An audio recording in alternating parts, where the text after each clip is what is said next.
Chapter 1023. Once Zhao Hanzhong changed his strategy, the results were immediately apparent. Of the 3 battalions of the 3rd Regiment, 1 battalion was directly facing Zhao Hanzhong's charge, while the other 2 battalions were on the other side of the hill. The battalions on the hill were hit by a wave of cannon fire and were forced to retreat into their fortifications. When they reappeared, Zhao Hanzhong's troops had already left the range of the hill. The other battalion had been waiting to engage in positional warfare. When they saw the enemy retreat, they waited for the next wave of attacks. However, after waiting for a while, they did not see the enemy attack again. Only the rumbling of cannons could be heard. For a moment, they did not know what was going on. This bastard has learned to be smart. Motherfucker, they're all coming for me? I think there are at least 3 regiments. Is there a need to use cannon fire to advance? Order all the troops to hide. After the cannon fire, retreat immediately. We're not going to fight anymore. Go up the hill and meet up with the 1st Battalion. Sun Quan looked at the sand table and cursed as he gave the order. His battalion was facing the charge of Zhao Hanzhong's 3 regiments. When he retreated to the hill and met up with the 1st Battalion, there were only about 160 people left out of the original 500. He also went to the room of the 1st Battalion's commander and stared at him speechlessly. Brother, this battle is not going to be easy. The tiger finally knows how to climb a tree. 3 regiments against 1 battalion, and I've been judged to be injured. Sun Quan said to the commander and regiment commander of the 1st Battalion, Fan Zhu. Fan Zhu nodded. My troops can't do anything. The range of the long-range weapons is not enough when we're on high ground. If I bring people down, we'll be facing a rain of bullets. Then, he relaxed his eyebrows and said, but it's not a big deal.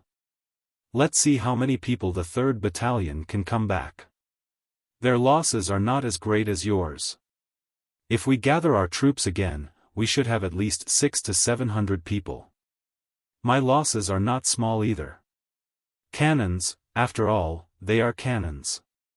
They don't have 3 full regiments now. We've lost at least 500 to 600 people. Our losses are slightly higher. Once we reorganize our troops and continue to defend here, there will be more troops behind them. That's the only way. Did you send the news? Sun Quan did not insist on beating the enemy into a pulp. The enemy's guns and cannons were not for decoration. Yes, Fan Zhu replied. The 3 battalions of the 3rd Regiment of the 1st Brigade of the 3rd Division began to regroup. The 3 leaders did not follow behind Zhao Hanzhong's troops. That would be no different from courting death. They were not worried that the enemy would turn around and attack from the other side of the hill to seize the high ground. At this moment, Zhao Hanzhong was also not very happy. He had made a mistake in commanding the troops in the previous battle. Instead of losing 500 or 600 men, they had lost more than 1,000 men. According to the data given by the referees, 460 people had died in battle, while the rest had died from the smoke and had lost their ability to fight due to the smoke. In total, there were more than 1,000 people. As for those who felt uncomfortable due to the smoke, their accuracy and reaction speed were affected as well. He had also lost hundreds of guns, as well as some ammunition. He wasn't sure if it would affect him in any way. After all, his opponents weren't really natives. After losing 20% of his troops, Zhao Hanzhong felt that the road ahead would not be too smooth. He looked at the sand table and found that there was a depression in front of him. Looking around, there was a high ground with a height of 225 meters. Looking at the other side, there was nothing on the other side. The terrain was flat, so he had sent out scouts to scout ahead. If they were not attacked, then they would just leave from the other side. Obviously, they would not come into contact with the enemy. Scout ahead. The first group will advance slowly. The second group will spread out and guard the surroundings. The third group will rest here. Zhao Hanzhong gave the order and began to wait for feedback. Half an hour later, the scouts had advanced for 15 li. They came back and reported that they were not attacked along the way. All troops, move out. Zhao Hanzhong composed himself and gave the order to advance. The troops did not advance quickly. As for the scouts, they constantly came into contact with the enemy. Some died in battle, while others sent back information. Zhao Hanzhong did not hear any reports of enemy attacks or ambushes for a long time. Instead, he felt uneasy and felt that something was wrong. Is this still Wang Wan's main force? Why didn't they surround me when I came in? Why didn't they stop me? Why didn't they harass me? Have the commanders of the Zhang family and Wang family suddenly become stupid? Can't their scouts keep up? Then they should have heard the sound of cannon fire. I don't believe that they can't analyze it. Zhao Hanzhong mumbled, his heart feeling more and more uneasy. When Zhao Hanzhong passed, the commander of the 3 RD Division's 1st Brigade's 1st Regiment, Lu Dong, was also looking at the sand table. It was not that he did not want to make a move. He wanted to stop the enemy or chase after them, but he could not move. He was guarding the depression and had already arranged everything. If he moved, he would expose himself, and all the original arrangements would be disrupted. For the sake of the enemy's vanguard, such a choice was not worth it. Therefore, he was waiting for the enemy's vanguard to crash into the wall. If the enemy's main force came up, he believed that his allies at the 225 Highland would close the door. His own regiment had 2 plans. One was to cooperate with the 225 Highland and block the enemy's vanguard from retreating. The other was to snipe the enemy's main force. The worst-case scenario would naturally be being attacked from the front and back. Then, he would accept it and try his best to exhaust the enemy's ammunition. The commanders of the 3rd and 4th Independent Battalions of the 4th Division at the 225 Highland also knew that the enemy's vanguard had entered, but they did not attack. They seized the time to repair the fortifications. The commander of the 3rd Independent Battalion, Lu Zhu, ordered his men to repair the fortifications. When he found the 4th Independent Battalion's headquarters, he said to his colleague Lu Yun, "One of you go there." "You saw it? Do you want to fight?" Lu Yun asked. Lu Zhu waved his hand. "No, I'll wait for him to go there. I'll discuss it with you. The place he went is right under our noses. There's another regiment to cooperate with us. We're an independent battalion." "I know. Our numbers are only slightly less than a regular regiment, and our weapons and equipment are better. But we're a logistics battalion.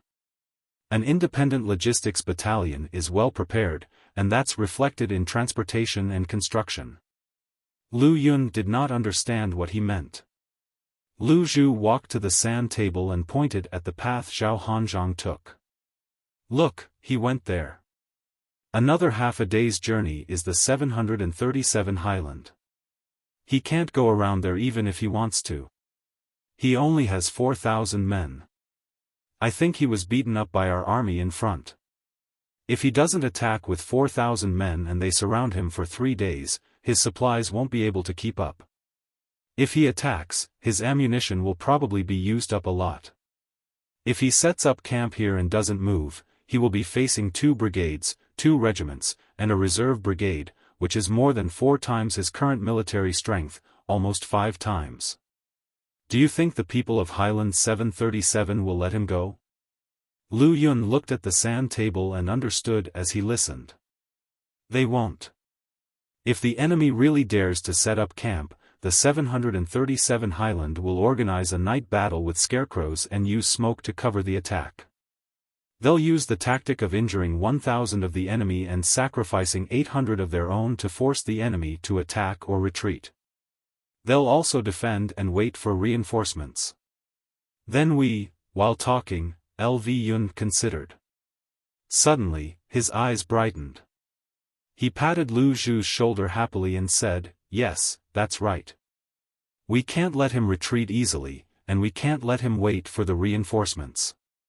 Let's go down. We don't have to stay on the mountain anymore. That's right. We're an independent battalion. The Logistics Independent Battalion has a lot of equipment. Let's quickly fix it and tell the 3rd Division, the 1st Brigade and the 1st Regiment our plan.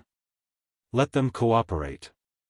Tell him that he doesn't have to worry about being attacked from 2 sides. We'll block the enemy's retreat. If he dares to rush in, he won't be able to return. Lu Zhu said with a smile. After waiting for the enemy to pass, the 3rd and 4th Independent Battalions of the 4th Division rushed down and began to build fortifications on the flat road.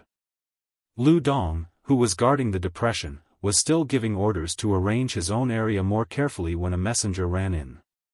Reporting, the 225 Highland, the 4th Division, the 3rd and 4th Independent Battalions are here to report. Let us hold our position and leave the enemy's retreat path to them. Good, I told you.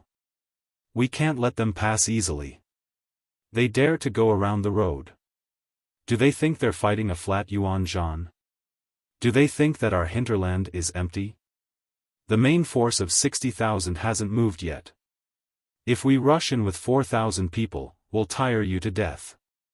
Lu Dong laughed and knew what to do. Order my regiment to continue to fight. Dig fortifications. Give me as many scarecrows as possible. Horizontally, dig trenches as wide as a breadth.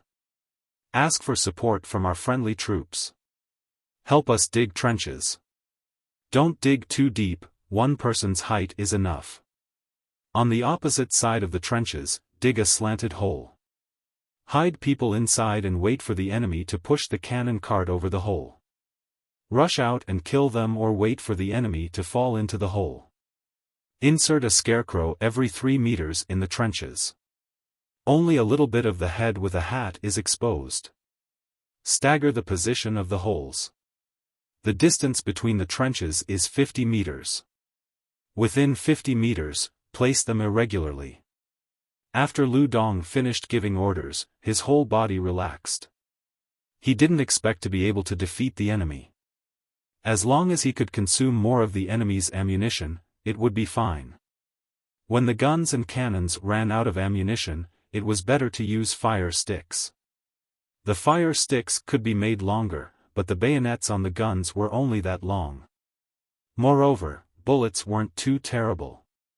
The speed was fast, but they had to hit the target. There weren't so many machine guns. If they used rifles, wouldn't I be able to dodge?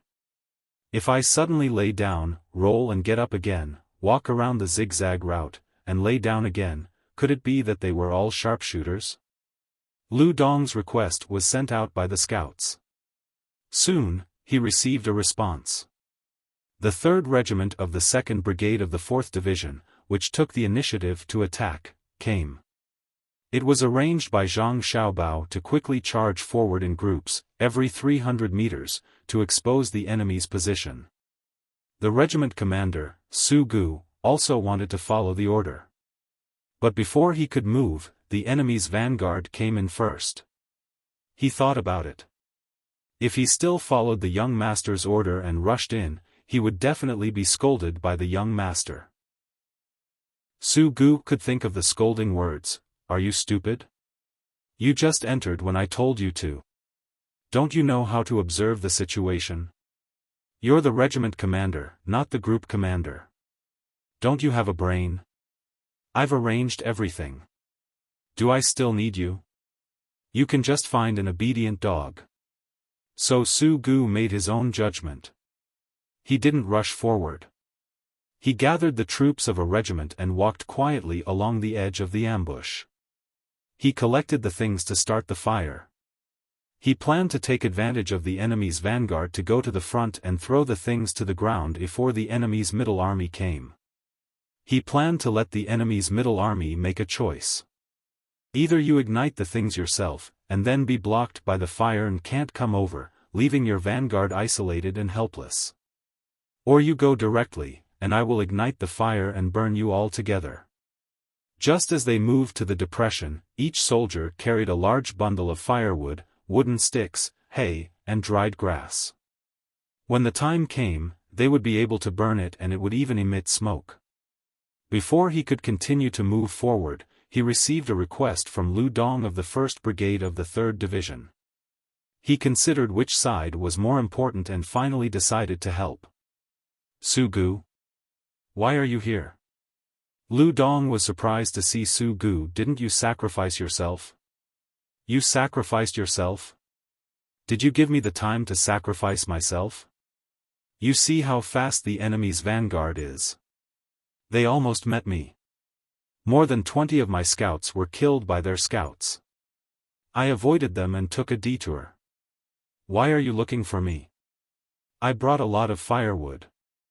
I plan to go to the front to cook for the enemy. Do you need it? There are 1,500 bundles, all big bundles. It's enough for a family of 10 to burn the stove for 10 years. Su Gu and the other 3 people stood in Lu Dong's room. In addition to him, there were 3 battalion commanders. He had his own personal guards, and the number of people was not small. As for the commander of the team, he was not assigned to him for the time being. Unless he wanted to play an independent and important tactic, he would not be assigned to his subordinates. The battalion was enough. If he chose to rush in as a unit, then there would naturally be other people from the outer court to cooperate with him and be the commander of the team. Lu Dong, on the other hand, was more concerned about the firewood. He asked, "That much?" Well, if one person carries a bundle, it will be like a mountain. I don't need it here for the time being, eh? What's wrong? Su Gu heard Lu Dong's sudden voice ask. I don't need it. In the front, they caused the enemy's vanguard to lose more than 1,000 people. I think they themselves are not having a good time. I saw that the enemy's vanguard was a brigade, but it only had 4,000 people. Needless to say, those 1,000 people were killed by the enemy's vanguard. Their fortifications should have been badly beaten. You send the firewood to them and let them make big buns. When the time comes to ignite them, they will roll down. It's also a good thing. They must still be resting. Lu Dong thought of the previous regiment and admired it. That regiment had a total of 1,500 people.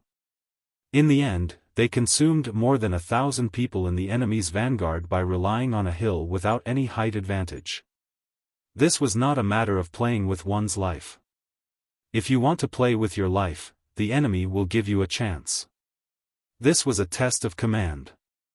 If the enemy lost more than 1,000 people, the loss would not be small, unless the weapons were changed. Su Gu pondered for a moment and replied, "Okay, then let's go together. Our 2 regiments will send the things to them and then repair the fortifications. If the enemy attacks while we are repairing, we will fight together in the 1133 Highlands. If we finish repairing and still don't attack, I will leave a battalion to them and they will come back and continue to repair here. Then I'll give them a battalion as well. They'll be at the very front. If they can come back and repair this place, you can move your remaining 2 battalions to the front and place them between me and Highland 113 for mobility." Lu Dong also agreed. So the 2 people slowly walked to the room where Sun Quan and Fan Zhu were. Su Gu's personal guards stayed behind and continued to work. Sun Quan and Fan Zhu still had one more person, the commander of the 3rd Battalion, Wang Nan. Wang Nan was also injured by the referee.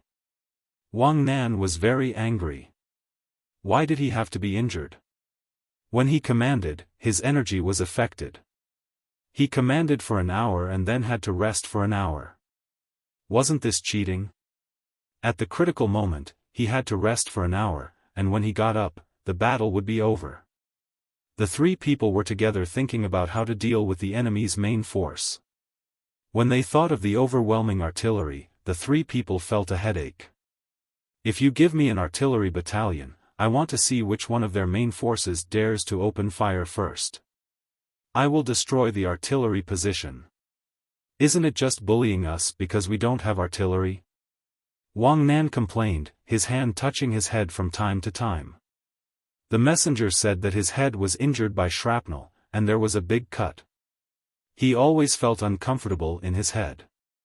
Okay, we are just fighting cold weapons against hot weapons. If it is hot weapons against hot weapons, will the Imperial Court's generals dare to come and fight with us? Cuckoo directly passed the military selection and became the top scorer. Since we are playing this game, we can't lose face for the main family, right? Sun Quan explained. When he spoke, he faintly revealed a trace of pride, which meant that he had the ability to fight an asymmetrical war with them and force them to not have the slightest advantage. Fan Zhu also said, "That's right. If we really used hot weapons against hot weapons, I could have left his entire regiment on the mountain. But since we have chosen this road, we have to go down it. I think that after the battle, we, the people on the periphery, will be allowed to enter the inner courtyard. The main family doesn't only look at combat ability. If your ability is not good, you can be trained. If you really can't, you can also be arranged to do other things.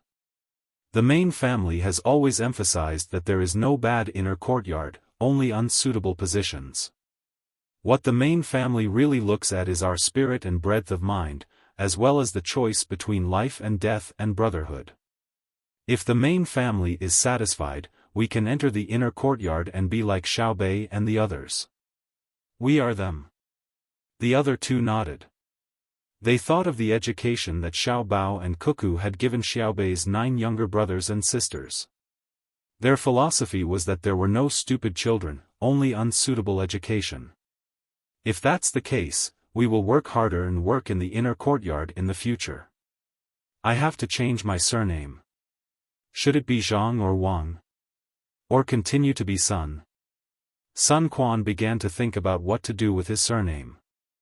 He felt that he had done well by cooperating with the 2 battalions and defeating more than 500 of the enemy's people while losing more than 800 people. He could enter the inner courtyard. Let's not think about that for now. I am just thinking about how to defend when the enemy's main force comes. If someone can give me some support, I will be satisfied even if it is a large group or a small group. Fan Zhu felt that the manpower was not enough. Although it was said that he could be sacrificed, he felt uncomfortable in his heart. I don't have a large group or a small group. I can give you a battalion and more than 1,500 bundles of firewood. At this time, Su Gu appeared at the door of the 3 people's room and said seriously. Su Gu, I asked you to rush to the front. Where are you hiding? You have a group. Come in and have a seat. Are you here to visit with a group? And Lu Regiment Commander, you are not guarding the low-lying land at the back. You also formed a group to travel? When Fan Zhu saw the 2 people, he was very happy. He didn't believe that the 2 people would come empty-handed, so he quickly moved a chair. Wang Nan and Sun Quan also got up to greet them and hugged Su Gu. The other party came at the right time. They were good brothers. Su Gu and Sun Quan sat down, and Lu Dong took a bowl of water. There was no tea on the battlefield. He took a sip and said, I need people to help me repair the fortifications, so Su Gu came and hid beside me. What kind of person do you think he is? He is too careless. If he came earlier, I would have dared to fight the enemy's vanguard. In the end, when the enemy went over, and he even encountered them, he hid and ran away, and many of his scouts were killed by the enemy. Both of us calculated that the enemy's vanguard was definitely a brigade. There were only about 4,000 people left, and you actually left behind more than 1,000. Your losses were definitely not small. So, I sent you soldiers. Su Gu and I each took out a battalion for you to fight. We will help you repair the fortifications first. Later, we will continue to defend there. When your whole army is dead, we will become the front. 1,000? So many? We estimated that it was 500, at most 600. Fan Zhu and I thought that we would suffer a little loss. The loss was 800 against 500. How can it be 1,000? Sun Quan was happy and surprised at the same time. Su Gu said with certainty, it is indeed less than 1,000 people. In addition to the dead scouts, there are some who came back alive. The enemy also did not take advantage of us. The place we passed by is full of weeds. Pistols may not be more effective than throwing knives. We natives also have blow darts. If you shoot, the sound will spread very far. The enemy's scouts nearby will not deal with you. My regiment did not dare to go over, and their main force also did not dare to come over. It was just a battle of scouts. As a result, our scouts reported that the enemy had more than 4,000 people. How could we dare to fight? We ran and encountered Commander Liu. This time, the other 3 people were happy. 800 against 1,000, they made a profit. This was also because the enemy was smart. At the last moment, they did not want to scatter and annihilate them. Instead, they passed through. Otherwise, they could have left behind another 1,000 people. The 5 people chatted for a while, mainly to exchange information and analysis. They began to organize people to build the fortifications. There were more people now. 2 regiments came to help, and the construction progress was very fast. When the construction was almost done, the enemy still did not come. Su Gu and Lu Dong each left a battalion and rushed back with the fastest speed. They still had fortifications to build. On the way back, Su Gu said to Lu Dong, I will not give you my 2 battalions. I will give you my personal guards. Because I had to rush to the front and attract the enemy's firepower, I had a special personal guards. The main force was allocated to me, a total of 300 people. You stay and use them well. They are not worse than a normal logistics battalion. Anyway, I am a person who will be sacrificed, so I will run back and forth in the middle. I estimate that we can't withstand the enemy's main force attack. I will go first. See you later. Well, wait for me. Not to mention the sand table, even if it is real, once I die, the main family will help to raise my children. Let's go. Lu Dong was not pretentious. In the center of the sand table, everyone was looking at the progress of the war. Yang Chang and Li Ji were happy for Zhao Hanzhang's choice. He was finally not like them, who foolishly fought the enemy and immediately changed tactics when they found the situation was not right. At the same time, they were worried for Zhao Hanzhang. His opponent was too difficult to deal with. What was difficult was not only the opponent's combat level, but also the friendship between the opponents. The army, it was the army.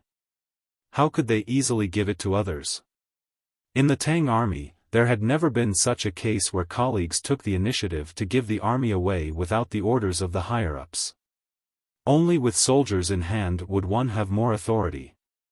But looking at the other party, they were not thinking about their own authority, but the interests of the whole. When the first 3 Highlands team was defeated, the people at the back immediately thought that the brothers at the front needed more manpower, so they sent them over. In history, how many generals who fought for themselves did not go to their allies? How many times did they watch the fire burning across the river? How many times did they gloat? How many times did they stand by and do nothing? How many times did they add insult to injury? But the people of the Zhang family and Wang family did not. They took the initiative to send the soldiers and supplies and even help to repair the fortifications. If Zhao Hanzhang sent a report to Zhang Shogue would definitely misjudge the situation. He thought that there were not many people left in the highlands and that the fortifications were almost destroyed. Then, based on this judgment, what would the consequences be if he directly rushed up? The other side's regiment was already overstaffed.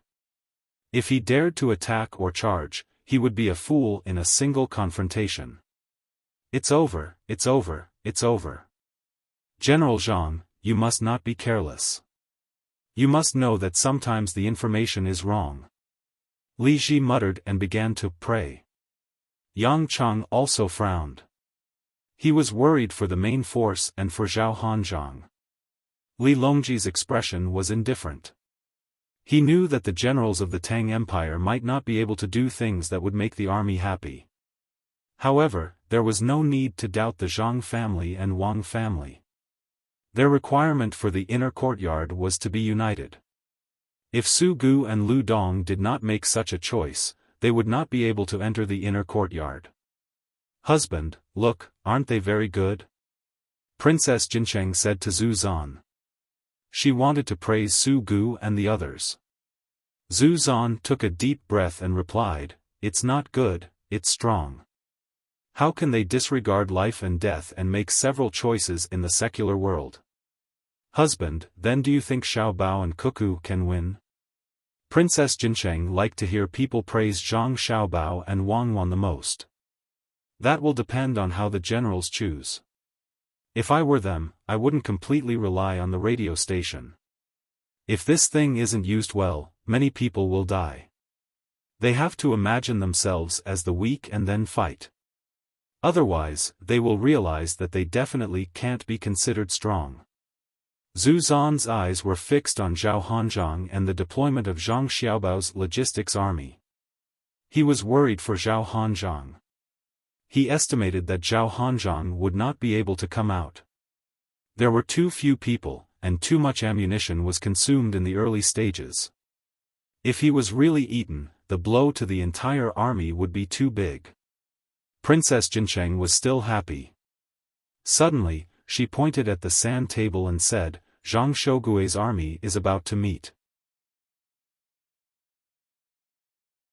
Chapter 1024. Zhang Shougui truly was approaching Plateau 1313. He had first received a report from Zhao Hanzhang saying that Plateau 1313 had already been broken through and that there weren't many soldiers left. When the main force arrived, they would be able to push through. At the same time, he had also received news that Zhao Hanzhang had discovered people on Plateau 225 from his position and that there was also an ambush in the nearby low-lying areas. In addition, he had engaged in a scout battle with an unknown number, but the enemy had already left. He had also given a guarantee that he would be like a sharp knife, firmly thrust into the enemy's heart so that no matter what the enemy did, it would be impossible for them to succeed.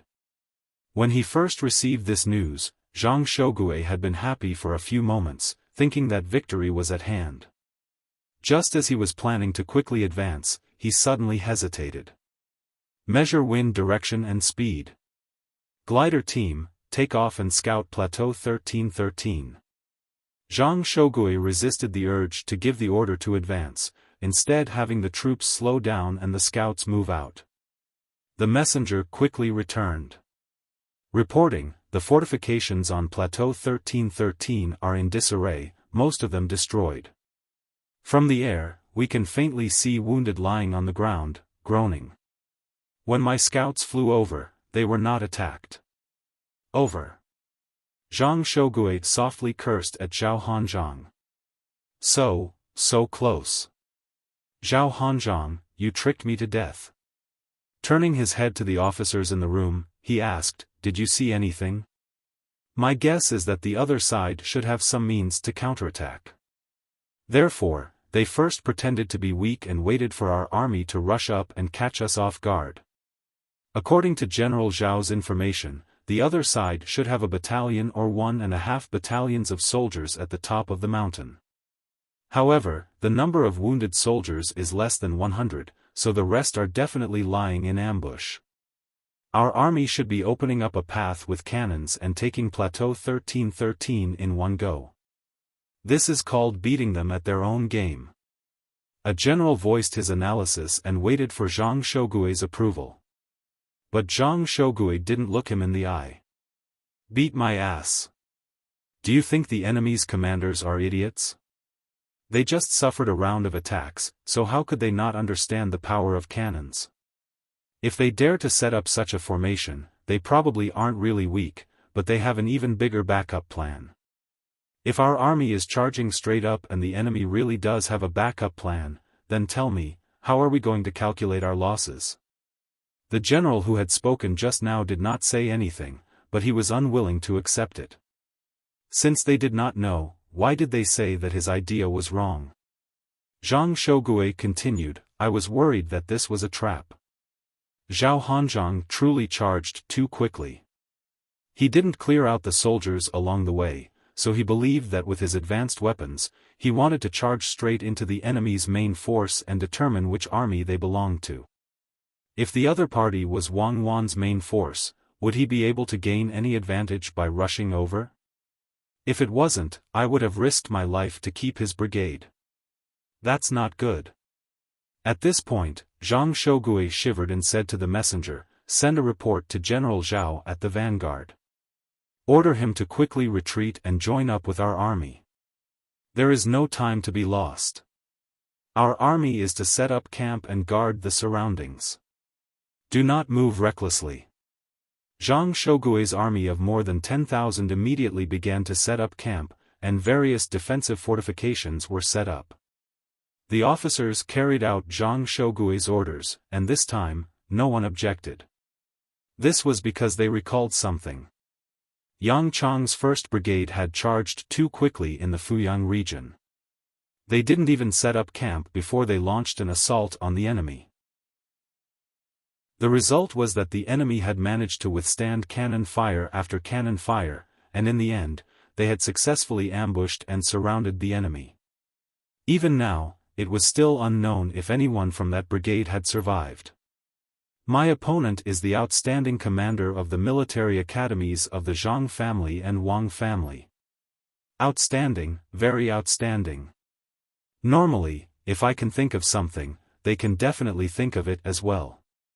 If worst comes to worst, I can just advance step by step.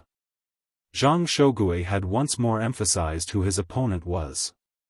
At this crucial moment, he had actually changed his disposition as a commander, no longer constantly searching for opportunistic opportunities to inflict massive damage on the enemy. He had begun to walk a steady path. Afraid, truly afraid that if he were to advance too rashly, he would be schemed against. When the time came, his soldiers would be gone, and so would his position. The middle army would easily be burdened to death by him. Zhao Hanzhong wasn't slow to receive the telegram. However, the speed at which he was leading his 4,000 men was also extremely fast. By the time they were still 2 hours away from Highland 737, the scouts of both sides had first come into contact with each other. When they received the telegram from the rear, they were just about to heed the order to retreat and kill off the enemy in the depression when a messenger ran in. Reporting, "Our remaining 10 gliders have been shot down by the enemy using crossbows. One person managed to survive, but he was heavily injured. Reporting back, 2 enemy regiments have appeared behind us and to our left. They are advancing extremely quickly and will soon cut off our path of retreat. Reporting, the enemy has appeared behind us and is advancing extremely quickly. The majority of our scouts have been shot down by the enemy.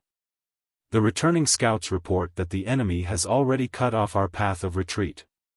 Please make a decision." 2 messengers came in to report. One was from the glider unit, while the other was from a scout.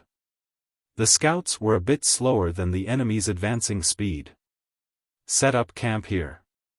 Divide the unit into 2. 2,000 people form a defensive circle and form a triangle. Hurry." For a moment, Zhao Hanzhong no longer considered how to attack the enemy's highland. Instead, he switched from offense to defense. He also knew who his opponent was. Since the enemy was able to mobilize 4 regiments, they were at least divisions in size. How could their commanders be lacking? Send a report back. Our army is unable to complete the retreat mission. We are surrounded. Please give your orders. Zhao Hanzhong couldn't think of a better plan. He wanted to say that they would defend and wait for reinforcements, but he was afraid that they would implicate their own troops. He wanted to say that they would break out of the encirclement, but he was also worried that they would disrupt the deployment of their rear. When Zhang Shogui received Zhao Hanzhang's report, he felt like his head was about to explode. He looked at Highland 1103 on the sand table and said, "They want to force me to attack or go around to rescue the vanguard. Tell me again, what should we do?" The officers also realized that something was wrong. Those who had just said that they wanted to take the Highland in one go no longer dared to have such thoughts. A forceful attack definitely won't work. Even if we succeed, our ammunition will be greatly depleted. When our army first came ashore, we shouldn't have left the area around Hangzhou. Instead, we should have stabilized the defensive line and waited for the reinforcements to arrive. If our ammunition can't keep up, how can we fight? I'm asking you about the present. Why are you bringing up the past? When I gave the order, none of you objected. Now you want to force me down first. What do we do now? Zhang Shogui slapped the table and reprimanded the officer. The officer was startled. His words just now had been unintentional.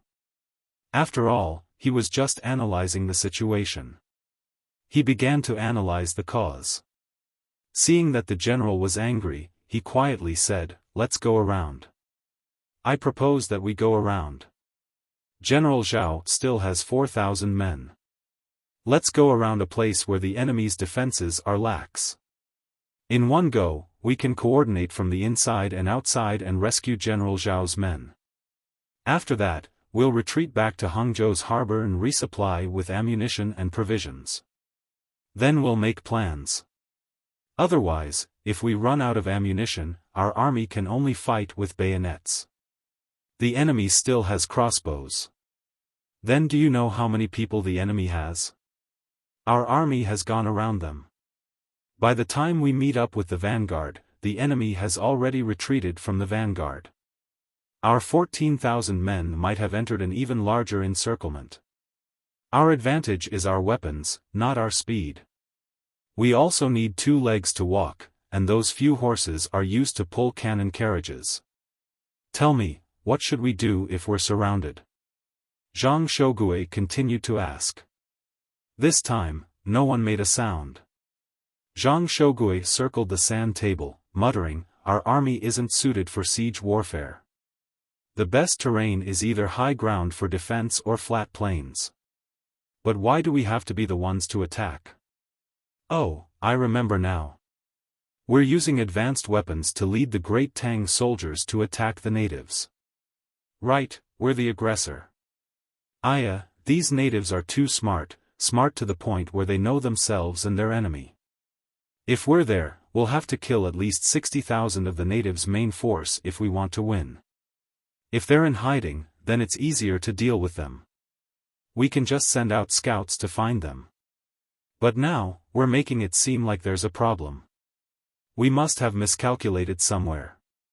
Think, calm down, and think carefully."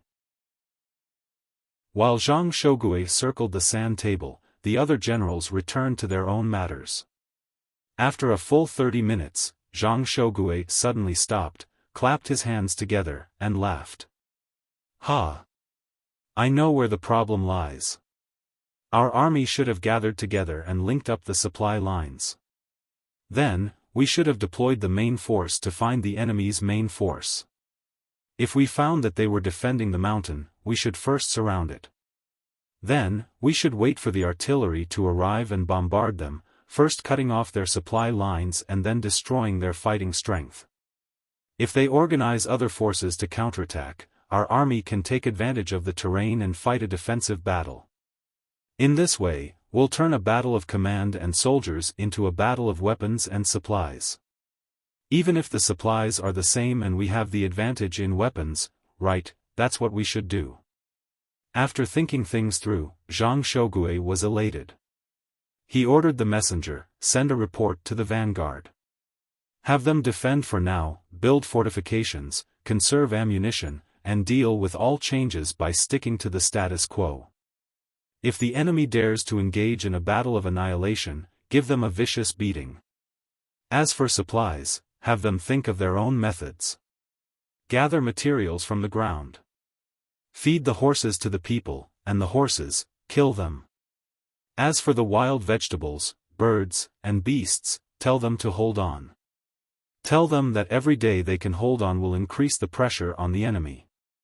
Our army will quickly contact the Central Army and have them come as quickly as possible. Right now, we just need to rely on perseverance and fight for time. Go. Once the messenger left, Zhang Shogui said to another, "Our army will expand the defensive perimeter. Kill the horses and gather all sorts of food in the surrounding areas. We have to be quick. The more we gather, the more confident we'll be." After the messenger left, Zhang Shogui sat down, his eyes on the sand table. His hand lightly tapped against his leg as he began to hum a tune that only he could understand, his head swaying back and forth with Weiwei. I know. The army in front of me definitely isn't led by Wang Wan. Otherwise, why would she leave behind so many supplies for me? If she was leading this army, she would definitely scorch the earth and clear the fields. She would kill all the beasts in the surroundings, pluck all the fruits from the trees, and burn all the grass in the mountains. She wouldn't even leave behind the bark of the trees. At most, I would be able to dig up some roots that weren't burned to death. After analyzing the situation, Zhang Shogui felt that the more he thought about it, the more reasonable it made sense. He felt both a little regret and a little relief that he had not encountered Wang Wan's army. He said to the messenger, "Have the transfer team pick up the pace. Find a way to contact the Middle Army and tell them that Wang Wan's main force is not on the Yellow Mountain line. However, there are at least 30,000 enemy soldiers on the Yellow Mountain line. I hope that the Middle Army can pick up the pace and work with my army to wipe out the enemy on the Yellow Mountain." Zhang Shogui's army stabilized. They did not provide reinforcements, nor did they attack, and they certainly did not retreat. They acted as if they were the ones being attacked, and began to fight a defensive battle. In the center of the sand table, Li Longji had just closed his eyes. When he opened them, he saw that Zhang Shogui's army had stopped and that Zhao Hanzhang's army had been surrounded. After asking the people who were paying attention to the situation, he nodded and said, "Zhao Hanzhang's army has already been dealt with. They charged too quickly, so it's too difficult for them to get back to the rear.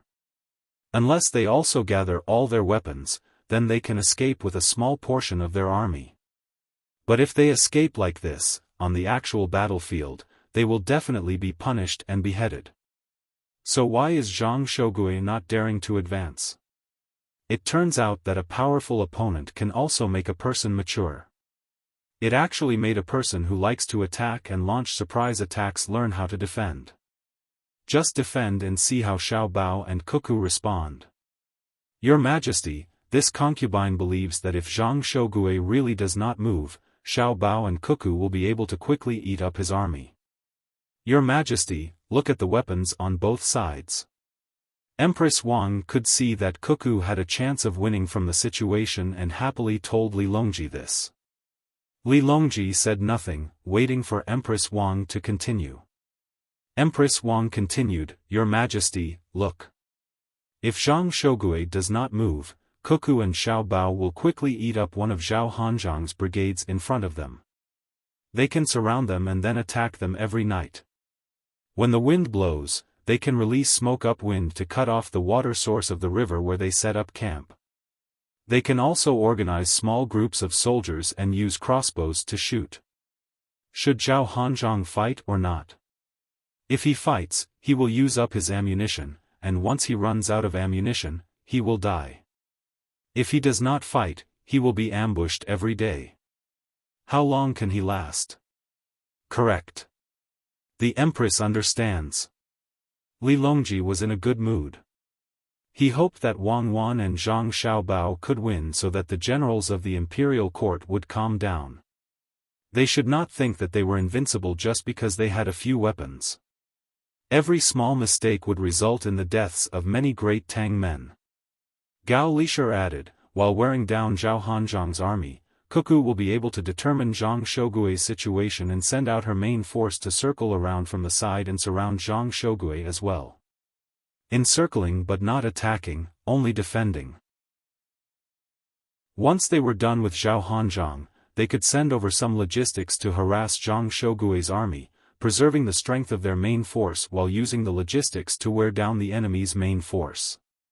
Now that the enemy's entire population was a soldier, transferring manpower and transporting supplies was no problem. Just like the weapons of the Great Tang's attacking side, according to the rules, every once in a while, a batch of ammunition and cannons can be shipped over. If Zhang Shogui, the vanguard, is eaten up, the Great Tang army will be greatly affected. Gao Lisher was excited. His son and daughter-in-law were formidable, and he also felt proud. But what he hadn't expected was that a single military examination would produce such an effect. At the start of the battle, no one could have imagined that Zhang Shogui would suffer such a huge loss. Of course, the current situation was good. The Great Tang generals would know that their advanced weapons were not as effective as they imagined in the desperate resistance of the enemy. Just as Cuckoo had said, in war, it wasn't just weapons that mattered, but people as well. If the general was incompetent, the army would be exhausted to death. When the enemy gathered the strength of an entire race to stake their lives against you, you had to be extremely careful. See, the current situation was like this. Zhu Zizan was the one who was watching the battle the most seriously. In this military examination, he had seen that sometimes, cannons and guns couldn't directly decide the outcome of a battle. There were many ways to deal with them. If he had dealt with them properly, he might have been able to achieve the results of Wang Wan's side. Of course, the reason why Wang Wan's side was so formidable was not because of the desperation of the natives, but because of the excellence of their commanders. If the commanders of every regiment, every battalion, and even the commanders of every squad could display their own abilities, they would be able to slowly obtain the results they deserved, gathering small victories to create a great victory. On the battlefield, opportunities change too quickly. Don't underestimate the strength of every single soldier, Zhu Zizan concluded. Then, she whispered to Princess Jincheng, Nunu, don't you think I was very embarrassed at that time? When I was on Mount Hua, I saw the power of the cannon and the advantage of the hot air balloon flying in the sky. I was directly scared. But look at Cuckoo. She and Xiao Bao weren't afraid. Their military academy commanders weren't afraid either. In a situation where their weapons were inferior, they thought of all sorts of methods and didn't back down. Husband, there's no need to be so upset. Others were also afraid. The Turks and the tribal leaders of the northern Hebei province were all scared stiff. In the end, our great Tang was able to so easily take back the land. The weapons were man-made under the command of Xiao Bao and Cuckoo, so they naturally knew the strengths and weaknesses of the weapons. How could they be afraid? Also, before the military examination, how much effort did they spend to gather intelligence on the enemy commanders?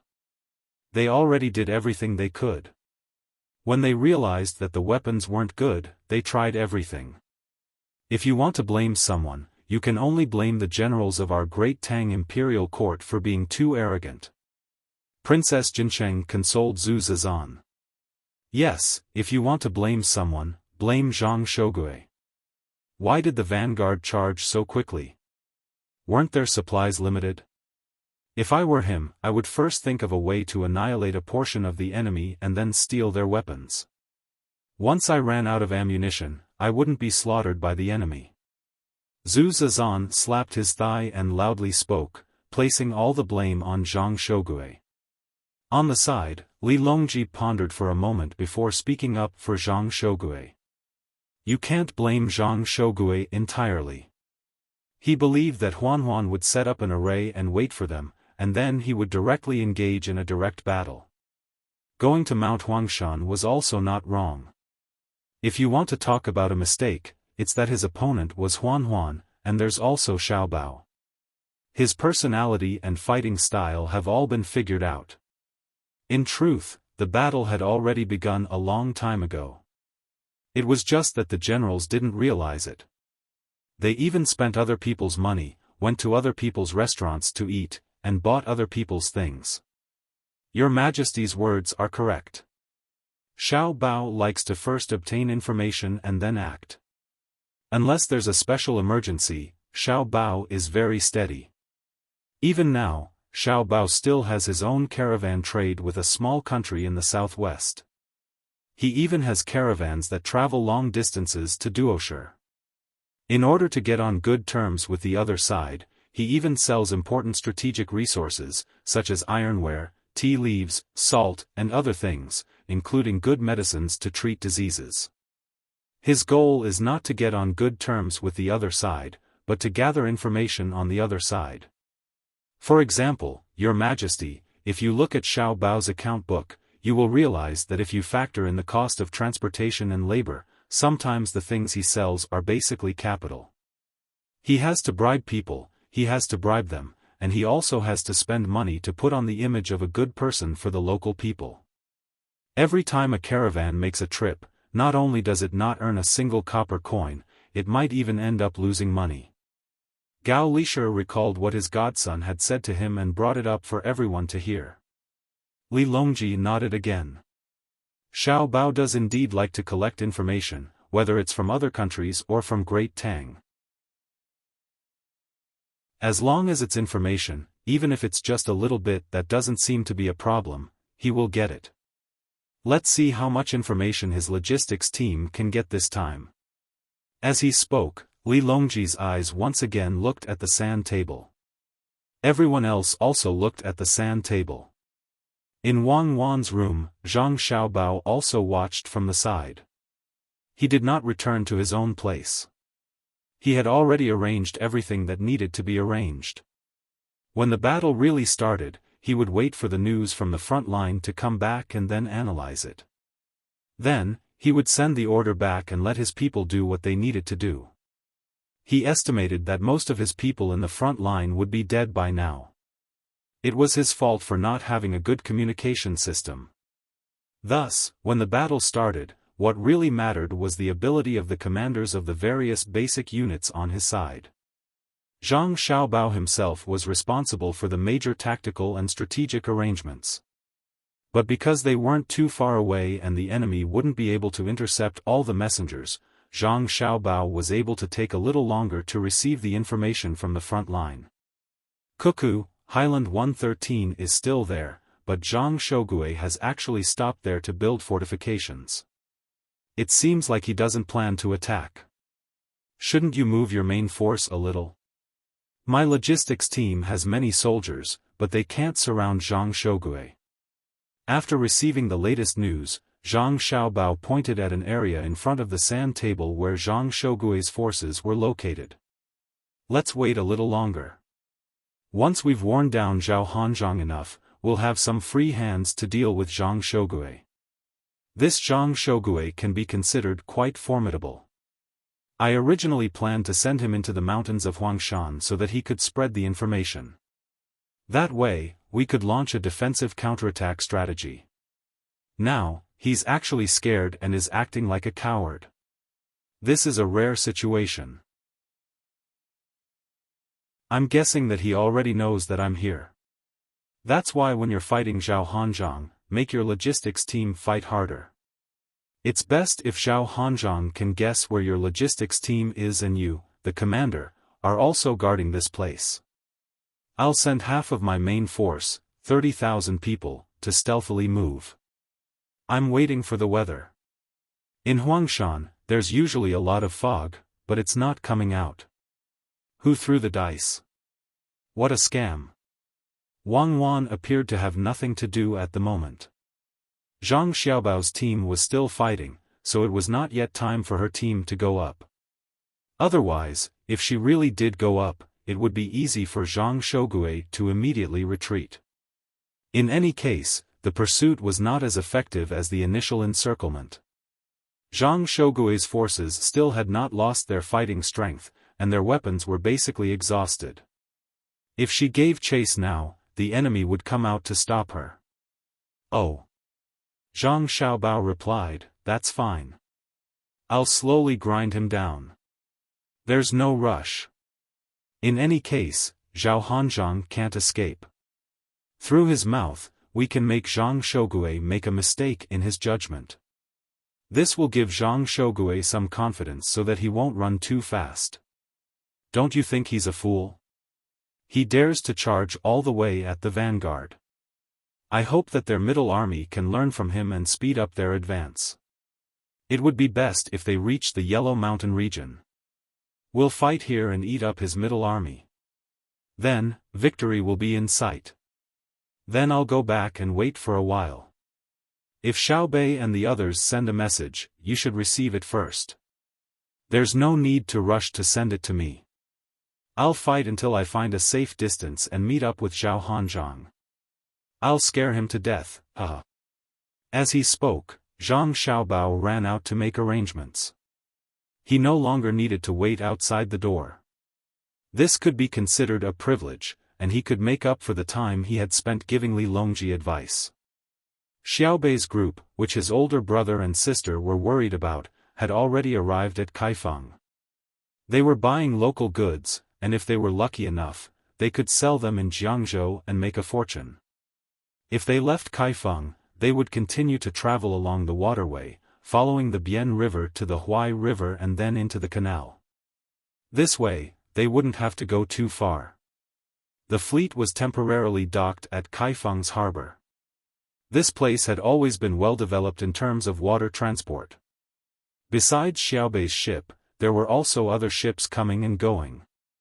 Most of them were cargo ships, but there were relatively few passenger ships. There were also small fishing boats moving back and forth on the river, occasionally casting a net. Sometimes, they would stop as a small merchant ship, leaning against the shore where the current was less turbulent and waiting for someone to call them. Kaifeng could be considered a large city. To the west was Luoyang, and a little further down was Chunlu. Besides trade, it was also strategically important, so it naturally had to have a garrison on guard at all times. It wasn't to guard against enemies from other countries, but to guard against rebellions within the Great Tang. Through this place, they would need to know what was going on. Because of his older brother's worries, when Xiaobei arrived at Kaifeng, the garrison there was very nervous and immediately protected Xiaobei and the others. There's no need to be like this. Right now, it's Kaifeng. You guys go about your own business. I want to see the fishing boat. It's really fun. It can even stop and entertain the people on the shore. Xiaobei did not disembark. He stood on the deck of the ship. This place was much larger than other places, so he could make some barbecue or hot soup. Xiaobei had 11 children, and his mouth had not been idle the entire time. If he were to weigh himself, he would have gained 2 caddies. Kaifeng's garrison used other ships to surround Xiaobei's flagship. No other ships were allowed to approach. The local commander was surnamed Hu, called Hu Shao. He was very worried that something might have happened to the Zhang and Wang family's ancestors in his territory. Let alone someone plotting against them, even if they fell ill in the heavy rain 2 days ago, he would not be able to explain it to the world. So, Hu Shao took a few people and boarded Xiaobei's ship. They closely followed Xiaobei's footsteps. Only Xiaobei liked to run around, so he took Panner with him. General Hu, you don't need to worry. I brought a lot of people. To be honest, when you came up, the people I brought had to be on guard against you. It's not that they don't trust you, but they must treat everyone as a threat. Put them back. Let the people by your side go back, you stay here by yourself. Wow, look at that little boat, that little fishing boat, they actually caught a big shrimp. Aya, it's 2 inches long. I want it, quickly go buy it, I'll cook it for Pan. Don't worry, Pan. While Xiaobei was talking to Hu Shao, her eyes were always looking at a small fishing boat on the water. That fishing boat was next to a clump of grass on the shore. At the stern of the boat, there was a person fishing for shrimp.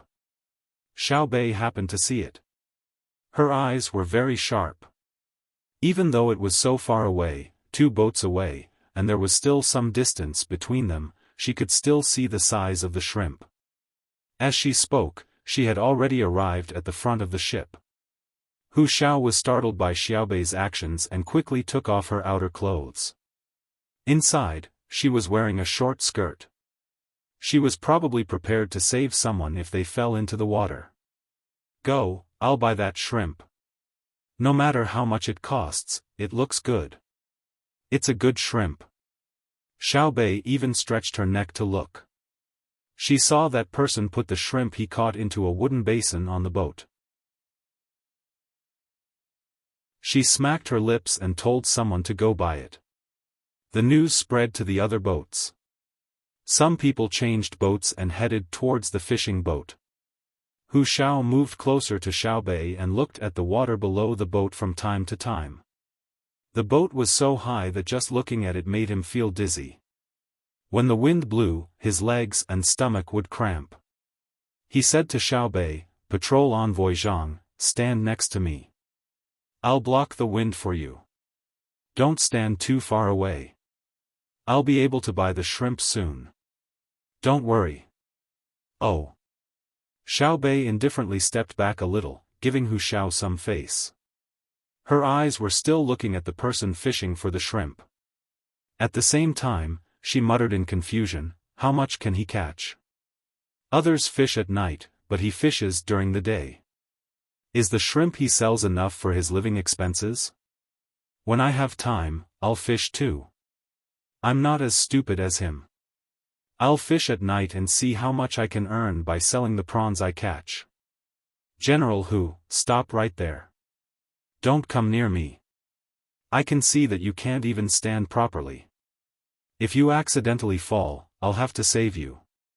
For my sake, you have to take care of yourself. I don't want to always jump from such a high place. After that, I have to take a shower and change clothes. It's a waste of my time." Xiao Bei muttered and said a few words to Hu Xiao, who was about to come over. Hu Xiao was stunned and asked uncertainly, "Patrol Envoy Zhang, you know how to swim?" "No, I only know how to walk in the water. It's so tiring to swim. Do you know the only difference between the water and the shore? It seems that you don't know either. That is, when you are walking on the shore, when you are tired, you can rest and stop. When you are tired in the water, you can continue to walk with the water and save your energy." Xiao Bei winked at Hu Xiao and said, "Ah." Hu Chang replied in astonishment. Xiao Yuan, who was nearby, shouted to Hu Xiao, "Don't worry about Xiao Bei. Let me tell you this. Everyone on this boat fell into the water. If only one person can survive, it will definitely be Xiao Bei. You should stay away from Xiao Bei. Otherwise, if you push her down, she'll get angry." Oh. Hu Xiao understood. He thought that he was a good swimmer, but he didn't expect that this little girl was so good. No wonder she wasn't afraid at all when standing at the bow of the boat. Even if she fell, she could still get back up, even if it was from such a high place. While they were talking, the people on the other side had already come into contact with the people on the fishing boat. However, from this side, it seemed that things weren't going well. It seemed that there was some kind of dispute. After waiting for a while, the 2 boats separated. The small boat that went to buy the shrimp turned back. The people on the boat made a helpless gesture and spread their hands, indicating that they didn't buy it. "Ah. Not selling? I already said, no matter how much it costs, I bought it. I like that shrimp and want to give it to Pan Air. I'm not afraid of spending more money. People are fishing for shrimp in the middle of the day. If they don't sell it for a good price, how can they eat and wear clothes?" Xiao Bei thought that the people she sent over didn't pay enough, so she was a little unhappy. Hu Xiao saw that his opportunity to show off had come. He glared at them and said, "Who is so bold? How dare they not give me face on the river in Kaifeng? I ruined his business. Someone come. Stop it. If you dare to ruin his business, I will arrest you. You are bullying people in front of me. Are you looking down on us? Xiao Bei was unwilling. If she really let Hu Xiao use force, her reputation would be ruined. People would think that it was the result of her connivance. Only then did Hu Xiao react. Xiao Bei was a person who specialized in investigating officials, so he quickly explained, "That's not what I meant. I just asked someone to persuade the person who was fishing for the shrimp and to speak nicely. No need. I will remember this person. Later, I will ask someone to pay attention to him. If anything happens to him, I will look for you first. Don't say one thing in front of me and another behind my back. I have seen this too many times." Humph. Xiao Bei directed all her anger at not being able to buy the shrimp at Hu Xiao. Hu Xiao opened her mouth, but held back. She didn't want to explain. She thought that she would have to protect that person in the future. Otherwise, Xiao Bei's people would think that she was looking for trouble. When she looked at Xiao Bei again, Hu Xiao finally understood why the officials were afraid of them. Although she was small, she was very clever. She could guess anything and didn't give people a way out. The small boat that went past also slowly approached. A rope ladder went down. A person came up and said to Xiao Bei, "Little girl, that old man said he's not selling. No matter how much it costs, he's not selling." "Oh, he wants to eat it himself? I thought he was a seller. Look at other fishing boats. When they catch a good fish, the people on the shore will just wave and shout for them to buy it. That boat, his family is really smart. They actually set up a stove on the boat and can start cooking immediately. When the people on the shore smell the fragrance, they can come up to the boat and eat fresh food while drinking and enjoying the scenery. It's really beautiful." When Xiao Bei heard that the other party was not selling, she thought that it was for the food. What she wanted was the feeling of fishing, not a source of income. This was what they meant by saying that it was difficult to buy her with money unless she used force and took out money to hire people to rob her. But Xiao Bei couldn't do such a thing. When he heard that it wasn't for sale, he turned his attention to other boats and learned to quickly forget about the shrimp. He wasn't like other children who couldn't get what they wanted if they couldn't get it. Xiao Yuan overheard and asked the person who just passed by, "Did you mention who we are?" "No. You usually don't allow me to mention it, right?" the person replied. "Then you go again. Tell that old man that Xiao Bei wants to eat that prawn. Ask him if he's willing to sell it," Xiao Yuan instructed. The person really went down. The people on the boat watched to see what the outcome would be. This time, it was indeed different. The old man said a few words to the person who went over, then raised his head and looked in their direction. Then, he nodded to the person who went over and said a few more words. The person who went over showed a troubled expression and finally came back empty-handed. "Xiao Yuan, it seems that our reputation is not useful. The old man isn't selling." Xiao Bei was really disappointed this time. She didn't care that she couldn't buy anything with money, but she cared a lot about the power of her reputation. In the past, no matter where she was, even in the palace, once her name was announced, she would be treated differently. When she was outside, it was even more so. If she said that she was Xiao Bei, she wouldn't have to pay for anything. She would have to accept anything that she liked. Although the value of the gift was higher than what she had bought, she was in a good mood. Why didn't it work today? Xiao Bei was very regretful. Xiao Yuan's expression was not good either. Hu Ming was even angrier. He hated that old man. Xiao Bei had already revealed her identity, but he still didn't give her face. Why was it so difficult for such a cute girl to eat your shrimp? The person who went came back and climbed up. Without waiting for others to ask, he quickly said, "That old man said that he could give it to you for free. However, he had conditions. I didn't dare to make the decision, so I left it at that. He said that he could give it to you? That's good. What are the conditions? Xiao Bei was happy when she heard that the other party was willing to give it to her. She could eat all of them. He said that he caught quite a few shrimps and gave one away. As for the other shrimps, he asked if I wanted to exchange. I said that I only wanted one, but he said no. He could only give one away, but the condition was that the other shrimps had to be exchanged. The person who came back had a helpless look. It was probably his first time meeting such a person. When he didn't hear the name of Xiao Bei and the others, he directly refused. Now that he heard it, he had conditions. Xiao Bei was also surprised. Exchange? Exchange? What does he want to exchange for? It can't be gold, right? That would be too tacky. No, he wants to exchange for a poem. A poem for each shrimps. That means that if you eat his shrimps, you have to compose a poem for him. The person explained to Xiao Bei with a confused look.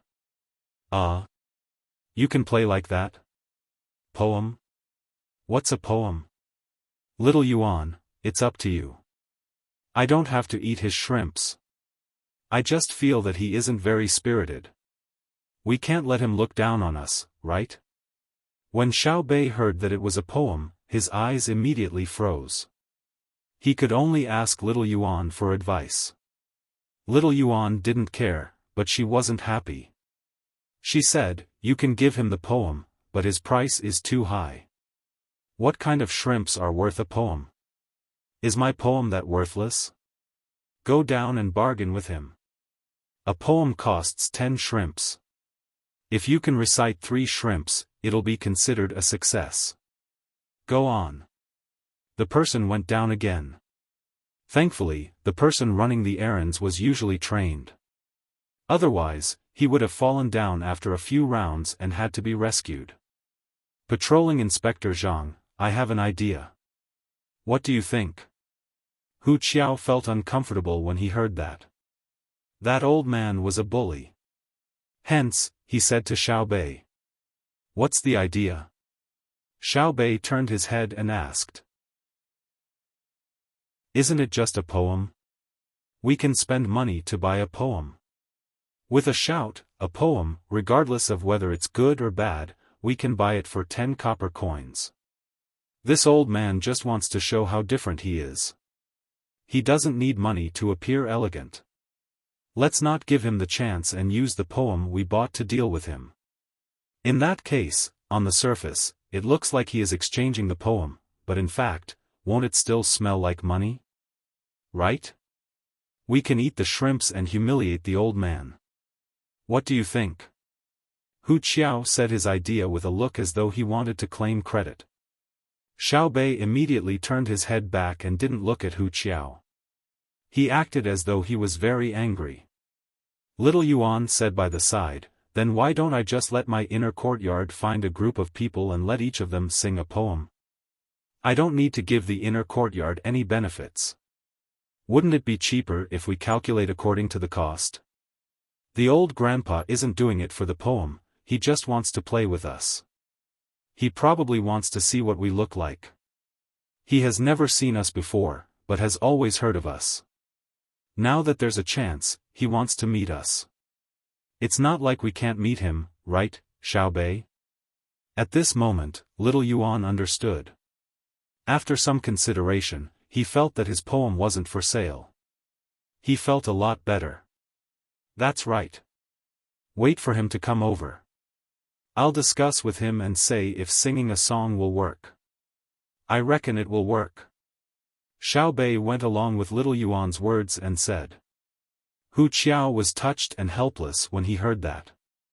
He sighed and said, "Xiao Bei, Little Yuan, the both of you are too kind. It's easy for you to be bullied and cheated." That's right, that's right. I'm that kind. Sometimes, I wonder why I'm so kind. Later on, I figured it out. It's because I have a benevolent heart. Xiao Bei puffed out her chest and patted her chest with her small hand. Little Yuan and the inner courtyard members of the nearby Zhang Wang family turned their heads at the same time. They didn't look at Xiao Bei. They knew very well whether she was kind or not. They also felt sorry for Hu Qiao. Little Yuan wanted to tell Hu Qiao that he hadn't seen Xiao Bei when she was ruthless. If she attacked someone, it would mean that he was too kind or a fool if he could see the slightest bit of kindness in her. While they were talking, the old man's boat approached. There was also a person who was in charge of rowing the boat. The old man didn't request for anyone to go down to fetch him. He casually climbed up and was in good health. The moment he appeared, he stopped and sized them up. When he saw Xiao Bei and company, he smiled. "You've grown so big?" "Good, good. How many years has it been?" "Sigh. Eat some prawns." Chapter 10:25. Xiao Bei and the others came over to see what the old man looked like. They didn't expect him to have such a personality, but when they heard the old man's words, they all looked at each other. Xiao Bei walked forward and pulled on the old man's arm. He asked curiously, "Grandpa, do you know us?" "I don't know you. I've heard of you, but I've never seen you before. I've seen Xiao Bao once, and I've also seen your sister Cuckoo once, far away. At that time, the two of them were as cute as you." The old man's eyes were red. As he spoke, it seemed like he was reminiscing. "Is that so? I look as good as my brother and sister?" Xiao Bei heard the praise and twisted his body in embarrassment. Yes, cute. Our family's Xiao Bei is the cutest. If anyone says otherwise, this old man will fight them to the death. Do you want to eat shrimp? Come, look. I've been fishing for 3 days. I caught them in the cool grass during the day. I've been raising them.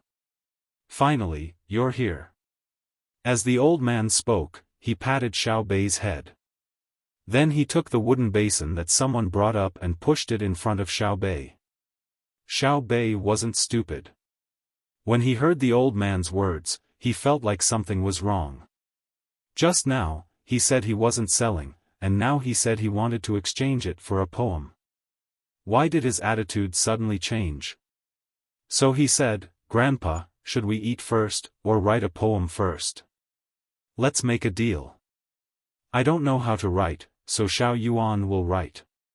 Xiao Yuan will do it alone, so it'll count as everyone's share. I can only tell you stories and sing songs.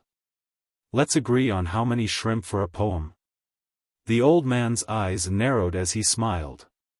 He nodded and said, "Any amount is fine. Let's eat first and talk while eating. Compose a poem and tell a story. This is His Majesty's Princess, Pan, right?" The old man saw Pan again. Pan had been brought up by Xiao Bei and was no longer afraid of strangers. In the past, she always liked to hide behind people and poke her head out to look at people. Now, she stood there openly and looked up curiously at the new old man. Xiao Bei didn't know why, but when he saw this old man, he felt very close. He didn't need anyone to protect or search him, and he knew that this old man had no ill intentions. It was very mysterious. So, he took the initiative to pull on the old man's clothes and lead him to the place where the tableware was placed. The old man followed, and he even had to match Xiao Bei's pace. When they arrived, Xiao Bei introduced them, "Grandpa, this is Jun, Uncle Emperor's son. He's the youngest and was born on the same day as Pan, Jun, come, say hello." Xiao Bei said to Li Jun. Li Jun looked at the old man. Wei Wei bowed and said, "Junior greets the elder." Okay, but you can't do that. This is Lil Wang, Lil Bei, and Lil Hai. Come over here and try the prawns." The old man was holding the basin in his hand, so he couldn't help but bend over and turn to look at Lil Hai. The group of children gathered around the tableware. Hu Shao looked very nervous. He looked at the prawns in the basin and thought that they were poisonous. He glanced at the old man from time to time and then looked back at the prawns. He deliberately let the old man see his attitude. Seeing the old man pretending not to know, he said, "This official is Hu Shao, a military officer in Kaifeng. May I ask where you are from?" "Oh, hello, General. This old man should be considered as a citizen of the capital. I didn't stay in the capital before. At that time, the emperor was not the emperor. Now, this old man has no home. Wherever the main family goes, I will follow. Wherever is good, that is where my home is. A few days ago, Kaifeng was my home. Now that I'm on the ship, this ship is my home, okay, Xiao Bei?" The old man didn't seem to care about Hu Zhao's identity at all. He was very calm and asked Xiao Bei who was next to him. Xiao Bei nodded, "Okay, our ship is very big. There is a vacant house. Grandpa, if you want to live there, you can live there. But what about your ship? And the person who rowed the ship for you, carry him to the big ship? It takes up too much space. My family has a special boat.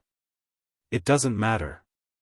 Let him go back and tell the master that I am accompanying our family's little ancestor, Xiao Bei and Xiao Hai. The master will naturally be relieved when he hears this." The old man waved his hand casually, but his eyes swept over the deck. He seemed to be looking for someone, but he didn't see anyone. He looked a little regretful. When he turned back and saw Xiao Bei and Xiao Hai, he became happy again. Xiao Bei gave a look to the person next to him. That person immediately went to inform the person who rowed the ship for the old man. Of course, they also had to send someone to secretly follow the old man. Otherwise, they would be too unqualified. "Eat." The old man showed a kind smile on his face and pointed to the big prawns in the basin. "They are all alive. It's not easy to fish for prawns. You have to find the right place to fish for prawns. Some prawns don't have any meat in spring. They are all shells. Some have more meat. In fact, my fishing ability is the best. I am not worse than your brother Xiao Bao. Let's go, I will fish for you to eat. As long as there is a river, no matter how clever the fish is, I will catch it for you, okay?" "Okay, Grandpa, you are really amazing. Then do you know where we are going? Will you follow us all the way?" Xiao Bei understood the meaning behind the old man's words. He wanted to follow the ship, and he wanted to fish for him all the way. That was strange. Who was the other party? He didn't feel like he was willing to follow him because of his identity. "I know. You are going to Jiang District, which is Peng Xin Lake. There are many fish, prawns, and crabs there. There are also other shellfish in the river, water birds, and so on. When you arrive, there will be some people waiting there. When the time comes, let them come up. With my old arms and legs, it will be easy for me to fall into the lake. Let them protect me. Don't worry. They will be as loyal to you as your family's protection team is." This time, the old man said more. When the 9 children heard this, they understood. The old man's identity was not ordinary, and he seemed to want to protect them. They understood, but at the same time, they were puzzled. They looked at each other and shook their heads. They couldn't guess the old man's identity. Little Hai looked at the old man and hesitated for a moment. In the end, he did not directly ask about the old man's identity. Since the old man did not say anything, he would just pretend that he did not care. Instead, he was interested in the old man's words. He asked, "Grandpa, can you tell me how you know we're going to Jiang District? We didn't tell anyone." This was what little Hai was worried about. Since the others knew, what was the use of him waiting for them? They had already prepared everything that needed to be prepared, so it would be troublesome to investigate again.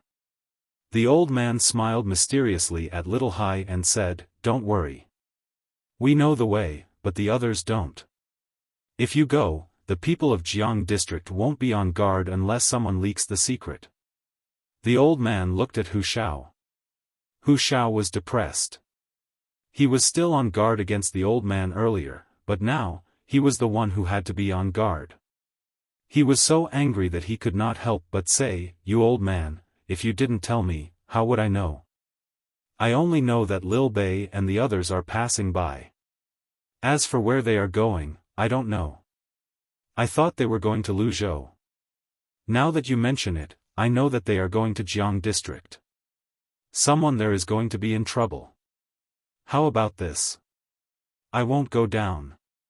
I'll go with the ship. Give me a place to eat and sleep." The old man smiled and nodded. "I think so. It's said that you, Adjunct Hu, have a good aim. Within 300 meters, you can shoot wherever you point.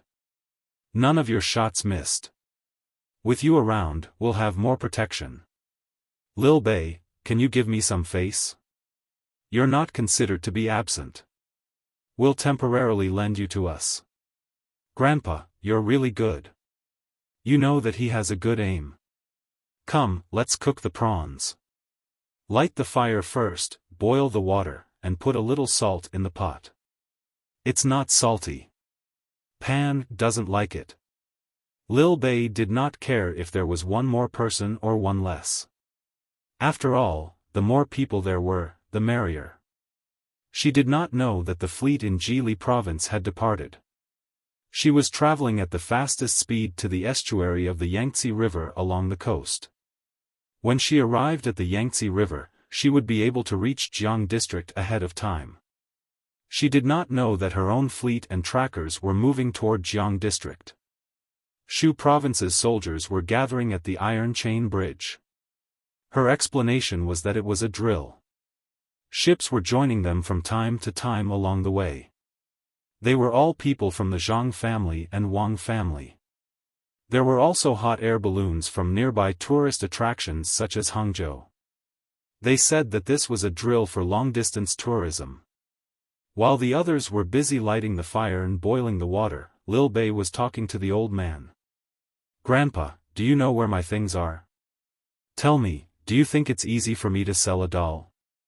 They bullied me. Although they might not know that the doll is mine, it's wrong to bully a doll, right?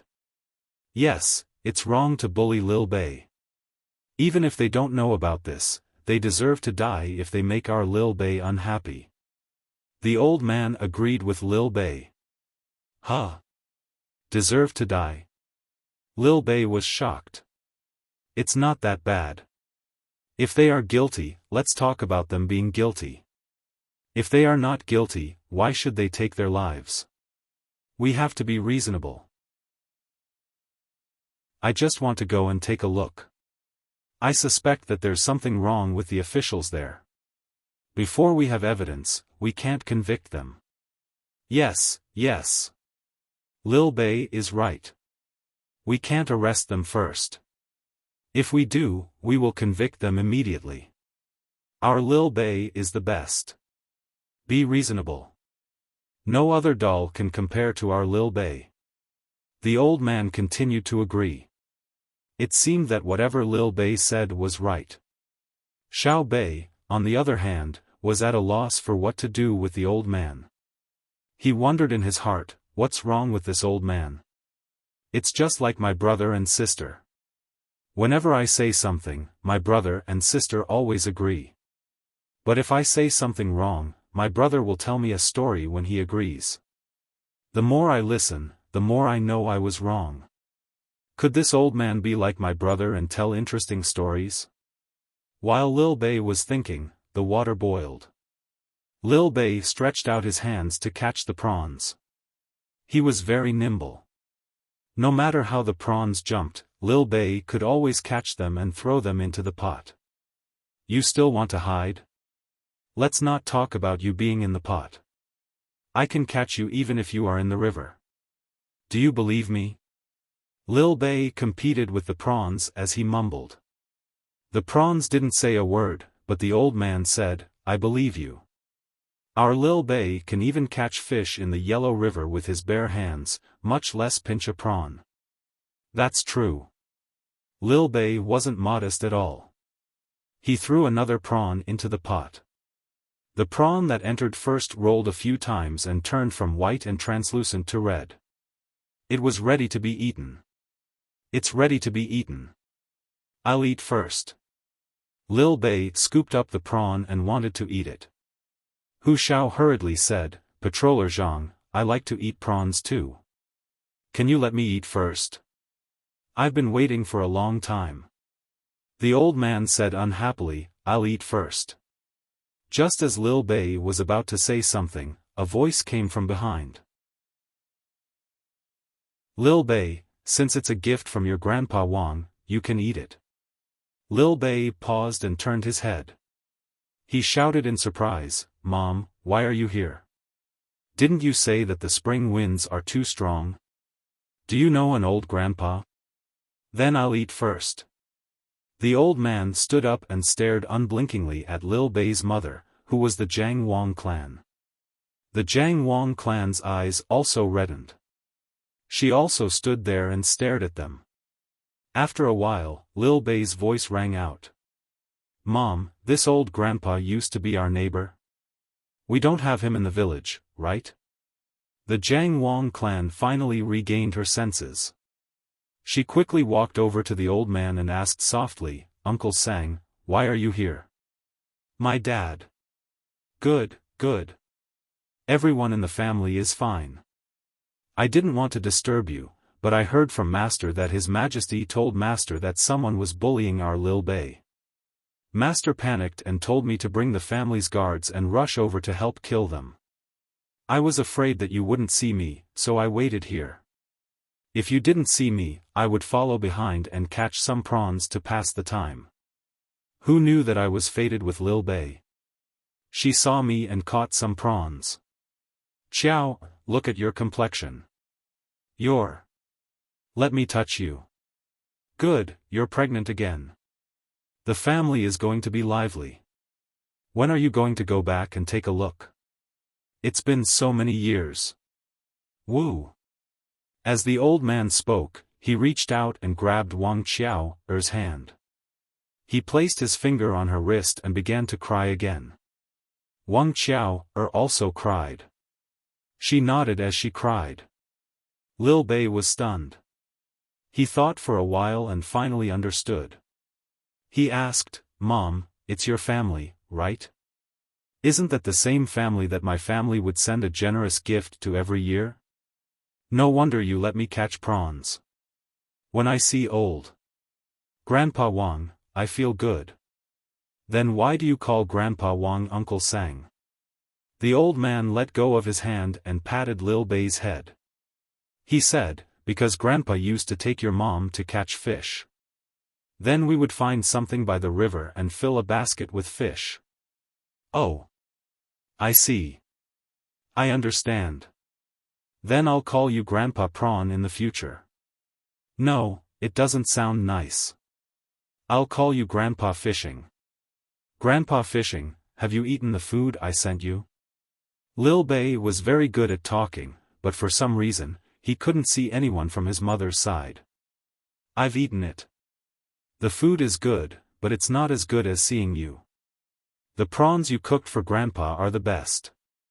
"Chow, you haven't told them yet?" The old man became happy again when he saw Lil Bei. He asked Wang Qiao at the same time. "No. My husband is busy managing the Ministry of Works all day. Xiao Bao and Cuckoo are competing in the martial arts examination. I was afraid that he would be distracted, so I didn't let them send it back. It's the same on the boat." "Grandpa Wang, has Dad not done anything in Hangzhou?" Wang Qiao explained and asked again. "No, he hasn't. Master is usually fishing. What he likes to hear the most is about Lil Bei and Xiao Bao. If he can't hear them, he will send a message to the capital and ask His Majesty. His Majesty won't pursue the past matters. It's all because of you and the friendship he left behind in the past. Do you want to go and take a look this time? The old man talked about the situation at home and then asked with uncertainty. Wang Qiao thought for a while and nodded. Let's go. Let the children see. It's good that I'm staying behind with my sister. She's also here. Don't you think it's a coincidence? Chapter 10:26. After all, Xiao Bei was still a child. When she heard that she could go to a place with many people, she was very happy. But she suddenly remembered that she had never been to her grandfather's house. What if they didn't like her? Thinking of this, Xiao Bei looked up and asked Mr. Wang, Grandpa Fish, do you think we will be bullied in Hangzhou? Who dares to bully our Xiao Bei? Master can't even wait to see you at home. Your eldest uncle is also disappointing. He married 3 wives and gave birth to 5 children, but none of them are capable. It's fine if they're not boys, but they're not as smart as you, not even a little bit. They either throw tantrums or run around all day long. No matter how many times they are beaten, they still don't remember. When there are people around, they bully people when they go out to buy things. When there is no one around, they don't even greet strangers. Unlike our Xiao Bei, who can go out and be an official by herself. Back then, our family sent a few people to Sanshui County. Later, all the servants of that family were driven out of the house. The more the old man looked at Xiao Bei, the more he liked her. Although she was young, she was sensible and had a sweet mouth. When she smiled, 2 dimples appeared. Her big eyes were like her mother, Qiao, and seemed to be able to speak. Xiao Bei, however, spoke up for her sisters whom she had never met before. It's wrong to hit a child. If you can't do it well, you can teach me, right? Yes, you can teach me. It's wrong to hit a child, especially one like our Xiao Bei. Not to mention hitting her, even a glare is a crime. Go back and tell Master that you are not allowed to hit her in the future. The old man continued to follow Xiao Bei's words. I wasn't beaten out of the house. My brother never hit me, nor did he let others hit me. He said that only incompetent adults hit children. Is it true that no one bullied me? I'm not familiar with this place. Xiao Bei asked again. The old man was not angry. He still had a smile on his face. Xiao Bei is an official, a 3rd-ranked official. It's a big crime to hit an official. Not to mention ordinary people. Has His Majesty ever hit you? If His Majesty even touched you, your brother Xiao Bao would fight His Majesty to the death. No, he won't. Uncle Emperor is the best. When my family sent a chair to Uncle Emperor always asked my family to make it bigger so that I could squeeze in the seat beside him. My brother is also reasonable. Xiao Bei continued to maintain its kind nature. Little Yuan said from the side, that's because we haven't been bullied. Otherwise, brother and sister would have killed them. Look at this time. We came out with more than 1,500 people. Brother is worried that we will be bullied outside, 1,500? That. When the old man heard this, he knew that something was wrong. The information he received was definitely not 1,500 people. Even if there were 15,000 people, it was still more than that.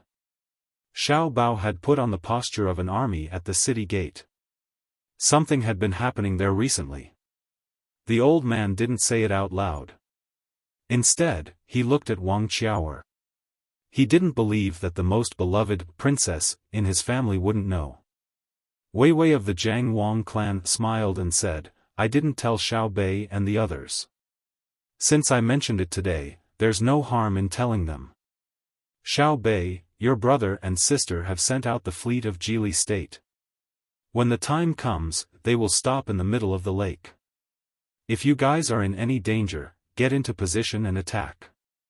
Your aunt and I have your younger brother or sister, so we won't accompany you to avoid being frightened. You have to be careful. Actually, it's not a big deal.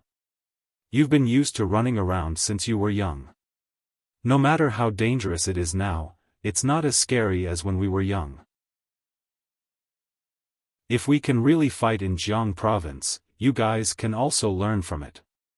Xiao Bei and the 9 children were stunned when they heard that. They thought that the officials of Jiang province would be like mice that saw a cat when they went over to deal with them.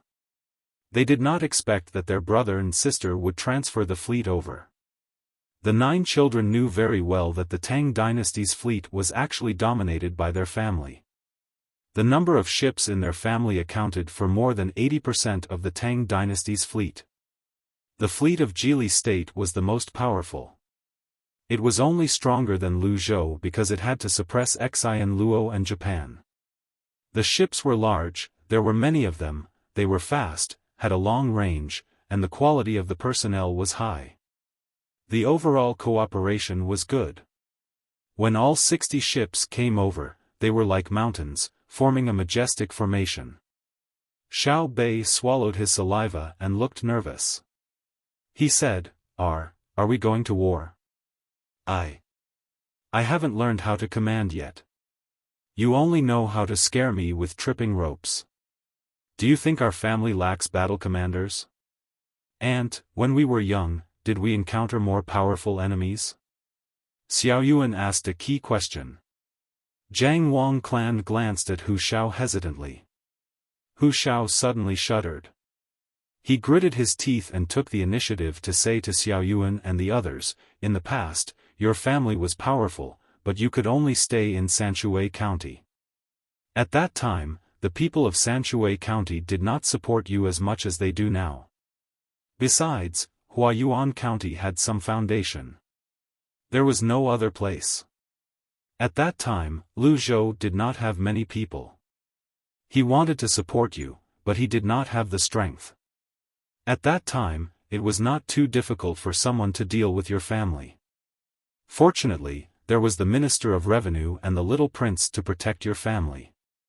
Your brother and sister were dancing on the tip of a knife. Every time they made a choice, they had to satisfy others. Otherwise, they would be doomed. Then, your brother and sister began to use the power of others to fight against others. Little by little, you achieved your family's current status. There are elite troops in the north, south, east, and west of the Tang dynasty that are loyal to your family. The business in the Two Rivers area, the Great Tang Bank, and the military industry are all in your hands. Otherwise, why are you so carefree? How can you become a third-grade official at such a young age? Is that so? Xiao Hai understood. His logical thinking ability was very strong, and his ability to understand abstract things was not weak. After hearing Hu Zhao's words, he understood why his family had been cultivating all kinds of talents since many years ago. Political, military, economic, public relations, and technical. Everything was to form enough strength to compete with any force. Xiao Bei blinked and said, I was wondering why it was so easy for me to ask Uncle Emperor to become a 7th-grade official with real power. It turns out that it is not only because I am cute. Being cute can only make others like me, not respect me. Just like what Grandpa Fish said, the servant who disrespected my family in the past was driven out with his whole family. Alas, it's so annoying. The brothers and sisters in Old Willow Village are better. Hearing Xiaobei's words, the old man from the Wang family sighed and said, this is human nature. If your father didn't get the first place in the state's provincial examination, his family wouldn't have sent people. If he didn't get the top scorer, his family wouldn't have paid attention to him. It's true. When you were born, your family was already very rich. Xiao Bao and Cuckoo made a lot of arrangements in advance in order to wait for you to be born. The cesarean section in the hospital was actually prepared for you, but it was useless in the end. The two of them led the doctors to secretly dig people's graves and cut people's bodies with knives. It is said that on the day you were born, the whole Luzhou was filled with a tense atmosphere. The people in Luzhou said that at that time, they felt that if anything happened to you, the whole sky would collapse. So, Xiaobei, don't always think that everyone is only interested in you. There is also light in the dark. Xiaobei lowered his head and thought for a moment. When he raised his head again, he had regained his cheerful appearance. He said to the old man, "Grandpa Fish, no wonder Mother is close to you. You are the best servant. Apart from my family and the inner court, no one will say this to me, but Grandpa Fish, you said it. I know, we have our own house, we can walk on the road, we can float on the water, I also have a big pearl that can be used as a ball. If you give me one now, I can't bear to throw it to the ground, but I can throw it to Pan. Mother, when we see Grandpa, don't mention the past. It's all in the past. When you hurt others, unless you are happy, it's better to forget it." Jiang Wang Clan smiled, bent down, and kissed Xiaobei's face hard. She said, "If you are a little smarter, you will catch up to your brother and sister." "Huh? I'm not smart enough." Xiaobei pretended to be dissatisfied. "If you are smart, you won't say everything. You haven't seen what your brother and sister were like when they were young. When someone tried to play tricks in front of them, a smile from them was enough to make them feel ashamed, but the words they said gave them a way out." Jiang Wang Clan's smile became even brighter. "Okay, I understand. I still have to work hard. That's why my family's little bridge isn't easy to cross, right? It was actually used as a tool for swearing. I have to take their money." As Xiaobei spoke, his hands had already peeled off the shell of a prawn. He tiptoed to feed his mother. It didn't matter who ate the first one, it wasn't poisonous. Hu Xiao followed up and said, "Yes, your family's Sanshui County's bridge to Zhuangzi is even scarier than the Bridge of Helplessness. The Bridge of Helplessness is nothing more than death, but your family's bridge is one step into heaven and one step into hell. Standing here, every step you take is like stepping on the bottom of your heart. Step by step, after a few dozen steps, many people feel like they have walked through the past. The older a person is, the slower they walk, but the younger a child can directly run over. Life is so helpless, who can have a clear conscience? Who can be proud and have regrets?" Hu Xiao said this because he had also walked past that bridge. It was a very ordinary stone bridge without any unnecessary decorations. It was too far away from being gorgeous, and it was also not close to being graceful. But for some reason, when he thought of Zhang Xiaobao and Wang Wan, his heart tightened. He had seen with his own eyes that someone had fainted on the bridge and was carried away by the doctor who was guarding there for treatment. When he really finished the entire journey and arrived at Zhuangzi, he felt very comfortable standing there. There was no love, no hate, no regrets, because this was life. Since there was no turning back, he would resolutely continue on. It wasn't heaven, nor was it hell. It was the human world. His heart recalled the past. He was guilty. Who hadn't done something wrong? However, the world was so big. How many people could judge him? This was also why Xiaobei's 9-member inspection team was feared by the officials. It was because they were qualified to judge the officials and ask if the officials were guilty. "Oh. I understand. In the future, when I catch an official, I'll tell him, if you're not guilty, take 2 steps, right? You're actually quite a good person. You joined the army, right? What's the rank of Kaifeng's army?" Xiaoyuan. Xiaobei liked to hear this kind of words the most. Even if he didn't quite understand sometimes, he could turn back and slowly think about it. If he really couldn't, he could ask his brother and sister. Then, he would have a story to listen to. Kaifeng's army is rank 5, lower rank 5. But the army here has a lot of real power. It's more important than an ordinary province's army. Xiao Yuan also had to help Xiao Bei remember a lot of things. It was like a dictionary. Oh, it could also be called area. Lower rank 5? Rank 5 is a little small. Do you want to be promoted? I can promote you to rank 4 and let you rule the Hunan circuit. No, Hunan circuit is too big. If you really control the military power of the entire Hunan circuit, won't you become a provincial governor? Where does Hunan circuit have a provincial governor? Last time, Uncle Emperor told me to arrange positions for people. Look at the place and position, and don't ask for it blindly. How about this? I'll give you the navy of all the rivers connected to Bianzhou, all the way to the Yellow River or the Yangtze River, okay? You'll be the commander-in-chief of the land and water. You can say rank 4 or rank 3. Do you want it? Xiao Bei was going to give someone else an official position again. After he finished speaking, he looked at Hu Qiao expectantly. Hu Qiao looked excited at first, but then he shook his head and said, "No, I don't know how to fight in water. Although I'm good at swimming, it's not that I'm selfless, but I'm afraid of being killed. I believe that if you want to command the navy, His Majesty will agree. But one day, when you need me to mobilize the navy, I can't command it well.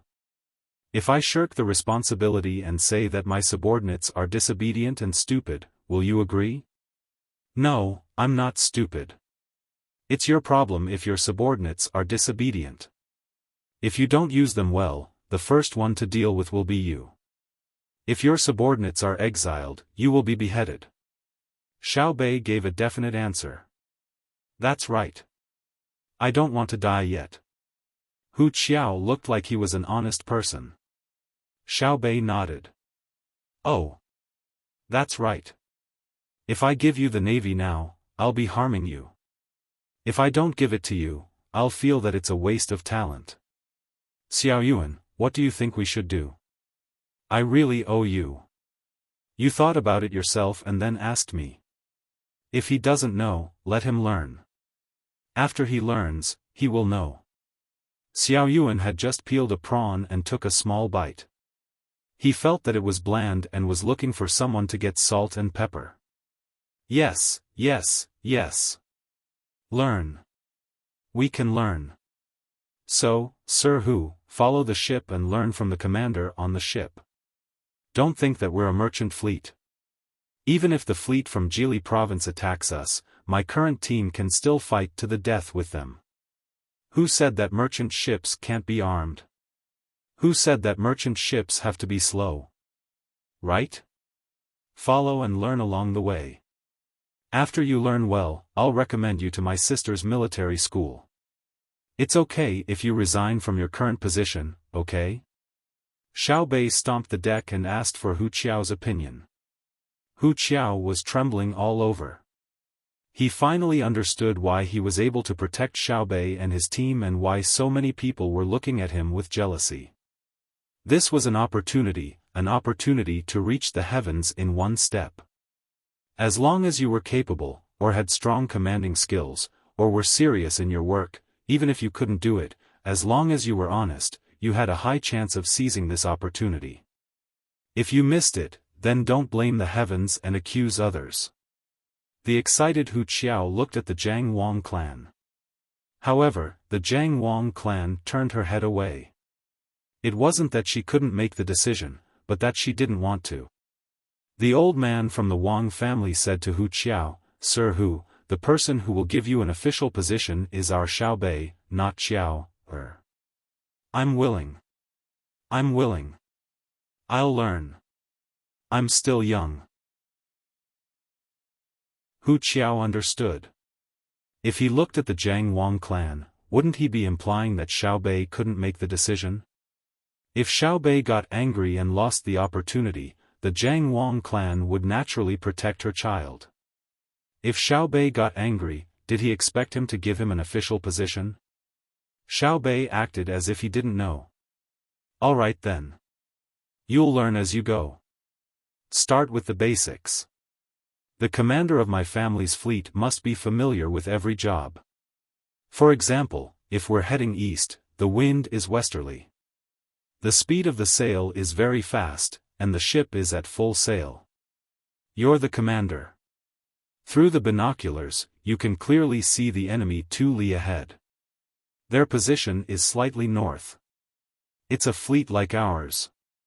You just have to shout, drop the sail, turn left, and fire from the right. You're dead meat. Because they're going against the wind, they're also turning left. They're at full sail and half mainsail. We're slightly southwest of them, so they'll come over first. So you have to know what our ship looks like, how fast it turns, and the effective range of the cannon. Do you understand? Hu Qiao nodded in shock. Didn't Xiaobei say that he didn't know how to command? Why was he able to casually give examples when he was talking to him? Then, what do I have to learn first? Hu Qiao asked. Washing the board, arranging the cargo boxes, tying knots, and standing against the wind. A voice came from the side. Hu Qiao turned his head and saw a man who was not even 30 years old. He was very tanned and stood upright with a serious face. He was like a nail that was nailed to the spot. The first impression he gave was only one word, steady. Then, it was rigid and mean. I haven't asked. The fleet's commander-in-chief, which is also the captain of the flagship. In the future, you will learn from me and do as I say. I want you to remember the joining points of every piece of deck wood and arrange the cargo boxes of all shapes and sizes neatly. When you want it to open, it will open with a pull.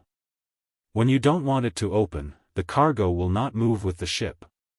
When you stand on the deck, the wind will not sway you, and the waves will not hit you. As such, you are qualified to move on to the next lesson. When the person spoke, he was also very serious and unreasonable. Okay, I'll do it, Hu Qiao said indignantly. He didn't believe that he couldn't do such a small thing well.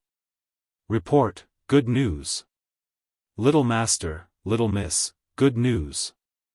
In the hibiscus garden, Zhang Xiaobao and Wang Wan were eating lunch boxes when a person suddenly ran in and shouted loudly.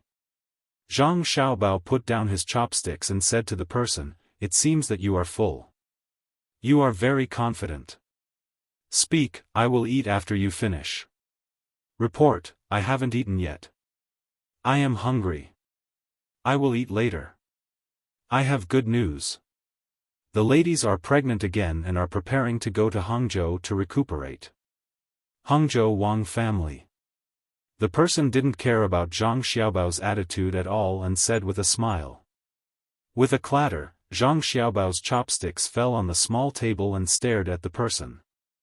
Wang Wan also stopped eating and opened her mouth slightly. Because the two of them heard clearly that the ladies were not the same person. Cuckoo, isn't this too much of a coincidence? Why are you together again? Zhang Xiaobao asked Wang Wan. As the saying goes, I can't make a book out of coincidences. The question is, why did we only find out now? Wang Wan was more concerned about this.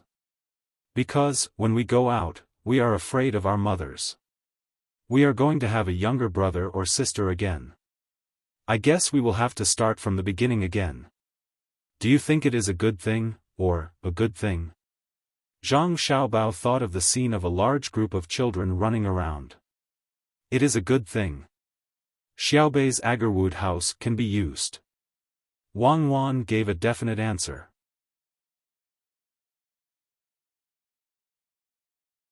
Chapter 1027. Zhang Xiaobao smiled so widely that his eyes narrowed into slits.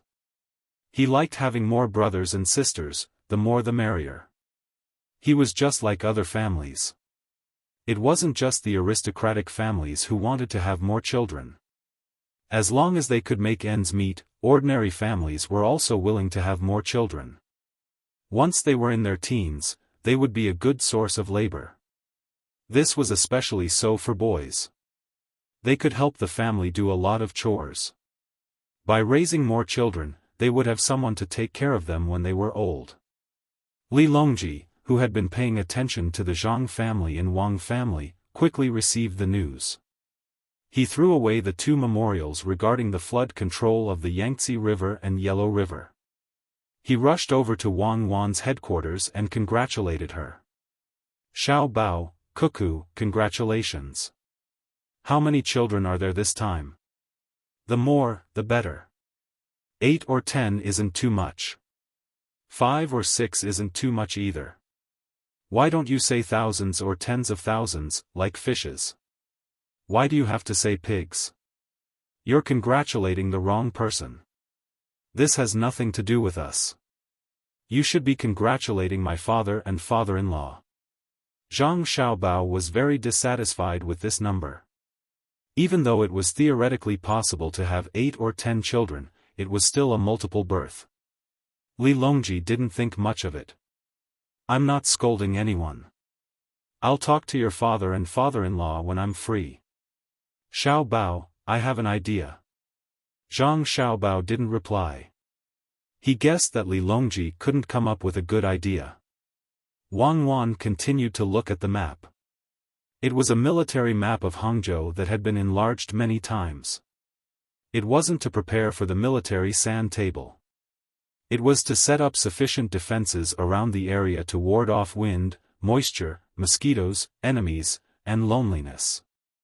As long as there was a threat that had the slightest negative effect on pregnant women, it would be blocked outside. Li Longji was very depressed. In the entire Great Tang, only Zhang Xiaobao and Wang Wan dared to ignore him. Under normal circumstances, Zhang Xiaobao should have replied with a, "What's your idea? This is what this emperor is thinking." This emperor will ask the two madams to help spread the knowledge of conservation. This emperor will also give a push to encourage the people of the Great Tang to have more children. This emperor has asked around. There are some places that are poor, the entire region is poor. If they give birth to a boy, they will keep it, and if they give birth to a girl, they will throw her away. Sometimes, I wonder how many Xiaobei they have thrown away. Girls are also people. If the Great Tang is really full of men, then wouldn't it be over? Hurry up and perfect your plan to subsidize childbirth, and then immediately spread it throughout the Great Tang. Li Longji suggested such a method. This time, Zhang Xiaobao reacted. He shook his head vigorously. "I can't control my mother." "You can talk to my mother." She agreed. "That's her own business. I can help. However, I have to say in advance that I will be helping you with your matters. Advertising, as well as interacting with the people on the streets to talk about the policy, all of these will cost money. The guards will cost money. Organizing the venue and distributing maternity products to pregnant women will also cost money. This money. Aya, Xiaobao, you're right.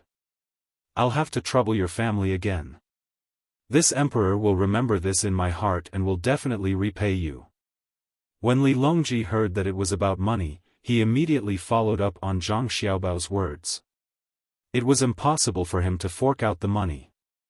Zhang Xiaobao took a look. Seeing that it was indeed the case, he agreed. "All right, my family will fork out the money. I will need to borrow the resources of the local government to help organize the event. I will also need to fork out a portion of the money to send gifts to the pregnant women in the area. As for the advertising fee, it will belong to the local government. You can advertise such a thing? Xiaobei and the others have already gone to the local government. Is there a need to tell me?" Li Longji did not know who would advertise, and he also did not know what gifts would be sent. Xiaobei and the others have the power to monitor, arrest, and convict people, but they do not have the power to order people around. Naturally, there will be advertisements. Dei Hospital's local medicine is free of charge, but the ribs, fish, vegetables, and diapers for the children have to be bought. The businesses involved can advertise their products' quality and price advantages. The most difficult thing is to change people's views. Otherwise, it will be very harmful to the pregnant women's health. Zhang Xiaobao suddenly remembered this matter. It was very serious. Not to mention now, even when he and Wang Wan were together, there were also some people who kept the tradition. In the end, there were complications such as diabetes, heart disease, high blood pressure, gynecological diseases, etc. Li Longji realized that he had encountered a problem in this field that he was not clear about. Like a student, he sat up straight and asked, "Indeed, there should be businessmen who advertise. I saw that Xiaobei and the others used something that looked like underwear. It was made of paper. Even the children can use it." Wang Wan put down the map at this time. Xiaobei and the others only started using it after they were 2 years old. Paper diapers are not for them to use casually. Also, the purpose of giving it to Xiaobei and the others was not to let them pee casually. It is to keep them warm, and when the air is humid, bacteria will come into direct contact with their bodies. They only use it once every 2 hours. Can ordinary people afford to use it? We can't give it to them even if we give it to them. Now that there is a lot of cotton, we need to use pure cotton diapers and wash them frequently. This way, the children will not get rashes easily. The most important thing is not this. It is the diet and hygiene during pregnancy and confinement. Now that the medical school's research is out, we can't stick to the previous methods. When Wang Wan talked about this, she seemed very helpless. Li Longji really did not know much about this kind of thing. He was only in charge of making people pregnant, but he was not in charge of taking care of and delivering the child. The only thing he could do was to think of ways to get what the woman he liked to eat when she was pregnant. If she liked to watch a play, he would get someone to act. If she wanted to hear him play the drums, he would play the karma drum. As for the pregnant woman's body, he did not care. Now that he heard what Zhang Xiaobao and Wang Wan said, it seemed that there was a lot to know about pregnancy. He asked, for example, "Madam, I will talk to His Majesty. You can continue looking at the map." Zhang Xiaobao continued and said to Li Longji, "For example, there is a tradition in many places. It is called a custom. When a woman is pregnant, she has to raise chickens. When she needs them, she will eat eggs and chicken. This is not wrong. It ensures nutrition because cows and sheep are too expensive, not to mention deer. In the past, the cost of raising pigs was not low. They only knew how to feed pigs with grass and food, but they did not know how to rear pigs. In the end, they gave pregnant women and confinement women chicken, eggs, and millet to their heart's content. Then they fell sick. Usually, they can't eat so much. Meat is too big, so they eat it all at once. The thin ones become fat, and the fat ones become fatter. What's wrong with that? Children need to drink milk. Women need to eat more to get milk. Li Longji understood this. Yes, nutrition needs to follow, but who said that nutrition is meat? If you eat well when you are pregnant, the child will grow up, and it will not be troublesome to give birth. Now, there is the technology to perform a cesarean, but who is willing to always perform a cesarean? Look at how the dishes sent to you by Savant's restaurant are usually matched. Isn't it to let you have a balanced diet and live a few more years? Look at how I make meat for Xiaobei and the rest. It's not that my family can't afford it, but I can't let them eat it. Sometimes, I have to make some wild vegetables for them to dip in sauce. For every type of food, cuckoo, and I have to tell Xiaobei and the rest a story so that they won't be biased. It's the same for pregnant women. Eating too much meat is not good for the body.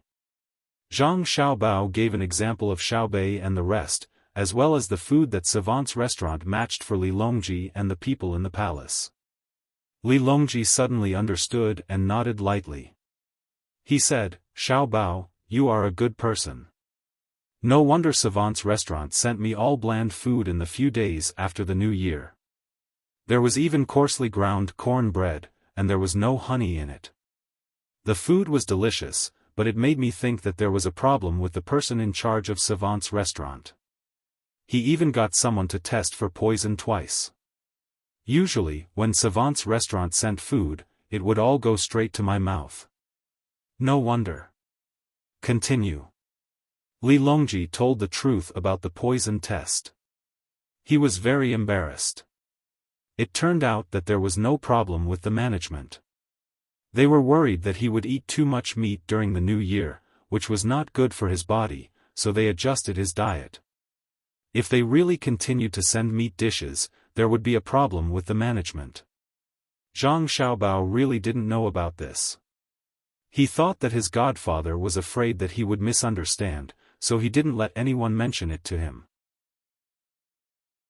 Also, during the month of confinement, the most common time is that you are not allowed to bathe for a month.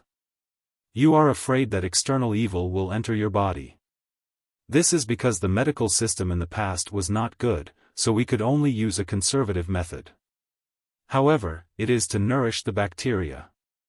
This matter has a certain reason, but now, we don't need to use this method. Cuckoo, I will talk to Her Majesty outside. As Zhang Xiaobao spoke, he greeted Wang Wan. Wang Wan glared at Zhang Xiaobao. I'm not a child. What are you afraid of? There is nothing that can't be told to others. Alright, you can't tell everyone everything. If the emperor doesn't keep secrets, he will lose his officials. If the officials don't keep secrets, don't say useless things.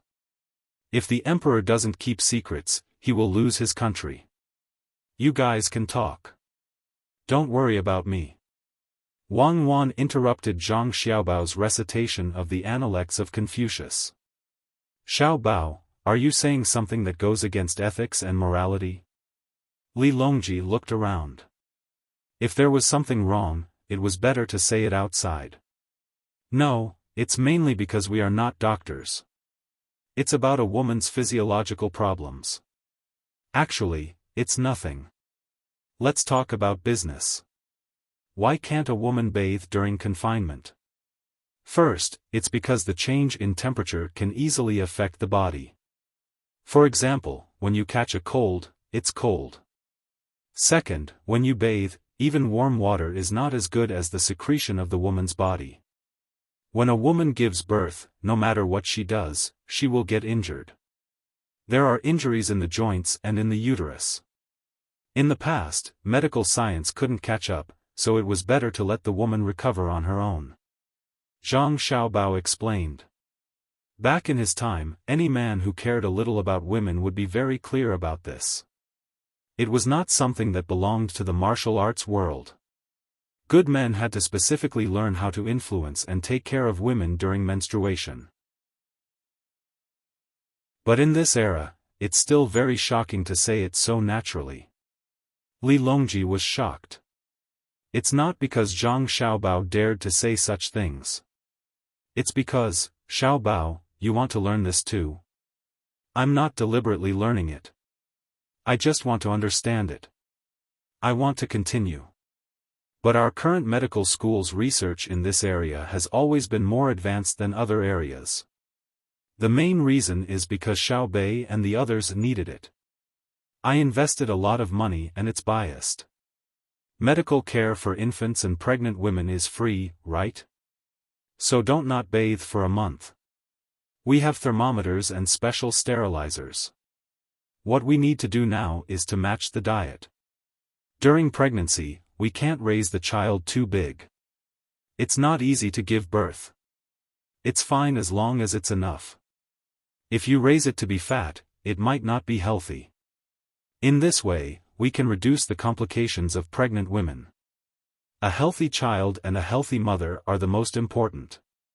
Also, during confinement, don't eat too much millet and eggs just for milk. There's also rice, sorghum, white flour, various vegetables and fish. Take turns to eat. Eat less but eat more. This will speed up the digestion of the stomach and intestines. If there's not enough milk, you can replenish your protein. The most common food is soy products. Of course, eggs are fine too. But you can't eat a pile of eggs every meal. Other than protein, there's also cholesterol. Drink some of Kuenbu's soup. There's also direct sugar intake. Drink more plain water and pure fruit juice. If it's twins and you can't keep up with milk, you can add meat and fish.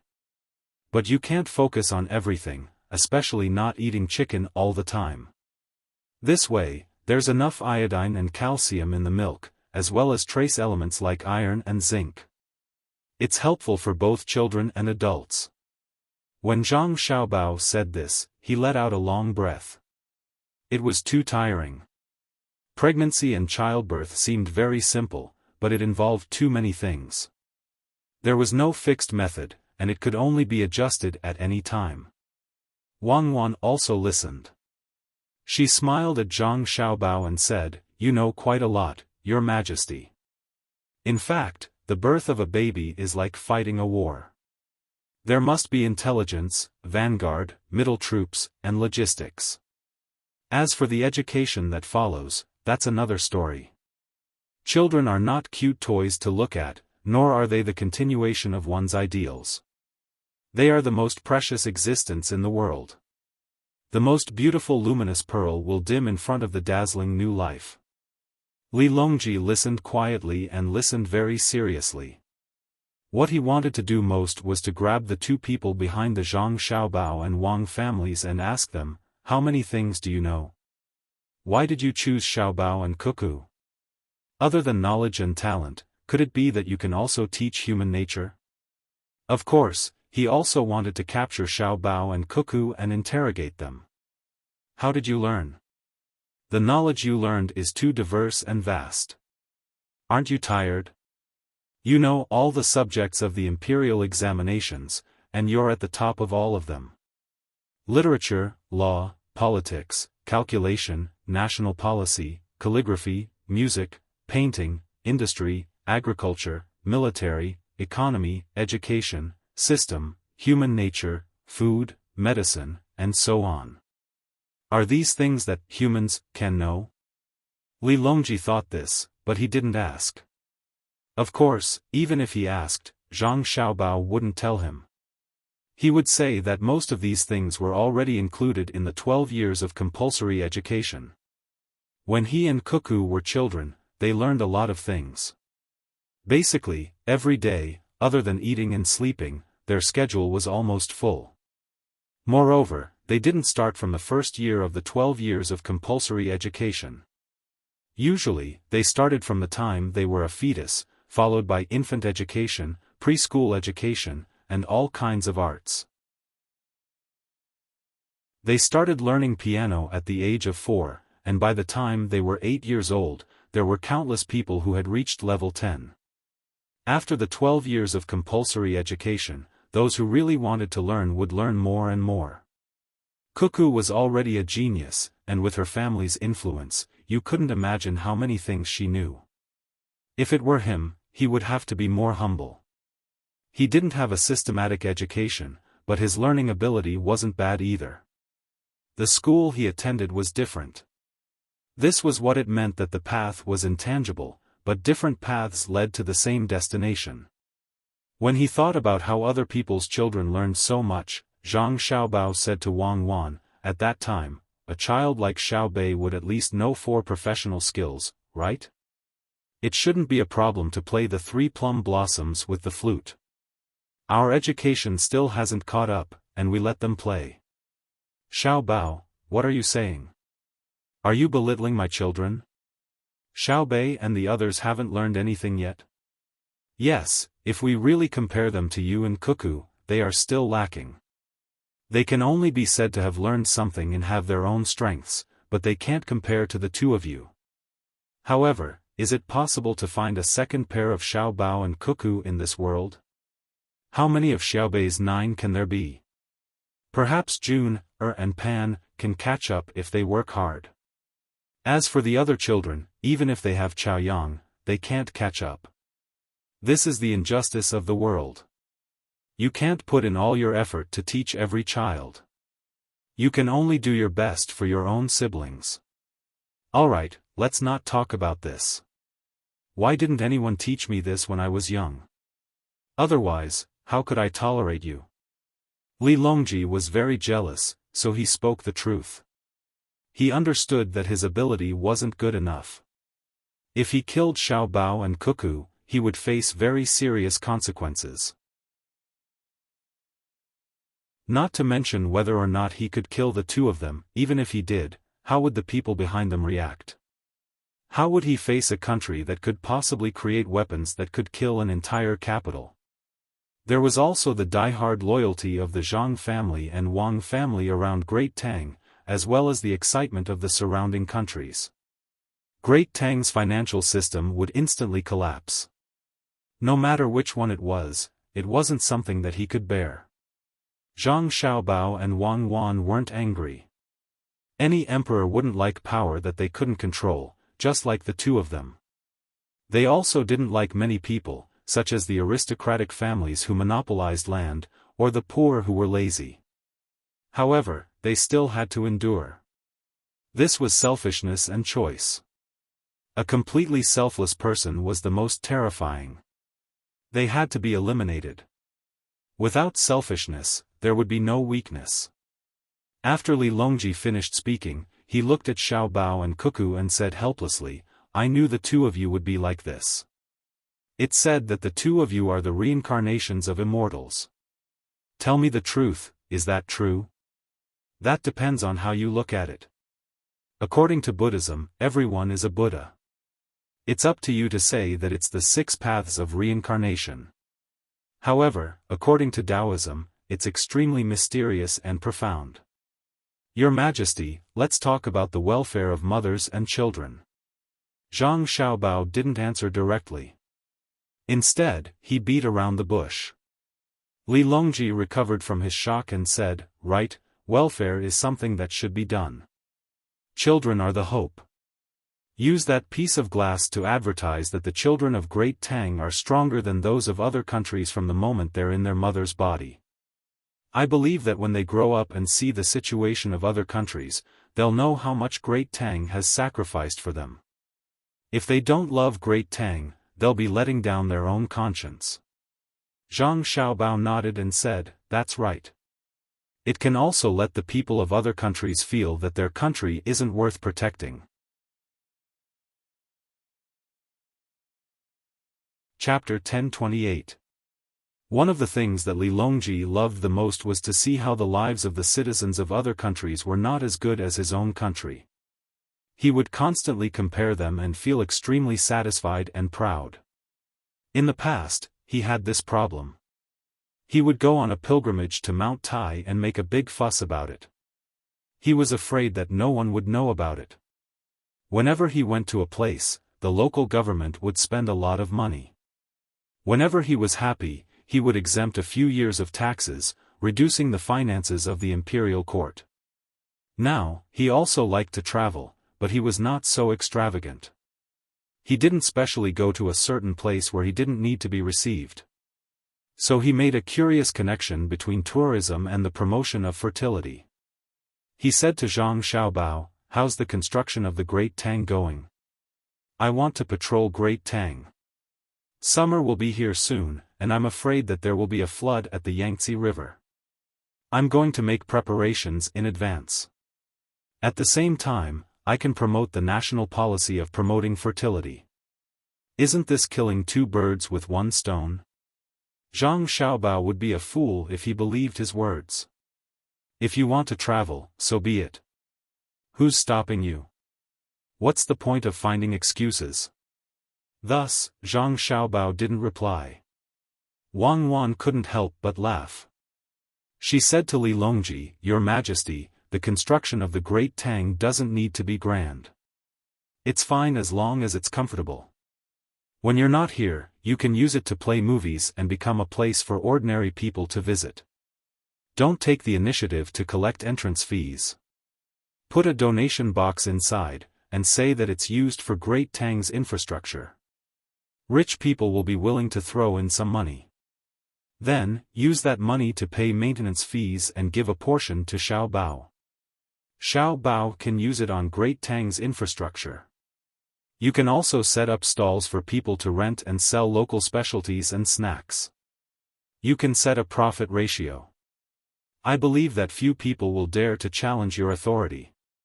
Don't rip off the tourists. This is a place where publicity is the most important. You can't put the cart before the horse. After which, Wang Wan looked at the sand table and reminded Zhang Xiaobao, the wind direction has changed. Change the place to release the smoke. Oh, okay. Give the order. Extinguish the fire in the northeast and ignite the fire in the west. Zhang Xiaobao looked at the sand table. That was right. The messenger had already changed the model to test the wind direction. Li Longji and Wei Wei shook their heads. I reckon that Zhao Hanzhong will come looking for the two of you later. Look at how you've bullied him. Do you still have the honor of a soldier? You're just like a rascal. Smoke, smoke, smoke. All you know is to smoke. Your Majesty, you can't say that. If I had other means, would I have ordered people to shout, harass, and release smoke? You will know later, whether it is the Navy, the Army, or the Air Force, when attacking the enemy, you must hide yourself. Take the artillery for example. Now that they are firing at our army is able to hold on. If our army also has artillery battalions, would they dare to fire as they please? When his cannonballs fell on our infantry positions, our cannonballs fell on his artillery positions. What's the big deal about smoke? In the future, I will release poisonous gas. If the wind blows, a large number of people will die.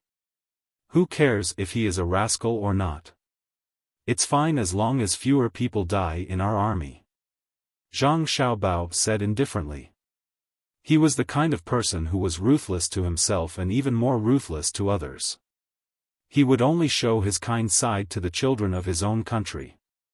This was also the point that made Wang Wan feel the most conflicted when she evaluated him. Li Longji's personality was actually quite similar to Zhang Xiaobao's. The only difference was that in the past, he could bear to do anything to anyone, even if they were children of Great Tang. This had something to do with his family upbringing and environment. Now, a lot had changed. The environment had changed, so there was pressure and motivation.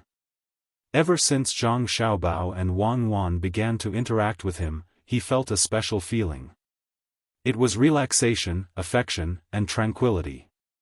When the two of them were a little older, Xiaobei and the other 9 children became lively again. This made Li Longji realize that it was better for him to have a few people around him who didn't treat him like an emperor. Right now, Li Longji was experiencing this kind of interaction. He liked to hear Xiao Bao speak casually. He understood that it wasn't that Xiao Bao didn't know how to speak in a bureaucratic tone like the other ministers. Even Xiao Bao knew how to do it, let alone Xiao Bao. Of course, Xiaobei's bureaucratic tone was very cute. Only those with ulterior motives would be afraid of it. This was because when Xiaobei spoke in a bureaucratic tone, it was when she was about to teach someone a lesson. What she liked to do the most was to tell stories to others. Li Longji's eyes narrowed. He enjoyed chatting with Xiao Bao and Cuckoo, even if Xiao Bao was speaking bloody words. Reporting, Enemy General Zhao Hanzhong is cursing at the front of the formation. Ask our generals to go out and meet him.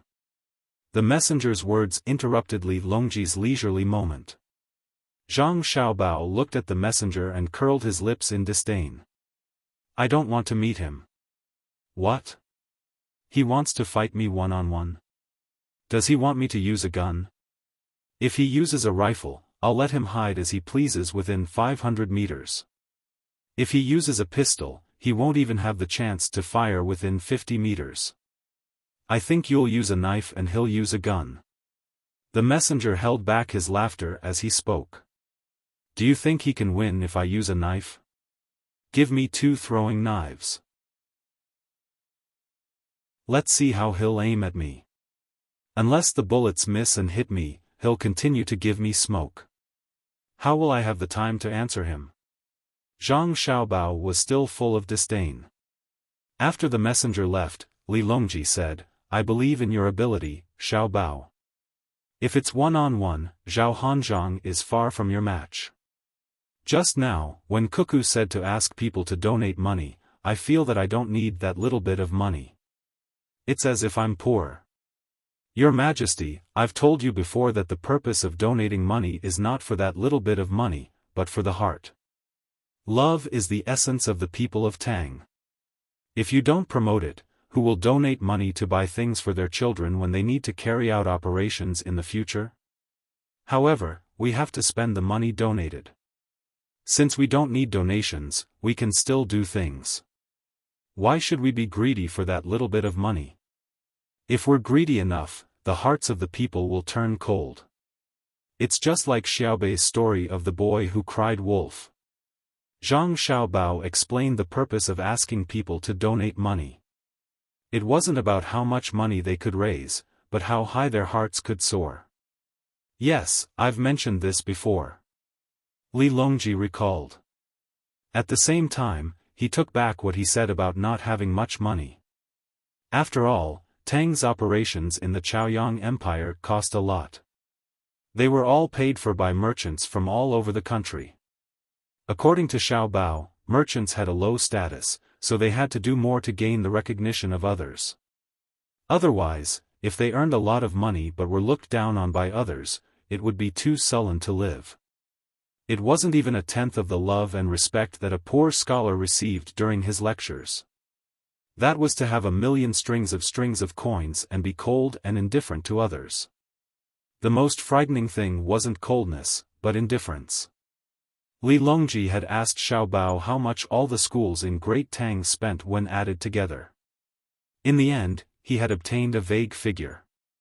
Based on the dormitory that the schools built for the students who came from afar and provided 4 to 5 meals a day, and based on the quality of the meals and the standards of the books and uniforms, they spent at least 20 million strings of coins a year. Based on the 12 months of Great Tang's fiscal revenue, this took up about 1/7 of the total. Just thinking about it was enough to scare someone to death. The treatment of the children was simply too good. The main reason was that the status of the merchants wasn't high enough. They needed money, and more importantly, they needed the recognition of the people of Great Tang. Of course, Xiaobao and Cuckoo also played a role in this. Through incessant propaganda and clear attitudes, the merchants knew what to choose. Xiaobao, our Great Tang's merchants really don't have it easy. They were scared by you and spent all their money. Say, don't put the blame on me. I'm not scaring them. It's only 20 million strings of coins. If they don't spend it, I'll do it myself. I don't need to use the imperial court's revenue, nor do I need to use your money. I can support it myself. But if they really force me to spend my own money, my family's annual income won't be 60 or 70 million strings of coins. It might even rise to 100 million strings of coins. Since they aren't willing to take the money, I won't give them a chance to make a lot of money. As long as the Great Tang's imperial court doesn't interfere or suppress me politically, I control the Ministry of Works and the Agriculture Temple, as well as a large number of production, logistics, sales, and trade systems. I won't be able to deal with them.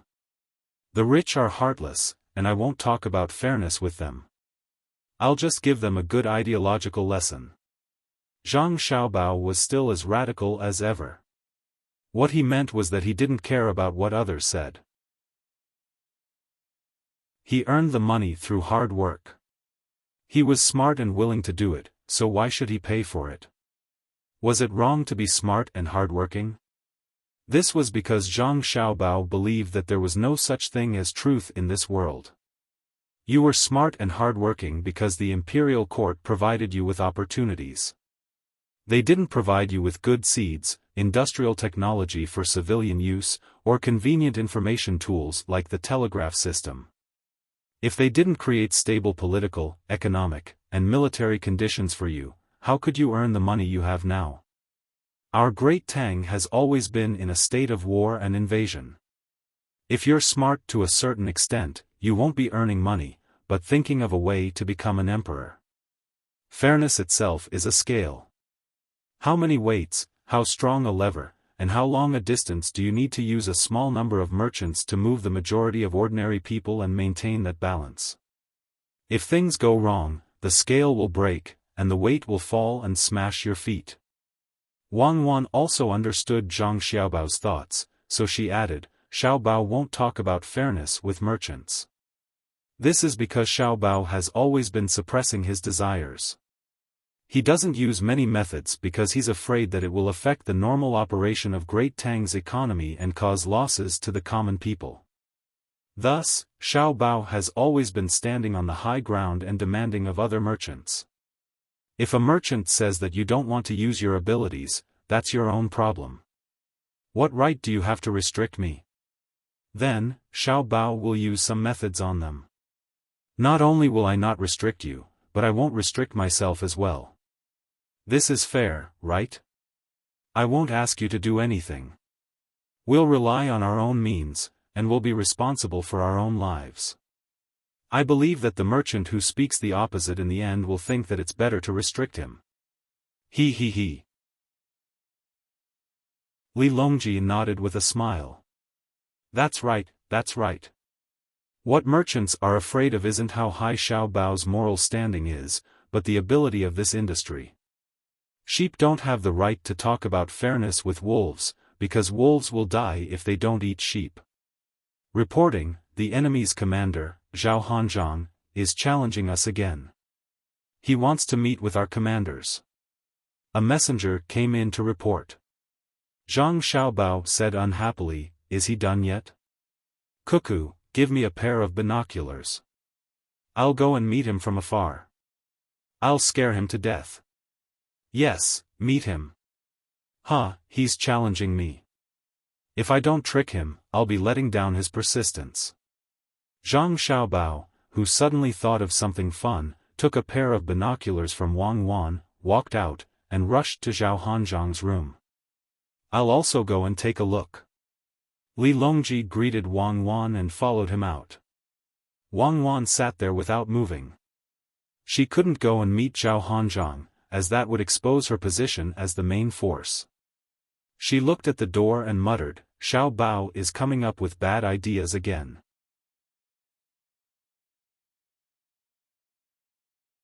Chapter 1029. Challenge. Zhao Hanzhong stood by his sand table and ordered the messenger. General Zhao is in a good mood. It's just that it's a bit cold in the command center. Do you want someone to add a brazier? Zhang Xiaobao's voice sounded as he appeared at the door.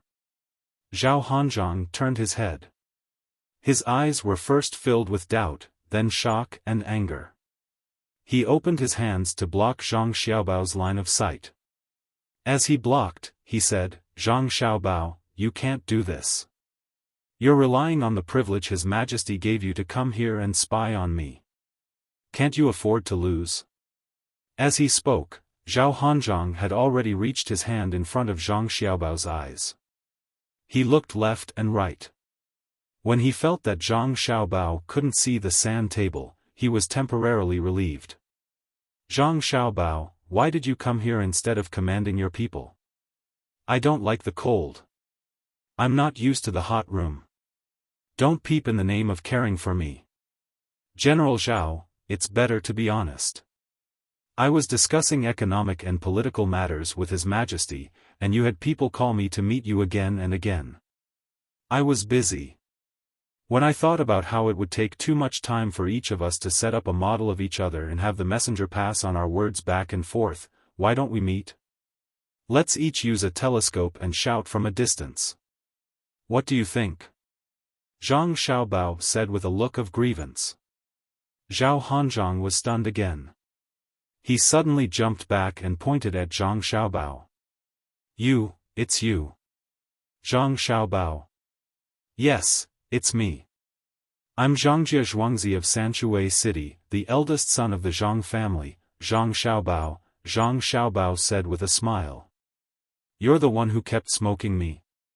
You're also the one who made the soldiers sing folk songs day and night? No wonder you could come up with such a sinister move. In other words, the main force of your army is here, right? Zhao Hanzhong loudly questioned Zhang Xiaobao. This was because it was a folk song, and the messenger had sung it to him many times. At first, it was all right, but later on, he felt a headache coming on. It was too torturous, and he had to change it to another song. Staring at the same song, who could stand it? The smile on Zhang Xiaobao's face became even brighter. He cupped his hands and said, "Thank you, thank you, thank you for the compliment." As the saying goes, in a battle of life and death, everyone will rely on their own means. All is fair in war. In fact, I haven't done enough. I need to learn more in the future. Stay away from me. Don't get too close. Disgusting. Who wants to talk to a man like you? Someone, pass down my order and report to the middle army. The enemy our brigade encountered is Zhang Xiaobao's logistics team. Their main force is at Mount Huangshan. Wait, Zhang Xiaobao, you lied to me. Your main force is definitely not at Mount Huangshan, right?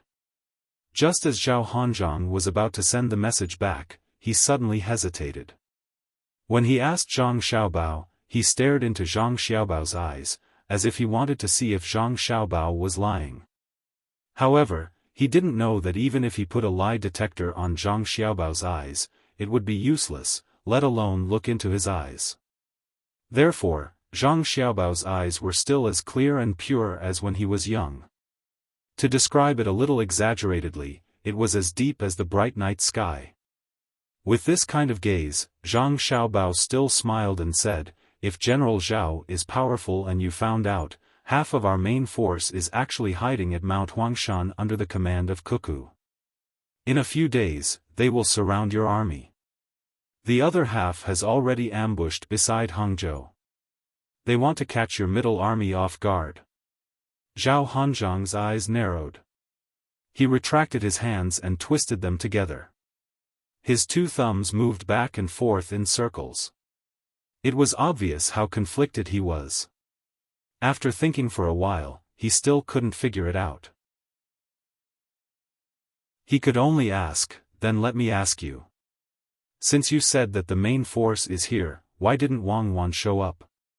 Do you need Cuckoo to show up to fight your brigade of 4,000 people? My logistics army has more than 20,000 people here. Including my personal guards, there are a total of 25,000 people. Originally, I thought that it would be difficult for you to fight properly. Who asked you to rush all the way here? Now that you're here, you still want to call the shots. It's useless even if you put up a front." Zhang Xiaobao puffed out his chest and looked up at the ceiling as he spoke to Zhao Hanzhong. Zhao Hanzhong still didn't believe him. Although he knew that what was false was true and what was true was false, he couldn't tell which of Zhang Xiaobao's words was false and which was true. "Zhang Xiaobao, it's too impolite of you to look at the sky when you speak. Let me ask you again. Which of your battalions is following behind my army? Which unit was the one that set the forest on fire? Who was the vanguard of my 1st Brigade on Fuyang Hill? Oh, you're here to ask me for information? Alright, since we're colleagues, there's no harm in telling you. First, let's talk about the one that set the forest on fire. That was done by Cuckoo's sniper battalion. It was a high-quality team. A 2nd period inner courtyard student and 13 4th period inner courtyard students. After they finished setting the forest on fire, they went into hiding and didn't come back. At that time, they were given a death order to achieve their goal. However, they didn't want to die, so they survived. They also split into many small teams and searched for small enemy units in various places. For example, groups of 3 to 5 people, or less than 10 people. When they encountered them, they ate them. They seized a lot of these things that can see very far. You recognize them, right? Zhang Xiaobao wasn't in a hurry at all. He spoke slowly to Zhao Hanzhong and even waved the binoculars in his hand. Zhao Hanzhong's expression was ugly. He waved his hand and said, "Just say that you destroyed my intelligence team. Why are you beating around the bush? You're holding binoculars in your hand. Your family made them first. Don't you recognize them?" In other words, there was only one or a few small teams following behind my army. Where's Fuyang? You're really too much. Just joking and relaxing. That's right, there's a small team behind you. Not just a few people. The leader of the team is called Little Dong. I've already met him and told him about your members and weapons. Fuyang, you can only blame your people for being too careless. When they met the logistics team that I sent out, the result was the same as yours. They foolishly rushed forward to fight a siege and annihilate the enemy. You're a little stronger than them, just a little. You pulled your people back in time to break through, but it's just a little. Zhang Xiaobao was telling the truth, but he knew that Zhao Hanzhong didn't dare to treat it as the truth. If it was him, he wouldn't believe it either.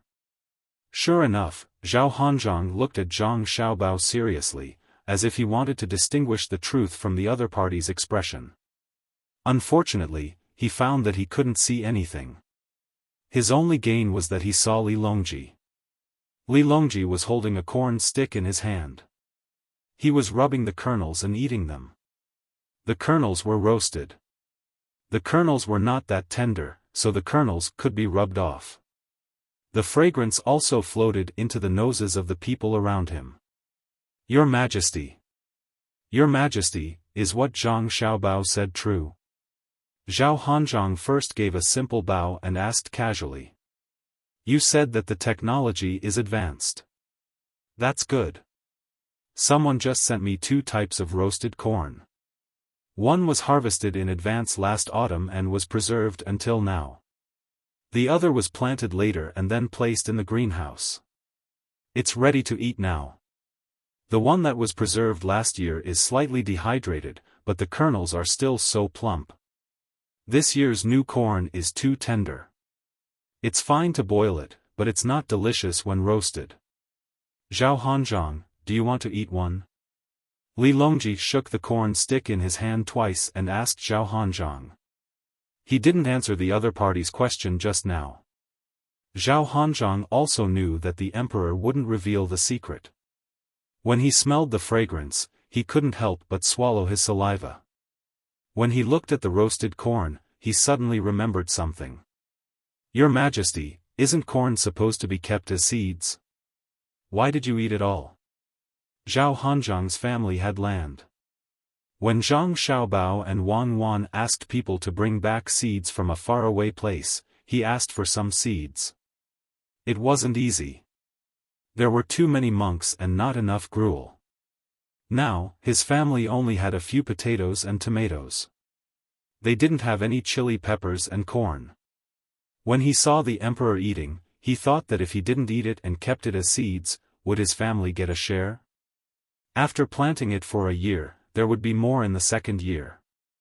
Li Longji waved his hand behind him. Someone came over and brought the roasted corn. Zhao Hanzhong, eat an ear of corn. It's not bad to eat a few more. Corn seeds are indeed produced after corn ripens, but not all corn can be turned into seeds. The corn that was left last year and the corn that was eaten this year didn't grow well. If you leave it as seeds, wouldn't you be harming the people? It's like a general. The one who commands the army must be a general, but not any general can command the army. Li Longji's last words were heavy, which made Zhao Hanzhong tremble. He knew that His Majesty was saying that his command was not good, and that he was alone in the enemy's encirclement. He could not be a seed. When he took the roasted corn, he suddenly felt that the corn wasn't that delicious. He didn't even care that it was hot. Zhang Xiaobao came over to help Zhao Hanzhong take the corn. His 2 hands moved back and forth and blew on the corn. Otherwise, Zhao Hanzhong's hands would be scalded and blistered. Li Longji changed the topic. Of course, corn and people are different. If the seeds can't be used, then it's over. As for people, they can learn more. There's still a chance. When two armies meet, what should they do? The vanguard attacks, the middle army defends, and the logistics camp temporarily. The attack is chaotic, and the defense is counterattacking. Zhao Hanzhong immediately replied. If one army arrives and the enemy camp is waiting to defend, what should they do? Li Longji asked again. When all the scouts are sent out and looking for an advantageous place, they will both be on the defensive and stabilize their foundation. Then, they will plan another direction, Zhao Hanzhong replied. What should they do when they see that the enemy's vanguard is weak? When they find the location of the main force, they will order a small group to test it out. This is to prevent them from being lured into attacking and losing their advantage. Then what did you do when you attacked Highland 113? Li Longji's voice became louder. Zhao Hanzhong's head was almost touching his chest. I thought they had few people and bad weapons, so I wanted to take them down first and finish them off in one go. Who knew that they would be so tenacious and fight to the death without retreating? And they even dug trenches and set up ambushes. Zhao Hanzhong's voice became lower and lower. He knew who his opponent was, but he couldn't help but underestimate them. This was because he had good weapons. Eat it. Let Xiao Bao blow on the corn to cool it down for you. It should taste better for you. After Li Longji finished speaking, he held his unfinished corn and found a place to sit down. He waited for Zhang Xiaobao and Zhao Hanzhong to speak. Only then did Zhao Hanzhong remember that he still wanted to eat the corn. He took the corn from Zhang Xiaobao's hands. Thank you, Jidushi Zhang. Don't mention it. The war isn't over yet. Let's continue. Zhang Xiaobao also asked for a roasted corn. He first ate the 2 rows of corn in the middle quickly with his mouth. Then, he could use his hands to rub them. He rubbed very carefully and evenly. He tried his best to rub out as much of the corn kernels as possible. His hands were covered in black dust. Zhao Hanzhong reacted. They were still fighting. He swallowed the corn kernels in his mouth and said to Zhang Xiaobao, "You should hurry up and attack. Otherwise, when the main force of my army arrives, I will attack from both inside and outside. Your 20,000 men won't be able to defend. Are you trying to scare me? Your main vanguard of 10,000 men is currently camping outside. How could they know that our army has more than 20,000 men?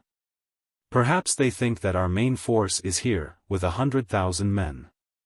Even if they had 100 times the courage, they wouldn't dare to attack. I'm going back first. I'll immediately attack you. Just wait." After Zhang Xiaobao finished speaking, he took the corn kernels and left. "You're leaving just like that? Aren't the two of you going to chat a little longer?" Li Longji also got up and chased after Zhang Xiaobao. However, he did not return to Wang Wan's command center. Instead, he returned to the center of the sand table, because Zhang Xiaobao also did not return.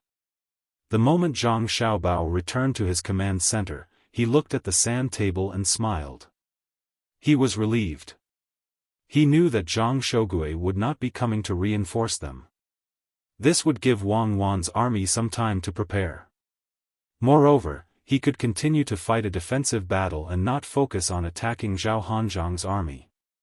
Of course, this was not absolute. There was a probability, and the probability was just slightly higher.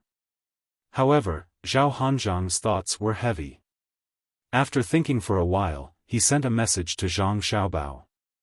He did not make any subjective judgments. He passed on the exact words he had said to Zhang Xiaobao and let him make his own judgment. When Zhang Shogui received the report, he was also given a fright. He hadn't expected his army to encounter Zhang Xiaobao's logistics force. If he really believed everything, then the Fuyang region was also under Zhang Xiaobao's logistics force. Then where's the main force? Where's the enemy's main force? If they weren't in the Huangshan region and only had Zhang Xiaobao's 20,000 men, our army would naturally be able to wipe them all out. But if that wasn't the case, why would Zhang Xiaobao say that? Is he baiting me into attacking so that I can be eaten by the main force, or is he trying to scare me so that he can use this opportunity to wipe out that brigade? Zhang Shogui began to analyze the information he had received. The more he thought about it, the more chaotic his mind became.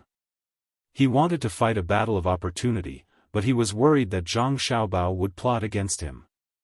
He wanted to defend, but he was also worried that he would delay the crucial moment of rescue.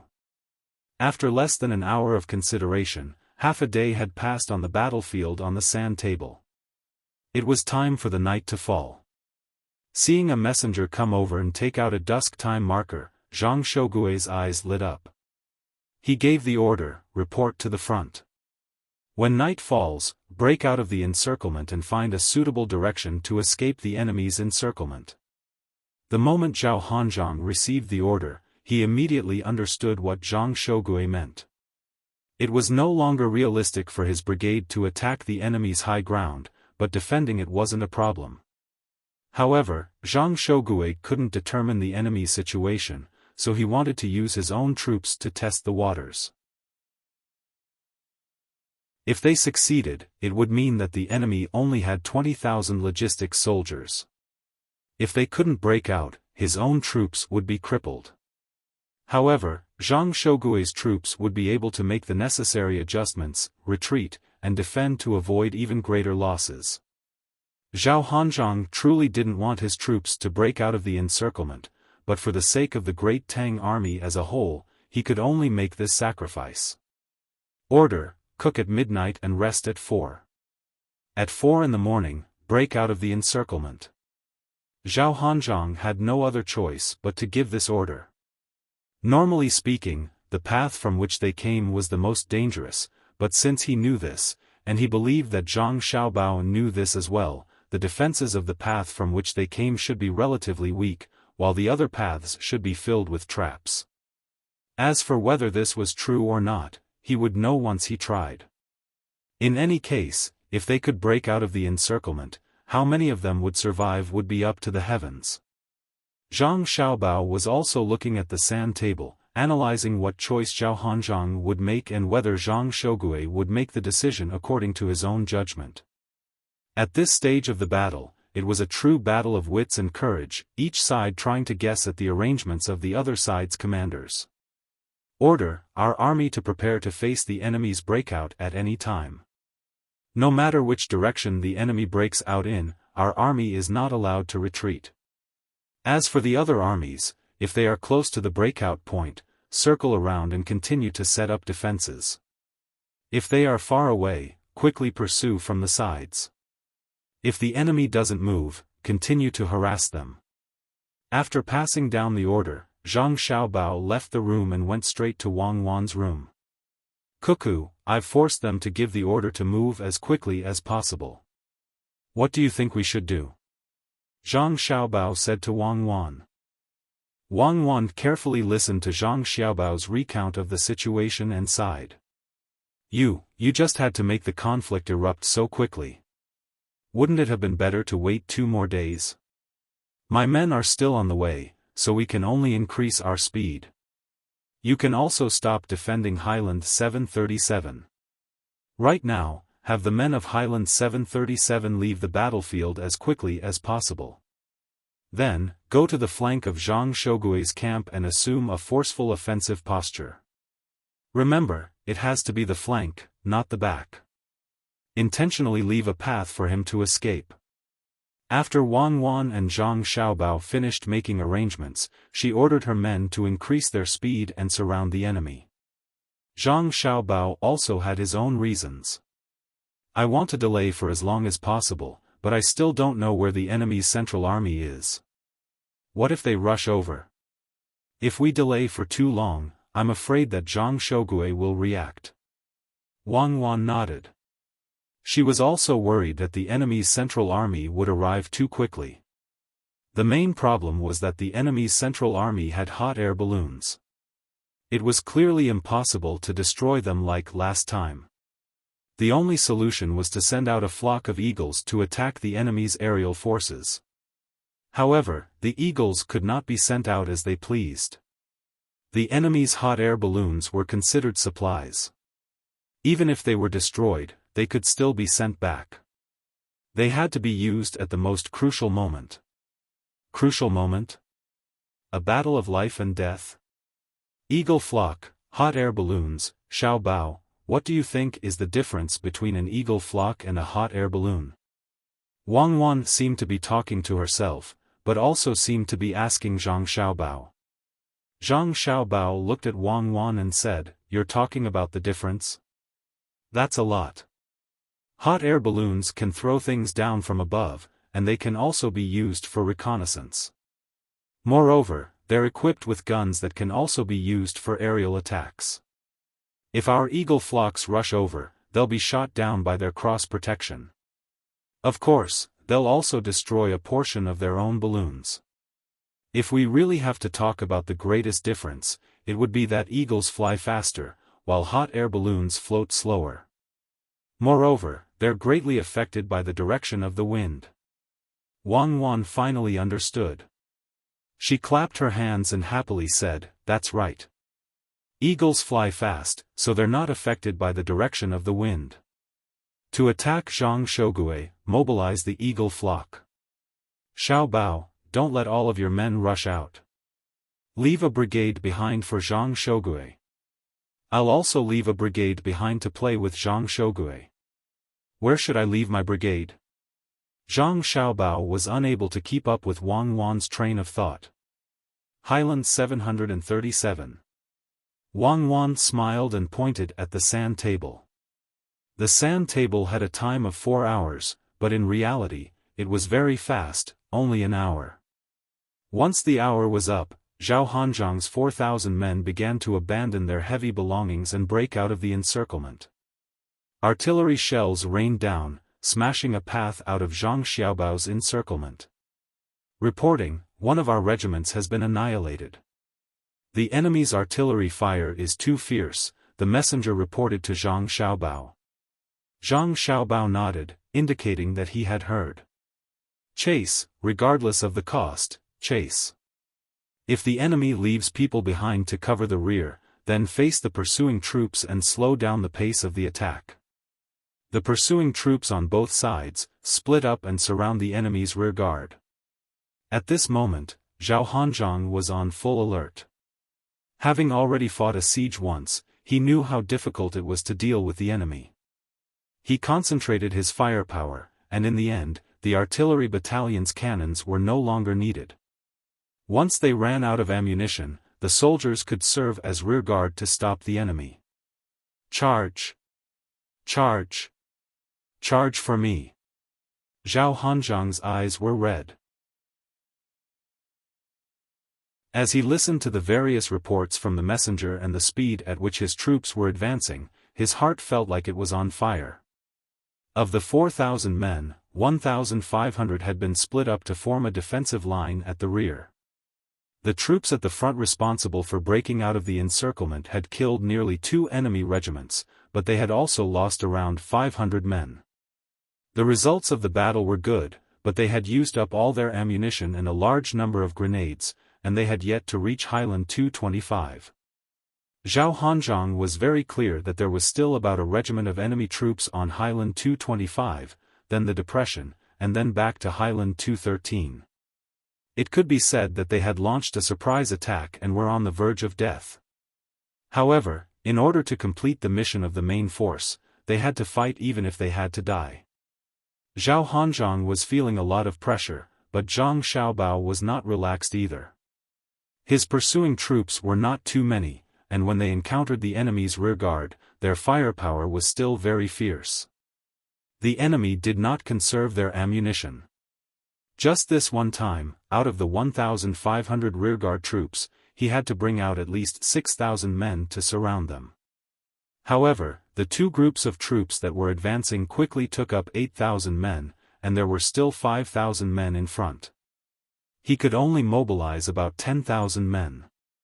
Highland 737, don't hold back. Attack. Send out my personal guards. Regardless of the casualties, break through the encirclement. Tell the main force that the pursuit is difficult.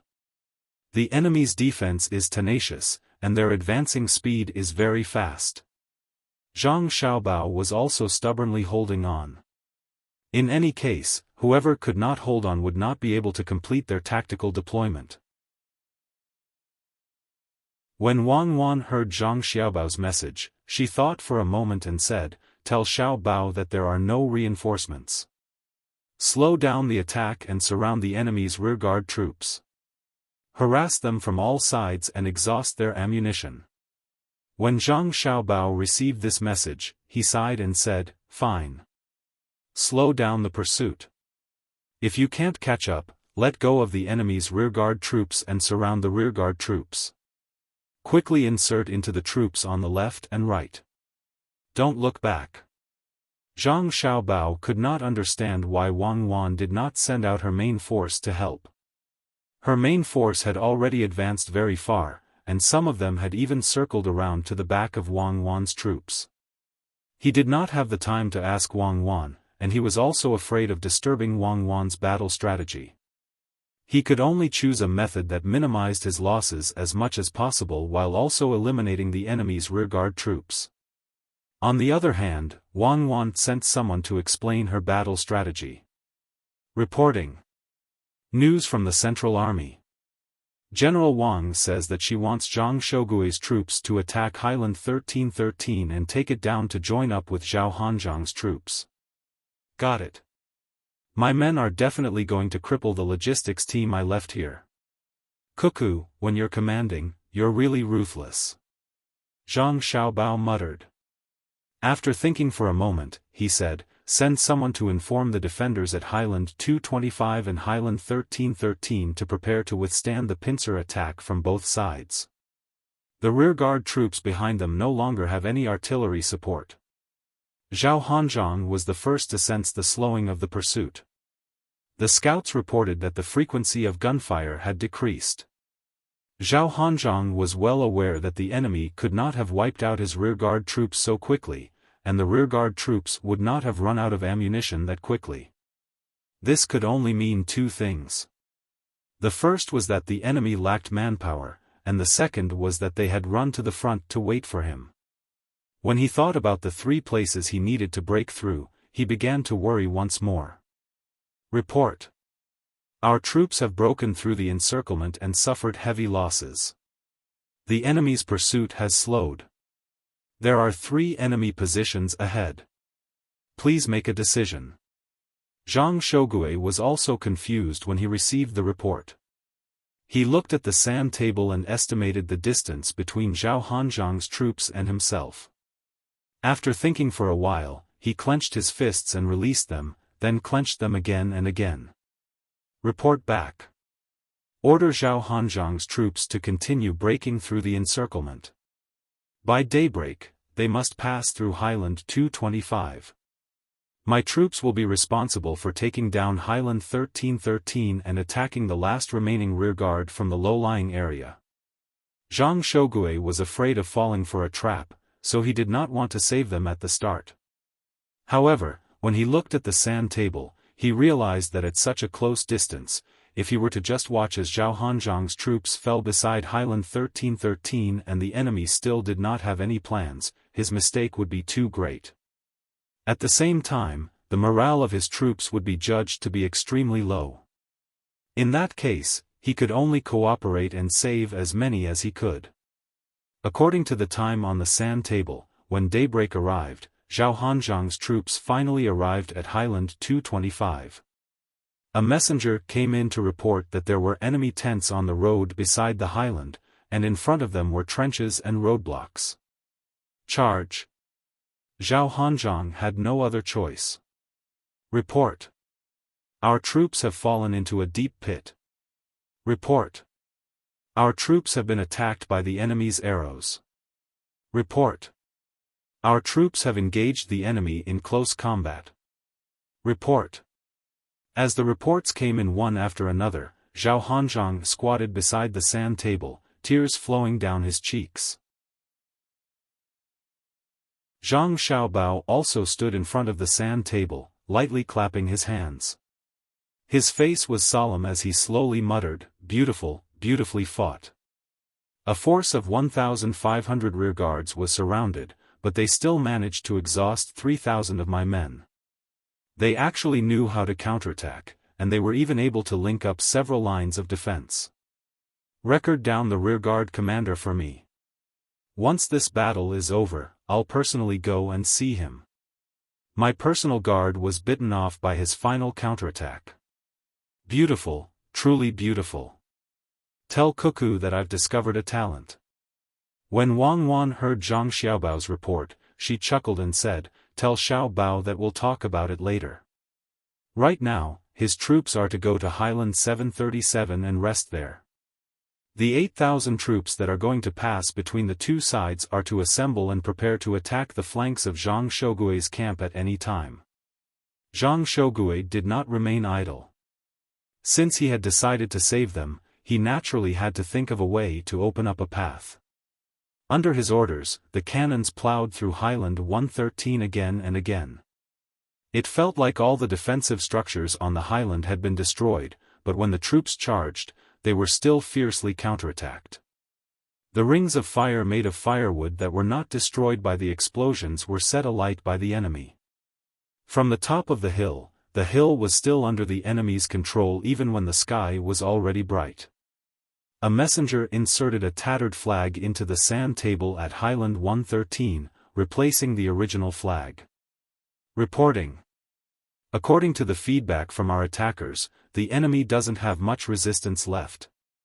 Zhang Shougui bit his lip. You've been saying this since an hour ago. Zhao Hanzhong, you've really screwed me over. Is this the army you destroyed when you broke through? There's at least a regiment defending it. Men, continue the bombardment. In another room. Battalion Commander Wang, you've fallen in battle, the messenger said. One of the three commanders stood up and said to the other two, Sun Quan, Fan Zhu, I'm leaving. I'll be waiting for you at the center of the sand table. I hope that you'll arrive a little later. Sun Quan and Fan Zhu nodded. After Wang Nan left, the two exchanged bitter smiles and shook their heads at the same time. How many can still fight? Sun Quan asked. Less than 100. This is the last defense. Once the enemy shells fall, you and I will probably have to leave. Fan Zhu appeared very calm. He was exhausted today and had to constantly communicate with the messenger. Although there was no sound of cannon fire, the silent battlefield still exhausted him. As expected, it didn't take long for the messenger to report that another wave of enemy shells had fallen. Sun Quan had been struck by shrapnel and had died. Only Fan Zhu was left. He stood up and said, I want to see Zhang Shougui and see what kind of expression he has, ha. Zhang Shougui was also thinking the same thing. He wanted to see just who was so tenacious. When the messenger placed the enemy flag on the sand table, he said, the charge is the last attack. If they're dead, I want to see them. If they're alive, I want to see their corpses. I want to see them. Less than a quarter of an hour later, a messenger came in and picked up a tattered flag. He inserted it into the sand table and reported, our charge has been defeated. Highland 113 is still in the hands of the enemy. Motherfucker, playing with me? Where did they come from? Zhang Shougui looked at the messenger in disbelief. The messenger shook his head.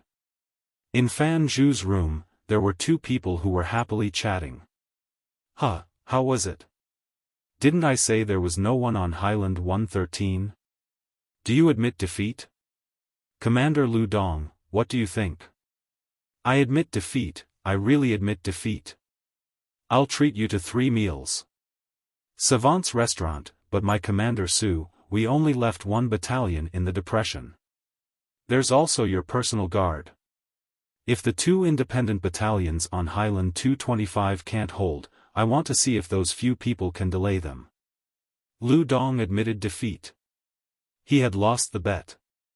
Fan Zhu didn't know whether to laugh or cry as she looked at Lu Dong and Su Gu. She asked, "You've left your own position. Aren't you afraid that your position will be taken care of?" Su Gu didn't care at all.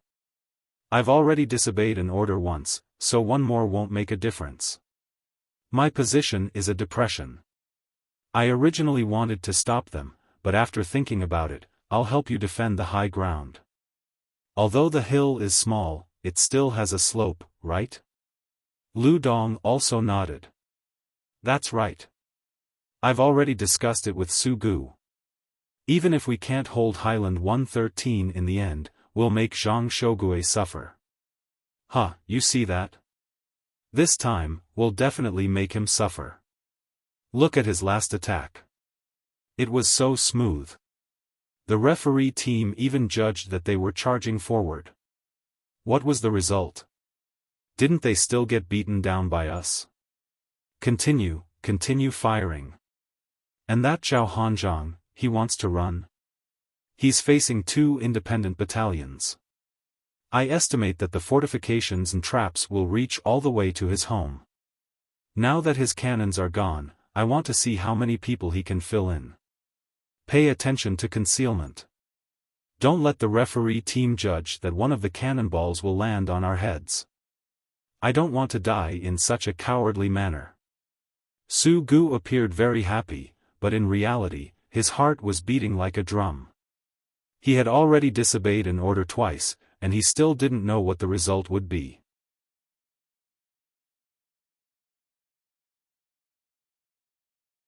Chapter 1030. The ones who were the most indifferent were the three people on Highland 1, 1, and 3. Fan Zhu, Su Gu, and Lu Dong sat in the room, looking at the same sand table. Each of them had an ear of roasted corn in their hands. They rubbed it back and forth to feel the warmth from the corn, but no one ate it. Su Gu said calmly, "Do you think I'm playing the role of, when a general is outside, he can't obey the orders of the emperor? I've decided to throw myself and the troops on Highland 1, 1, 3. Otherwise, I'll lead the troops to their deaths. If they all die, will they not hold me responsible?" "I agree," Fan Zhu said with a smile. I won't express my opinion. I don't plan to go back alive. If I'm on a real battlefield, I'll be a hero, right? I believe that the Zhang family and the Wang family will let me enter the inner courtyard and take good care of my family," Lu Dong said with a trace of sadness. These days, he had been following the logistics team. Sometimes, he returned to reality, and sometimes he threw himself into the sand table. He didn't sleep long each time. The ratio was 4-1. Occasionally, he could sleep for 2 hours, which was considered a blessing. Often, when he received orders, he rubbed his eyes, sat up, and drank 2 mouthfuls of water to make his stomach feel better. Then he began to do things according to the orders. For example, transporting things, repairing the river, and filling the tunnel, all of which were judged and calculated according to the possible situations. In a trance, it seemed that there was a regiment of logistics troops for him to lead, not data. The voice of the messenger was no different from that of his brothers on the battlefield, including the orderlies who took care of his daily life, fetching water for him to wash up, and bringing food to him. If it weren't for the fact that he couldn't hear the sound of the troops and didn't go outside to see the real environment, it was almost no different from a real battlefield. So even if he now realized that it was data in front of him, he still felt sad about the reduced number. The referees were really wicked. Yesterday, they said that their orderlies were killed by the explosion, and now they replaced them with a new one. Report, the enemy has about 2 regiments of people. After the artillery fire, they launched a charge at our highland. Just when the 3 people were quietly enjoying this moment, the messenger came in. Beat them. Beat them as hard as you can. Those who can still breathe, go up and bite them to death. Motherfuckers. Fan Zhu stood up and gave the order to the orderly. Su Gu glanced at Lu Dong and said, "You should be ready to provide support at any time. I will lead people to continue to dig down. This wave has been repelled, but the enemy's artillery will cover us again." It was night time again. The time in reality was night time, and it was also night time on the sand table. According to the calculations, the battle on the sand table had already lasted 6 days and 6 nights. The commanders involved in the battle had not slept. The number of people in Zhao Hanzhang's hands was reduced to 600 by the people chasing after them. To be more precise, there were only 200 people who could continue to fight. The remaining 400 or so people were all wounded. Currently, the leaders and commanders of the wounded were staying in Zhao Hanzhang's house. They requested to stay and buy more time for their brothers who could still fight. Zhao Hanzhang looked at the few people who had been temporarily transferred over to be the team leaders of his team. He wanted to laugh. He laughed at the judgment given by the referees. He also laughed at the serious looks on their faces. He even laughed at himself for not being able to make up his mind to give up on this game. "General, the enemy is about to catch up," a team leader said seriously. "Okay, you guys stay here. I'll take people to meet up with the main force." Zhao Hanzhang waved his hand and said. After waiting for the few people to leave, Zhao Hanzhang said to the messenger, "Report." "Forget it, the machine is broken." "Yes, it's broken. But I don't understand. It's only a few hours. Why can't they rush over? Why do they expect me to rush over? I saw it when I came. In the depression, the enemy has at least a regiment of troops. They're waiting for me." Zhao Hanzhang scolded the reinforcements from his own army. Those 1,000 well-equipped commandos were still not here no matter how long they waited. He was bewildered. What exactly did those 1,000 people encounter? The commander of the 1,000 people was also puzzled. It was very easy for them to pass through the side of Highland 113 without encountering any attacks. However, as they ran, the messenger said that they had encountered a monster ahead. Then, the messenger sent over a model. It was a model of a person wearing a special set of clothes. The messenger said that each piece of bamboo was about an inch thick. This was because they had killed a few of the enemy's people and snatched this. There were a total of 3 layers. In the middle of each layer was cotton and sand. The back of the clothes was empty and tied with a rope. The front was full of bamboo pieces. When weighing it, it weighed about 60 kilograms. It was this thing. When the soldiers in front fired a row of handguns, a few people fell. It was only when the grenades were thrown that the other party fell backward. After the commander saw this, he was very puzzled. "Then let's fight." Once the fight started, it would be troublesome. Unless the bullets hit the enemy's head, if they hit the body, they would not die. There were very few injuries. Once the grenades were thrown, the enemy would fall down. The casualties were still small. Then, they could not let the enemy rush to the front and fight hand to hand. They could only order the troops to move backward slowly. The path that they had just run to was slowly retreated. The commander thought for a while and finally understood the reason. In order to rescue in time, his troops had brought more throwing weapons. They did not bring long guns at all. Precious things like submachine guns were left with the main force. There were only a few of them. Most of them were dual pistols. When the bullets hit that thing, not to mention pistols, even rifles would have to hit an inch to penetrate it. The thick bamboo pieces, sand, and cotton added together actually reduced the power of the bullets to the lowest. When throwing grenades, unless they were thrown out densely or just happened to explode near the enemy's body, the moment the enemy lay down, the shrapnel of the grenade would fly away. This is too shameless. If I didn't see this thing and think about it carefully, I wouldn't know that this thing can be used to block bullets. How can the natives be so smart? The commander scolded, but there was nothing he could do. Other than this road, there was a depression on the side. When they came here, they had not even touched the depression, but some of the troops had already stepped into the trap. It was not easy to get here. The road in front was finally clear. The enemy probably did not have time to set up the trap. If they continued to walk to the depression and avoid the enemy, they would not need the enemy to attack. If they did not die in the depression, they would not be able to get out for a few days. I remember that there is such a method to block bullets. That's right. They are the ones who developed the guns, so they naturally know how to guard against it and minimize the casualties. The commander had not rested for a day and a half, almost 2 days. The troops had also retreated to the side of Highland 113. This was all thanks to the fact that they had enough grenades. If the enemy was too fast, they could organize a dense throwing of grenades. The troops at the front would be able to destroy a batch of them. The ones at the back would also run backwards to avoid the throwing distance. This is a tug of war with me, General Zhao. It is not that our troops are incompetent, but the enemy is too cunning. The commander muttered helplessly.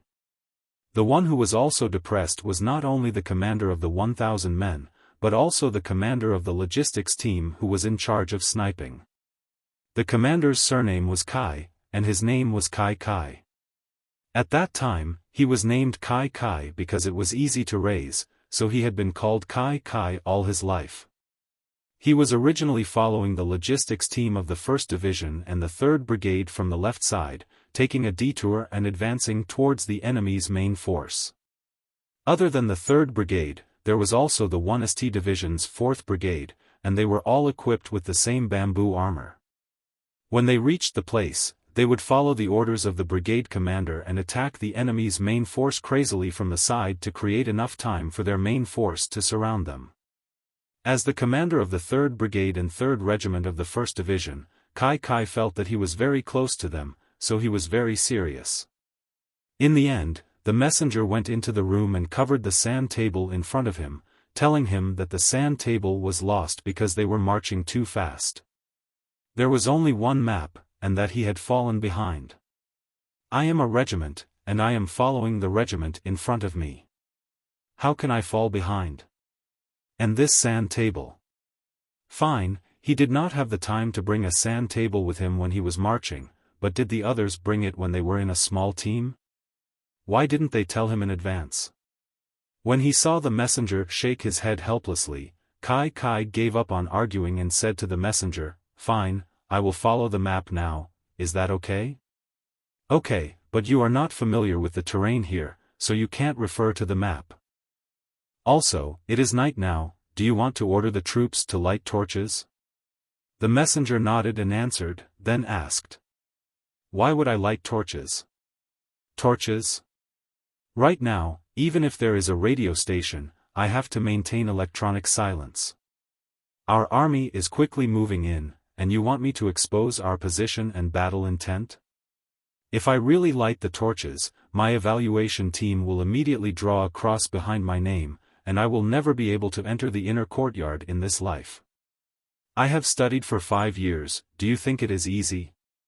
Tell me the road that our army is on now, it really torments me. Be more serious, don't give me false reports. You all only know how to bully me, you know that I have the worst grasp of the terrain. If I was good, I would have entered the inner courtyard long ago." Just like that, Kai Kai led his regiment and walked step by step. In the end, on the sand table, in the early hours of the next day, he discovered that the enemy's army had appeared about 3 miles away. He did not know who they were, but when he discovered them, they also discovered him. What should he do? Fight. Just like that, under countless coincidences and judgments, Kai Kai's regiment of 1,500 people started a contact battle with the enemy's 1,000 people. He did not remember the terrain well, but there was no problem with commanding. He was smart enough, and as soon as they came into contact, he realized that the enemy's goal was not to specifically target him, but to quickly pass through. Then, according to the battle policy of whatever the enemy wants to do, we will not let them do it, Kai gritted his teeth and made up his mind. He did not chase after the main force, and began to exhaust the enemy. His goal was very clear. He did not care how many people he could eliminate. As long as he could stall the enemy would not be able to achieve the tactical goal. Of course, his regiment would not be able to complete the pre-battle arrangements. Report: the enemy has organized a wave of forward-throwing echelons, and launched a fierce attack on our army. The messenger's voice rang in Kai's ears, who was troubled by the unfamiliar terrain. Retreat, retreat, leave a team of people at the front, exhaust the enemy's weapons, and stop the enemy's advance. Do I need to tell you this? What did little Gongzi Xiaobao say? Kai recognized this messenger. He had just entered the outer courtyard for a year, and he had studied surveying, specifically providing data for long-range weapons. This kid was very smart, and most people would not be able to learn this. The messenger replied very naturally, if the enemy advances, we retreat. If the enemy retreats, we advance. If the enemy stays, we disturb. If the enemy is tired, we attack. After saying that, he said to Kai in dissatisfaction, if you ask me this again, you'll be breaking the rules. Go and pass down the order, retreat, Kai shouted. The messenger went out, and he looked at the map that did not even indicate the location of his regiment. He said angrily, the referees also know how to bully people. The enemy's attacking force of 1,000 people is very strong. They are equipped with dual handguns and so many throwing weapons. What are they trying to do? This is because they have encountered my regiment. If they had encountered an ordinary regiment of my logistics or main force, then that regiment, no, even a brigade would have been broken through in an instant. Handguns against close-range combat, won't people fall like wheat being cut down? Little Gongzi said that in this world, there is no such thing as diarrhea or dryness for no reason. There has to be some reason. This kind of equipment is not like fighting a siege, where they fight from top to bottom, and they also use bows and spears as long-range weapons. It is also not like defending, where they should use spears and shoot from a distance. When the enemy gets close, there are too many variables. Then, there is only one possibility. They want to pass quickly and launch a surprise attack. If not, then it will become a siege. There is only one goal left, and that is to rescue. Kai finally figured out something, because in this world, there was no such thing as salty and bland for no reason. Reporting, the enemy is continuing to advance. They used handguns to shoot down the team I was blocking. They were very close, and they specifically aimed for the head, even if they were injured. The messenger came back and reported. Kai had basically figured everything out by now. She smiled and said, I know where I am. Where are you? The messenger asked curiously. I am between Highland 1313 and Highland 225. There should be a depression next to me. Send someone to find our garrison in the depression and have them contact me. I want to work with them to stop the enemy here. Zhao Hanzhong, you actually didn't rush out, huh? The messenger was shocked.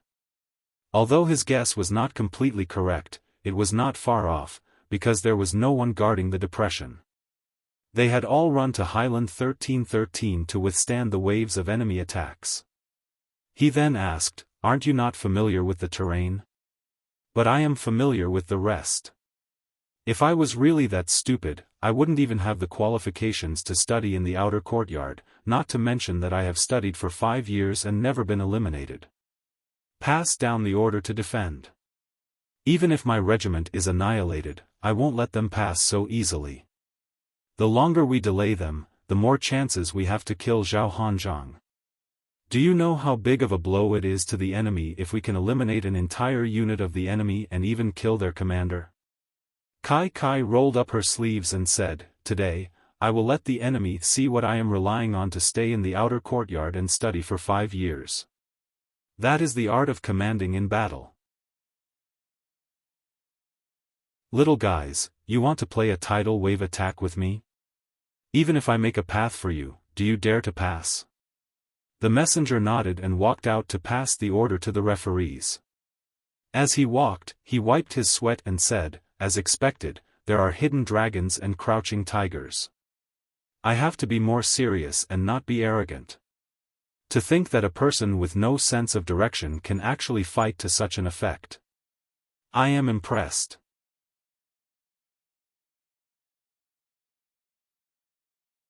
Chapter 1031. Zhang Shogui felt a buzz in his head. He raised his hands and pressed them against his temples. He felt that the more he feared something, the more likely it was to happen. Carefully investigate the enemy's forces. Zhang Shogui had a strange feeling. His opponent was not some logistical unit, but the enemy's main force. What he felt was a very familiar fighting style. It was the style of strategizing and never giving in to others. I'm sure that it's definitely not Zhang Xiaobao. He can't possibly use this style. Zhang Xiaobao's style is soft yet tough. First, it's the spring breeze, and then you can feel the biting cold wind. Right now, it's like the waves crashing against the shore, stacking endlessly. I was wondering why it felt so familiar. I felt it when I was in class. This is the style of Wang Wan's whirlwind thousand snow. This is what she meant when she said that the dense clouds piled up, the wind couldn't blow back, and the rain fell like rain. Zhang Shogui instantly recalled a certain lesson, where a certain person had talked about the psychological pressure of attacking and seizing the advantage. That person was Wang Wan. She had used the advantage in numbers to proactively penetrate the enemy, and then formed layers of encirclement to disrupt the enemy's advance. Someone, go and investigate the enemy's attack. Zhang Shogui was truly afraid now. When he knew that Zhang Xiaobao was organizing a logistical attack, he had still underestimated the enemy. He acknowledged Zhang Xiaobao's economic leadership, but he was not convinced by Zhang Xiaobao's ability to command, even though Zhang Xiaobao's individual fighting prowess was extraordinary. Report. The enemy has revealed their flags and numbers. Logistical Division 1, 3rd Brigade, and 4th Brigade. Our army is unable to break through, so they are using their battalions to attack. Our guns are unable to penetrate the enemy's human wall. They are throwing grenades at close range. The first wave of enemy troops is lying down, and the second wave is following. This is repeated endlessly. Our army's first line of defense has fallen. The messenger's words were extremely urgent. Reporting, our army's right flank is in an emergency. The enemy is using their bodies to fill the trench. After 3 layers, the trench has been leveled. The enemy has stepped on our friends. Another messenger also came over to report. Zhang Shogui was dumbfounded by these 2 pieces of news. He knew of the trench. Wooden spears had been thrust into the ground, 10 feet deep and 2 feet long. How could they so easily pass through with 3 layers of corpses? You could either carry sand to fill up the path or use dozens of corpses to pave the way. But from the messenger's urgent report, it was obvious that they were not coming here one by one, but as a whole. Deploy the cannons and attack them. Our army is preparing to retreat. Pack up. Quick, tell the generals that we are facing Wang Wan's main forces. Zhang Xiaobao's logistics army is at the front line. They are using their lives to buy time. Retreat quickly. Zhang Shogui finally understood what was going on. It was no wonder the enemy's attacks were so confusing. It was a 2-man army using 2 different styles of fighting. Yes, Zhang Xiaobao liked to be soft first and then fierce later. Wang Wan was definitely using the stacking tactic. She was the main force and she had the advantage in numbers. Even so, she was unwilling to immediately sacrifice herself and had let Zhang Xiaobao take the lead in the attack. Now, Zhang Xiaobao was no longer soft. He was soft because he was waiting for his vanguard, Zhao Hanzhang, to arrive. How could the husband and wife not cooperate?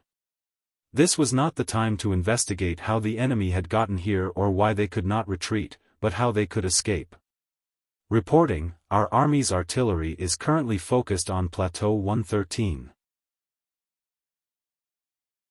The enemy's flag is still fluttering under the artillery fire, the messenger reported. I know you're a member of the Zhang family. You don't have to praise them like this, right? Zhang Shogui said in a fit of pique. As soon as he said this, he regretted it. If these words reached the ears of others, how would they look at him? Could it be that they couldn't even tolerate a messenger? Zhang Xiaobao and Wang Wan were fighting a war while also handling domestic affairs. Had they ever complained? Without waiting for him to apologize, the messenger changed his tone. Reporting, our army's artillery is currently fiercely attacking Plateau 113. The enemy is already unable to raise their heads. The plateau is about to fall, but the tattered flag is still there. Judging from this, the plateau is still in the hands of the enemy. I was wrong. Don't say any more. It's not even as good as the previous report. At the very least, the previous report said that the enemy was tenacious. Now, aren't you saying that our army is incompetent? Zhang Shogui was even afraid of the messenger. He concluded that this was all because of his anger. Order the artillery to change directions and face our army. Wait a moment. Order the artillery to continue attacking Plateau 113 to create a false impression for the enemy. Our offensive personnel are to circle around and retreat. Attack the enemy's retreat path to the left. Understood. The messenger did not show any other expression. After receiving the order, he hurriedly ran out. At this moment, the situation in every aspect of the battle could be seen. In truth, there was no longer any plateau on Plateau 113. The hill was not large, and after being continuously bombarded, the entire hill had been shaved off by 2 meters. To be more precise, it had now become Plateau 113. Fan Zhu and the others were still holding on. A total of 3 regiments had come in, including Su Gu's personal guards. They had about a battalion's strength, but only 2 battalions were left. However, the fortifications continued to dig down without stopping. This was the most helpless and most shameless method that Zhang Xiaobao and Wang Wan had come up with. Not to mention Wang Wan, who had been trained in military studies, even Zhang Xiaobao knew how tenacious the People's Liberation Army was. Let alone a small hill that had been blown off by 2 meters, even an entire mountain had been blown off by 3 meters. When the enemy attacked, did they see if anyone had formed a defensive position? When there was a limit to manpower, there was also a limit to ammunition. According to Zhang Xiaobao's words, do you think that I'm a small country that will retreat after a few people die? I'll let you pick any high ground, throw down 10,000 earth penetrators, and then organize infantry to attack.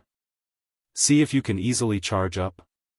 Wang Wan admired Zhang Xiaobao's attitude the most. Thus, when she trained the people in her family, she taught them to compete in physical strength, will, courage, and life.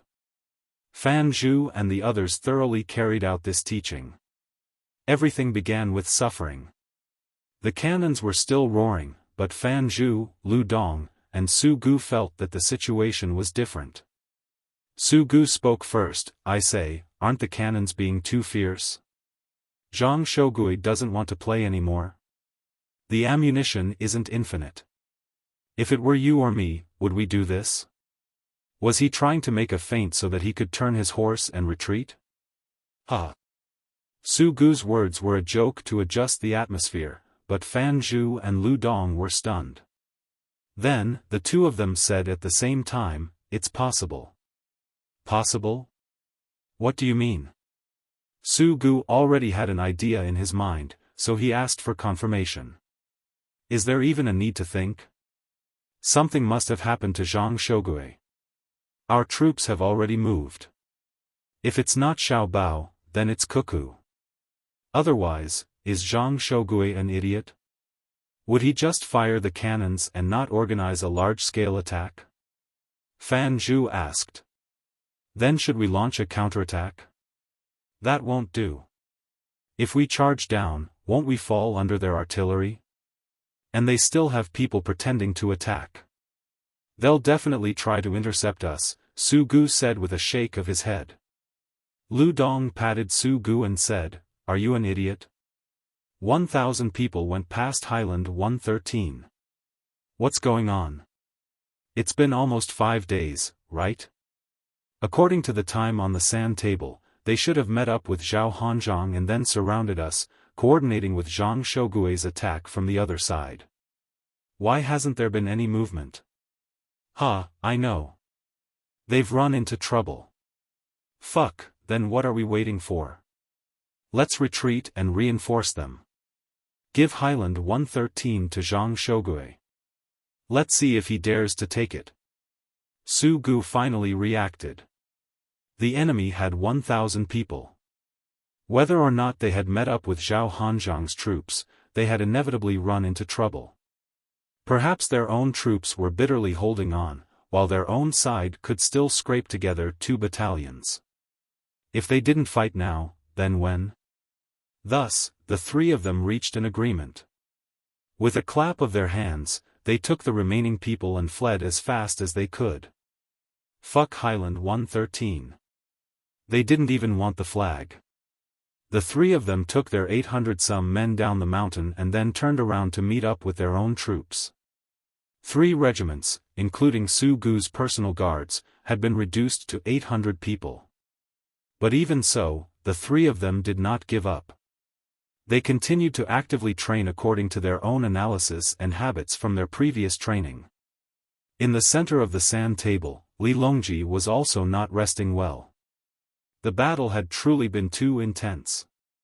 All sorts of things could happen at any time, and he couldn't bear to miss out on any of the exciting moments. The others naturally had to accompany him, but when they were alone, they were able to take a nap and were in much better condition than him. Seeing Fan Zhu's group of 3 leading their troops back, Li Longji sighed and said, "This is the outer courtyard of the Zhang clan and Wang clan. Look at the coordination between them. They don't even need to use telegrams to communicate. Just by relying on their usual tacit understanding, they can produce such results. And look at their willpower. They're never afraid of being alone and without help. Look at Kai Kai. Even after breaking apart an entire regiment, she still managed to organize a counterattack. Who wouldn't be afraid of such a force? After the commander gives out his mission, how many people can still judge the situation in an unexpected situation and coordinate with the main force to use the proper tactics? Zhao Hanzhong and Zhang Shogui didn't lose unjustly. Empress Wang was born into a family of generals, and she had been groomed like this since she was young. However, she knew that she had to admit that she had never seen such subordinates before, and they were only in the outer courtyard. She had seen it on the sand table of the inner courtyard. Wang Yi's group, any random small group, was able to deal significant damage to the enemy.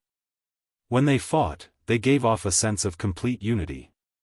Don't just talk about luck and coincidence. If that was really the case, Cuckoo's group was simply too lucky. But every opportunity was grasped by people. Everyone had a chance, so why did they grasp it so well? How many times was it still a coincidence? The more she thought about it, the more excited Empress Wang became. Your Majesty, after the martial examination, let's recruit the people from the Zhang clan and Wang clan who can't enter the inner courtyard. We also want to, but we reckon that they would rather stay in the outer courtyard than enter the court. Let's not talk about others, just Fan Zhu, Su Gu, Lu Dong, Wang Nan, and Sun Quan. Would they agree? Just how far did they push Zhao Hanzhong and Zhang Shougue? In their eyes, Zhao Hanzhong and Zhang Shougue are defeated generals, and they don't want to be in the same team. With just a glance, they can tell that you, the generals of the court, and the main forces of the Zhang clan and Wang clan, are only at this level. Why would they leave the outer courtyard? Li Longji said with jealousy. On the battlefield, the 2 regiments of the 1st Logistics Division's 3rd Brigade and the 3 regiments of the 4th Brigade were still madly attacking Zhang Shougue's flanks without regard for casualties.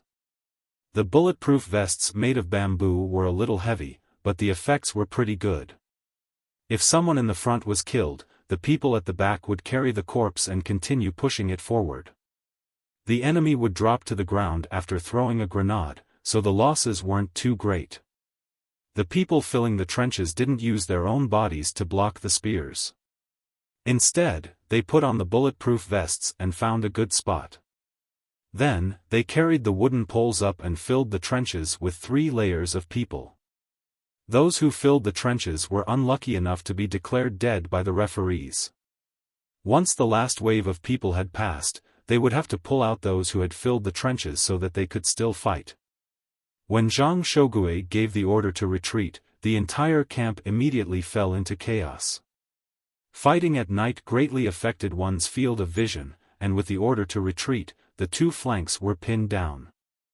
Of the 8,000-some soldiers, at least 3,000 were used to defend the 2 flanks. Originally, Zhang Xiaobao had 10,000 soldiers.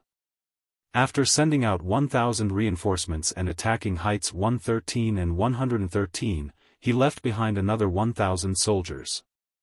Against Zhang Xiaobao's 5 logistics regiments, nearly 8,000 soldiers, the 3,000 soldiers on the 2 flanks were having a very hard time. Moreover, under the influence of the soldiers who had retreated from heights 113, the 4,000-some soldiers in the center began to move back in batches. The referees immediately judged that their morale had plummeted. The attacking logistics troops didn't light their torches for fear of being used as practice, but when Zhang Shougue's troops retreated, they lit their torches. When their torches were lit, a messenger immediately placed a model of a torch on the sand table in front of the generals. "What's this?" Zhang Shougue asked as he looked at the model. "Reporting. These are the torches in the direction of our retreat and in the distance of our right flank. Based on the number of torches, we estimate that 20,000 enemy soldiers have suddenly appeared." The messenger pointed at the model and replied. "How many?" Zhang Shougue bellowed. In an instant, his heart chilled as he numbly nodded. "I know. This is Wang Wan's main force. Pass on my order. Withdraw the order to retreat. Gather all the troops and advance toward heights 113 and then take heights 225. Quickly. General, why aren't we retreating? If we continue to charge forward, our army will be surrounded and eaten," a deputy general asked. Zhang Shougue shook his head and sighed. "I also want to run, but Wang Wan won't let me. She's even more familiar than I am with constantly wiping out the enemy while running, so she won't give me a chance. If we run, our morale will plummet, our heavy weapons will be thrown away, and our provisions will also be gone. We will scatter and then be surrounded by her men. Rather than that, I might as well concentrate my forces and fight for a chance of survival." With Zhang Shougue's order, the retreating soldiers turned around, abandoning the 3,000 soldiers on the left and right wings. They arrived at the base of heights 113 and gathered a portion of the soldiers there. With less than 5,000 soldiers, they captured heights 113. Reporting. "We haven't encountered any enemy defending heights 113, the messenger reported. "I already know. I also know that they turned around to work with their own forces to wipe out the 1,000 reinforcements that Zhao Hanzhong and I sent over. Other than the fact that I didn't scheme against Wang Wan and Zhang Xiaobao, do you know where we lost?" Zhang Shougui first nodded to the messenger, then he asked the generals in the room. One of the generals whispered, "Is it because our army is advancing too quickly? Shouldn't we have come to Mount Huangshan? That was my mistake. Is there anything else?" Zhang Shougui asked with a heavier tone. Another general thought for a moment, then said, "Could it be that by the time we sent our commanders to the regiments, there was already no one available?" Someone finally noticed. The several hundred commanders from the Zhang family and the Wang family's inner and outer courtyards formed the most luxurious command formation. Every regiment, every battalion, and even every squad had their own commander, let alone the brigade level. Moreover, because there were so many people, those who normally commanded regiments could only be sent to command battalions.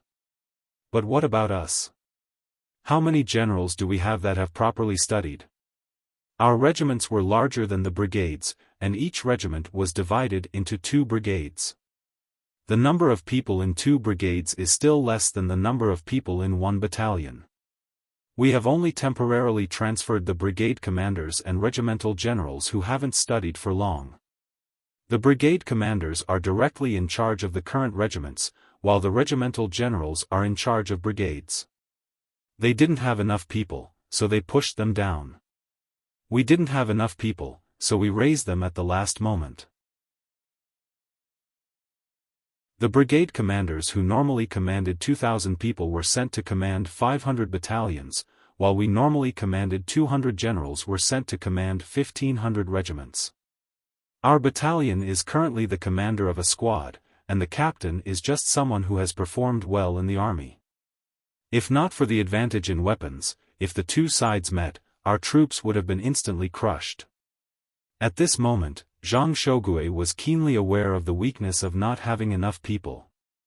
In war, not only did the generals need to make decisions, they also needed the commanders under them to take charge of the situation. The generals thought about Zhang Shougui's words and nodded. This was true. The strength of the generals was only a part of the equation. The rest depended on how the commanders at each level performed. Zhang Shougui clenched his teeth and said, "Don't think about it anymore. Attack. Even if I die, I'll pull a few down with me."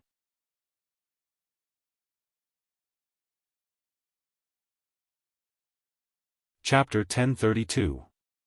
Zhang Shougui continued to lead his soldiers forward, an indescribable feeling in his heart. There was regret, annoyance, unwillingness, and helplessness. He finally understood why Wang Wan had emphasized that the soldiers should learn. At present, the soldiers of the Great Tang were basically literate, but when it came to calculations, they could only do simple addition and subtraction. When it came to spending money, they could understand how to spend it. But this clearly did not meet Wang Wan's requirements. At the very least, Zhang Shougui was not satisfied that his soldiers only had this little bit of education. From this battle, he could see that the more soldiers that could fight on their own, the greater the number of units at the bottom, the higher the fighting power of the army. Zhang Shougui, who had not encountered any resistance for the time being, looked at the model and thought to himself, just what level do I have to reach to meet Wang Wan's requirements? Li Longji was also asking Zhang Xiaobao. He was in Zhang Xiaobao's room. Zhang Xiaobao had withdrawn back to Highland 737, so he didn't have many soldiers left. In total, he had just over 4,000 soldiers, including his personal guards. But he felt that it was worth it. If he added in the 2 brigades that had attacked, how many soldiers would he have left? 8,000 was already enough. Using around 17,000 soldiers, he had managed to destroy more than 10,000 of the enemy's soldiers. The enemy was the vanguard, so they had a large supply of provisions and ammunition. Moreover, the price his side had to pay was the logistics, not the main force. It wasn't that the logistics weren't formidable, but that the military selection was based on the number of soldiers on each side's main force and the position they occupied. Thus, Zhang Xiaobao was very happy, and so was Li Longji. Wang Wan's good performance showed that he had a good eye for people, but he also wanted to know how far Wang Wan wanted the soldiers to learn.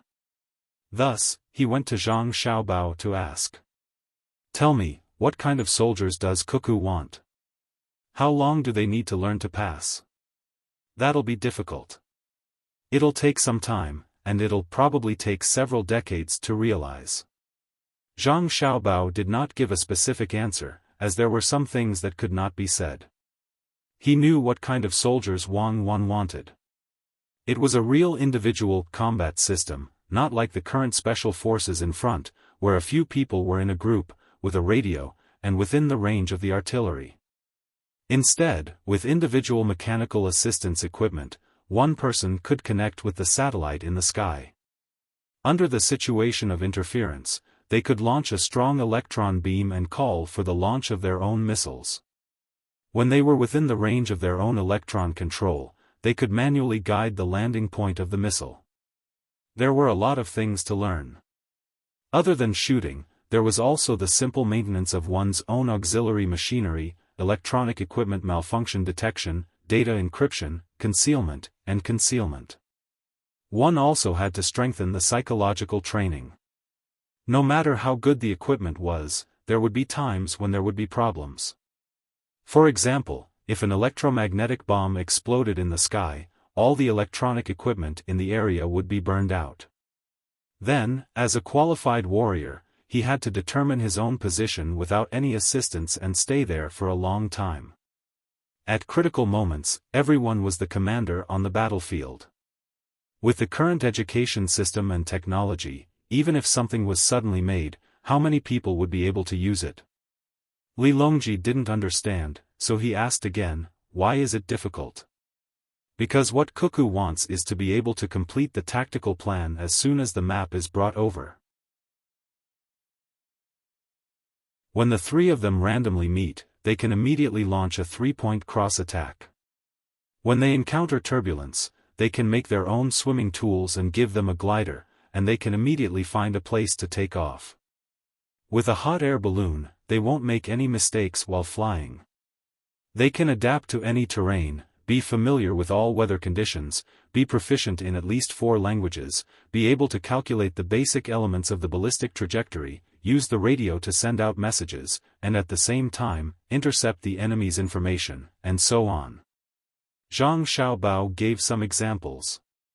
Li Longji and Weiwei opened their mouths and waited for Zhang Xiaobao to finish. They looked at Zhang Xiaobao and asked, Xiaobao, are you talking about people? Cuckoo can do it. I'm a little worse than her. After all, there are specializations in each field. If I were to team up with her, the effect would be better. Zhang Xiaobao spoke the truth. If he didn't have this ability, he would have been captured long ago. Li Longji couldn't say anything now. He looked at the sand table and muttered to himself, Zhang Shogue, it's not easy. After scheming and scheming, in the end, he still fell for it because of his personality. If I were him, I would fight it out with all of you. I definitely wouldn't have charged into Mount Huangshan. Not only is that a death trap for him, it's also an ambush for the Central Army. A large amount of supplies have been lost, including what the soldiers carried. The cannons have also been lost. This is all thanks to the fact that we were fighting the natives and determined that they wouldn't be able to use cannons. If only Cuckoo and Xiaobao didn't insist on using cold weapons. Your Majesty, please stop muttering. If we had the same equipment, would we have lost so many people? My logistics association is in charge of logistics, not piling up lives. These cannoneers are for them to use. Not only is it a waste, but it's also useless.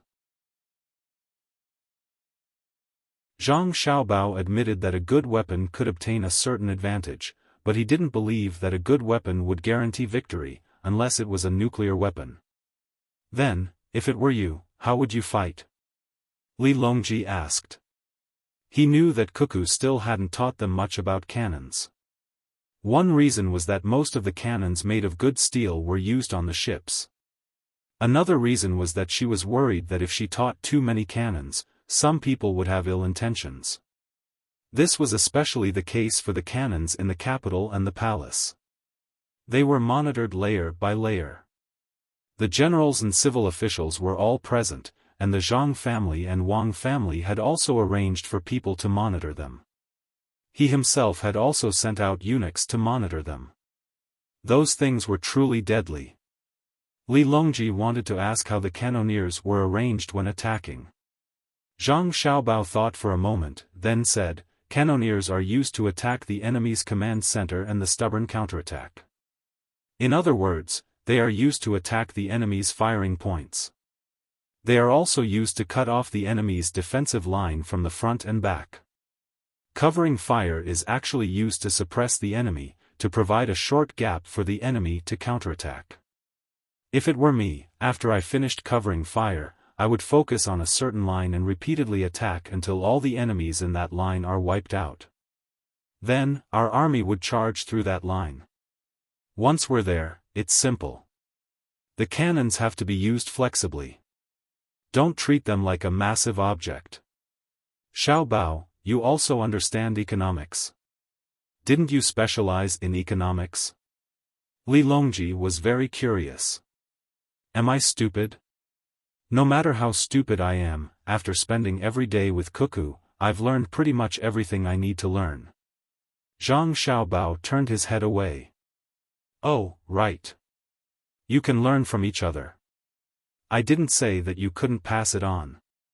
Li Longji gave his own understanding. Zhang Xiaobao didn't say anything, which could be considered a tacit agreement.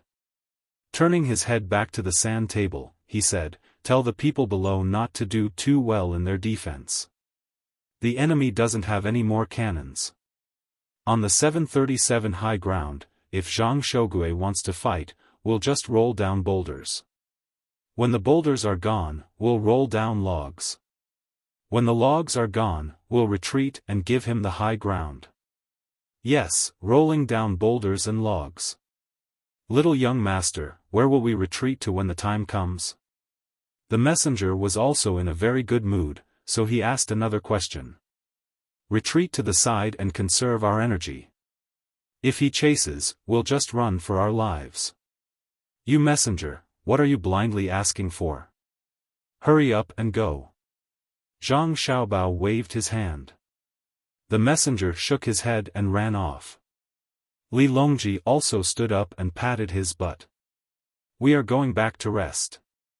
The moment Li Longji arrived at the entrance of the central sand table, he heard the warm applause. Raising his head, he saw Fan Zhu and the others bowing to express their gratitude. They had risked their lives to come to the central sand table and take a look at it before going back to rest. Zhao Hanzhong lowered his head and found a corner to sit down. He placed his hands between his legs and remained silent. Li Longji patted Fan Zhu and the others on the shoulders and said, "Not bad. This was originally a high ground that could have been handed over at any time, but you actually made it the center of the battle. Continue to work hard." Fan Zhu and the others nodded. They circled around the sand table, greeted the crowd, and then jogged out one by one. It seemed like they were looking for a place to eat and then go to sleep. Li Longji slowly walked over to Zhao Hanzhong's side and asked, "What are your thoughts?"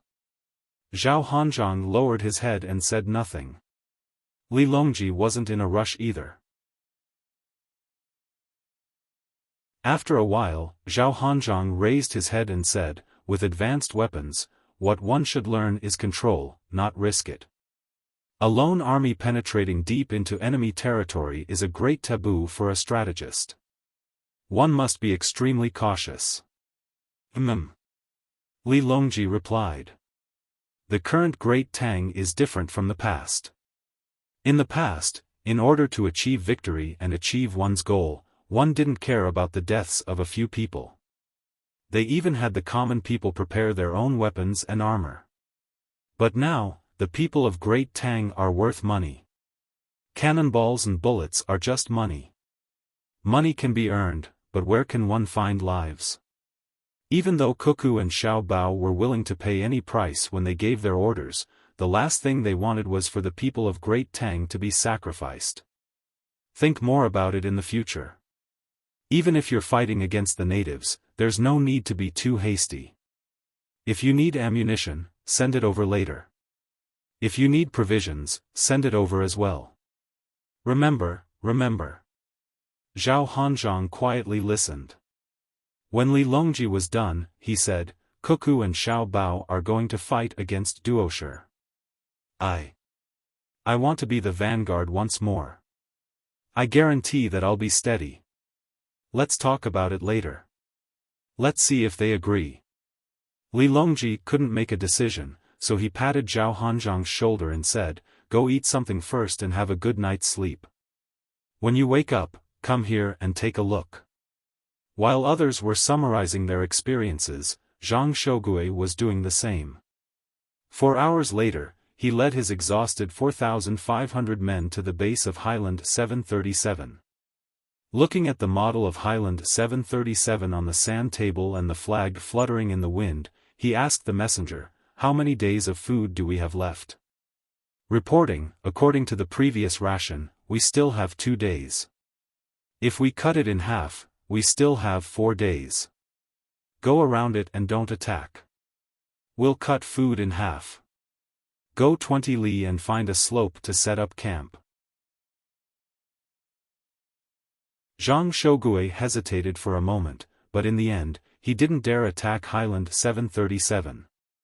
Even though he could tell from the flag that Zhang Xiaobao was on the mountain, there was a high chance that Zhang Xiaobao would be declared dead if he attacked. Reporting, we've discovered that Zhang Shougui's forces have taken a detour around the base of the mountain. Please make your decision, the messenger reported. They ran?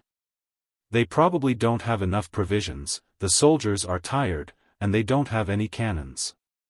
They want to rest, but how can that be? Pass on my order. 1,000 men go down and chase after them. Don't really catch up. Send another 1,000 men to coordinate with them.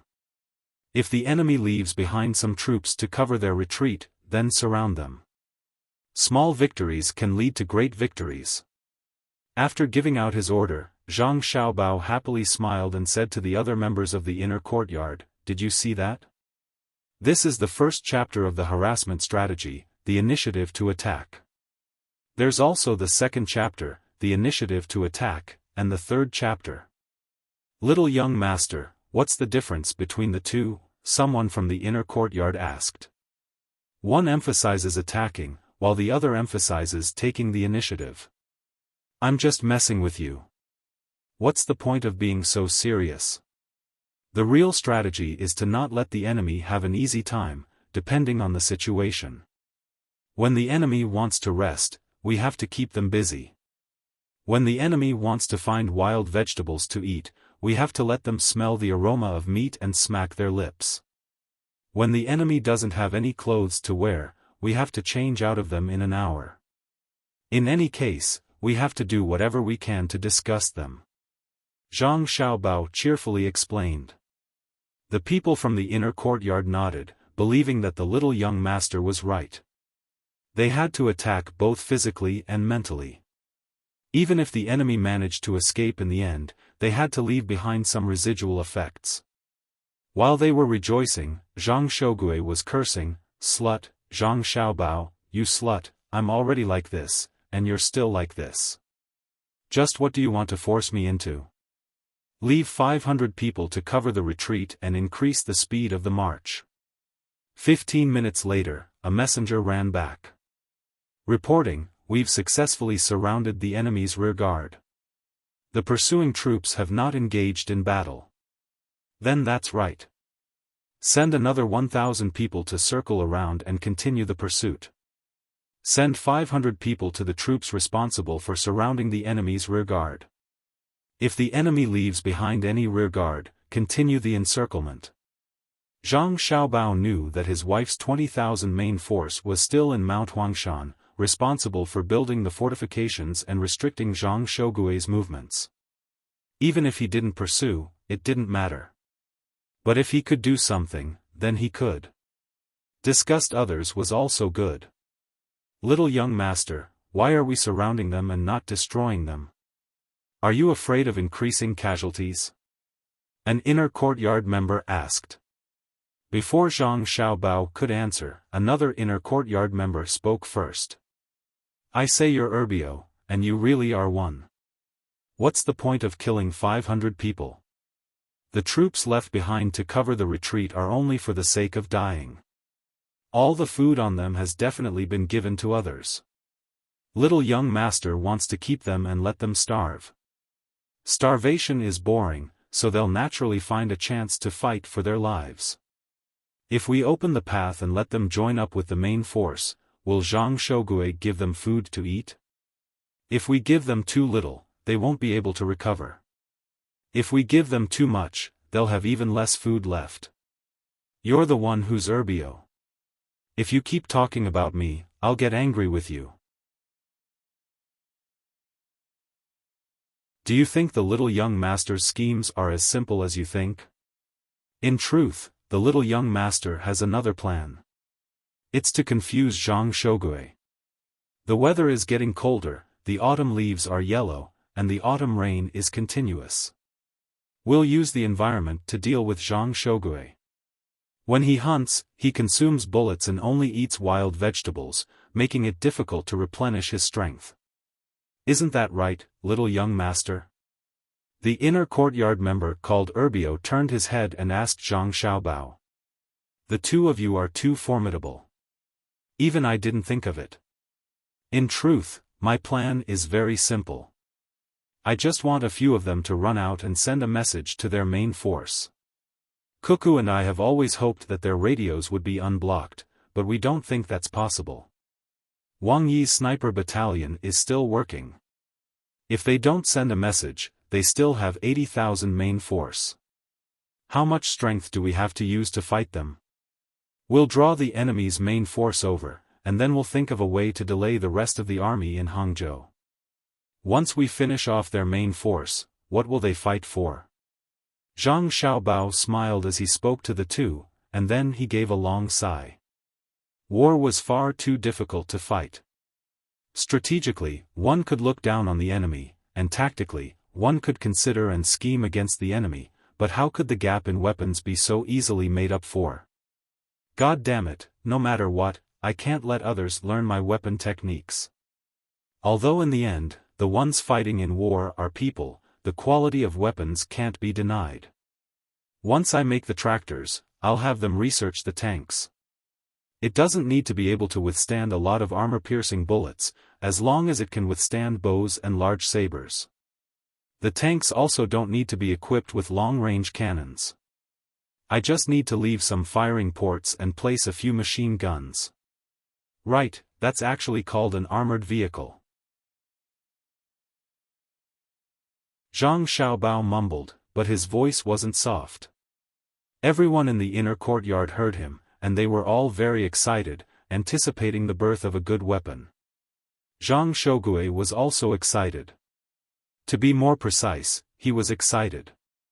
When a person was forced to a certain extent, they would often become even more spirited.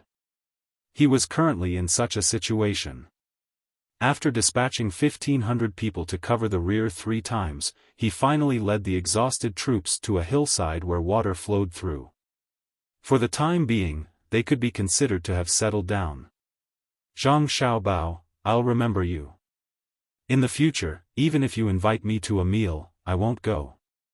We're comrades, so why are you forcing me?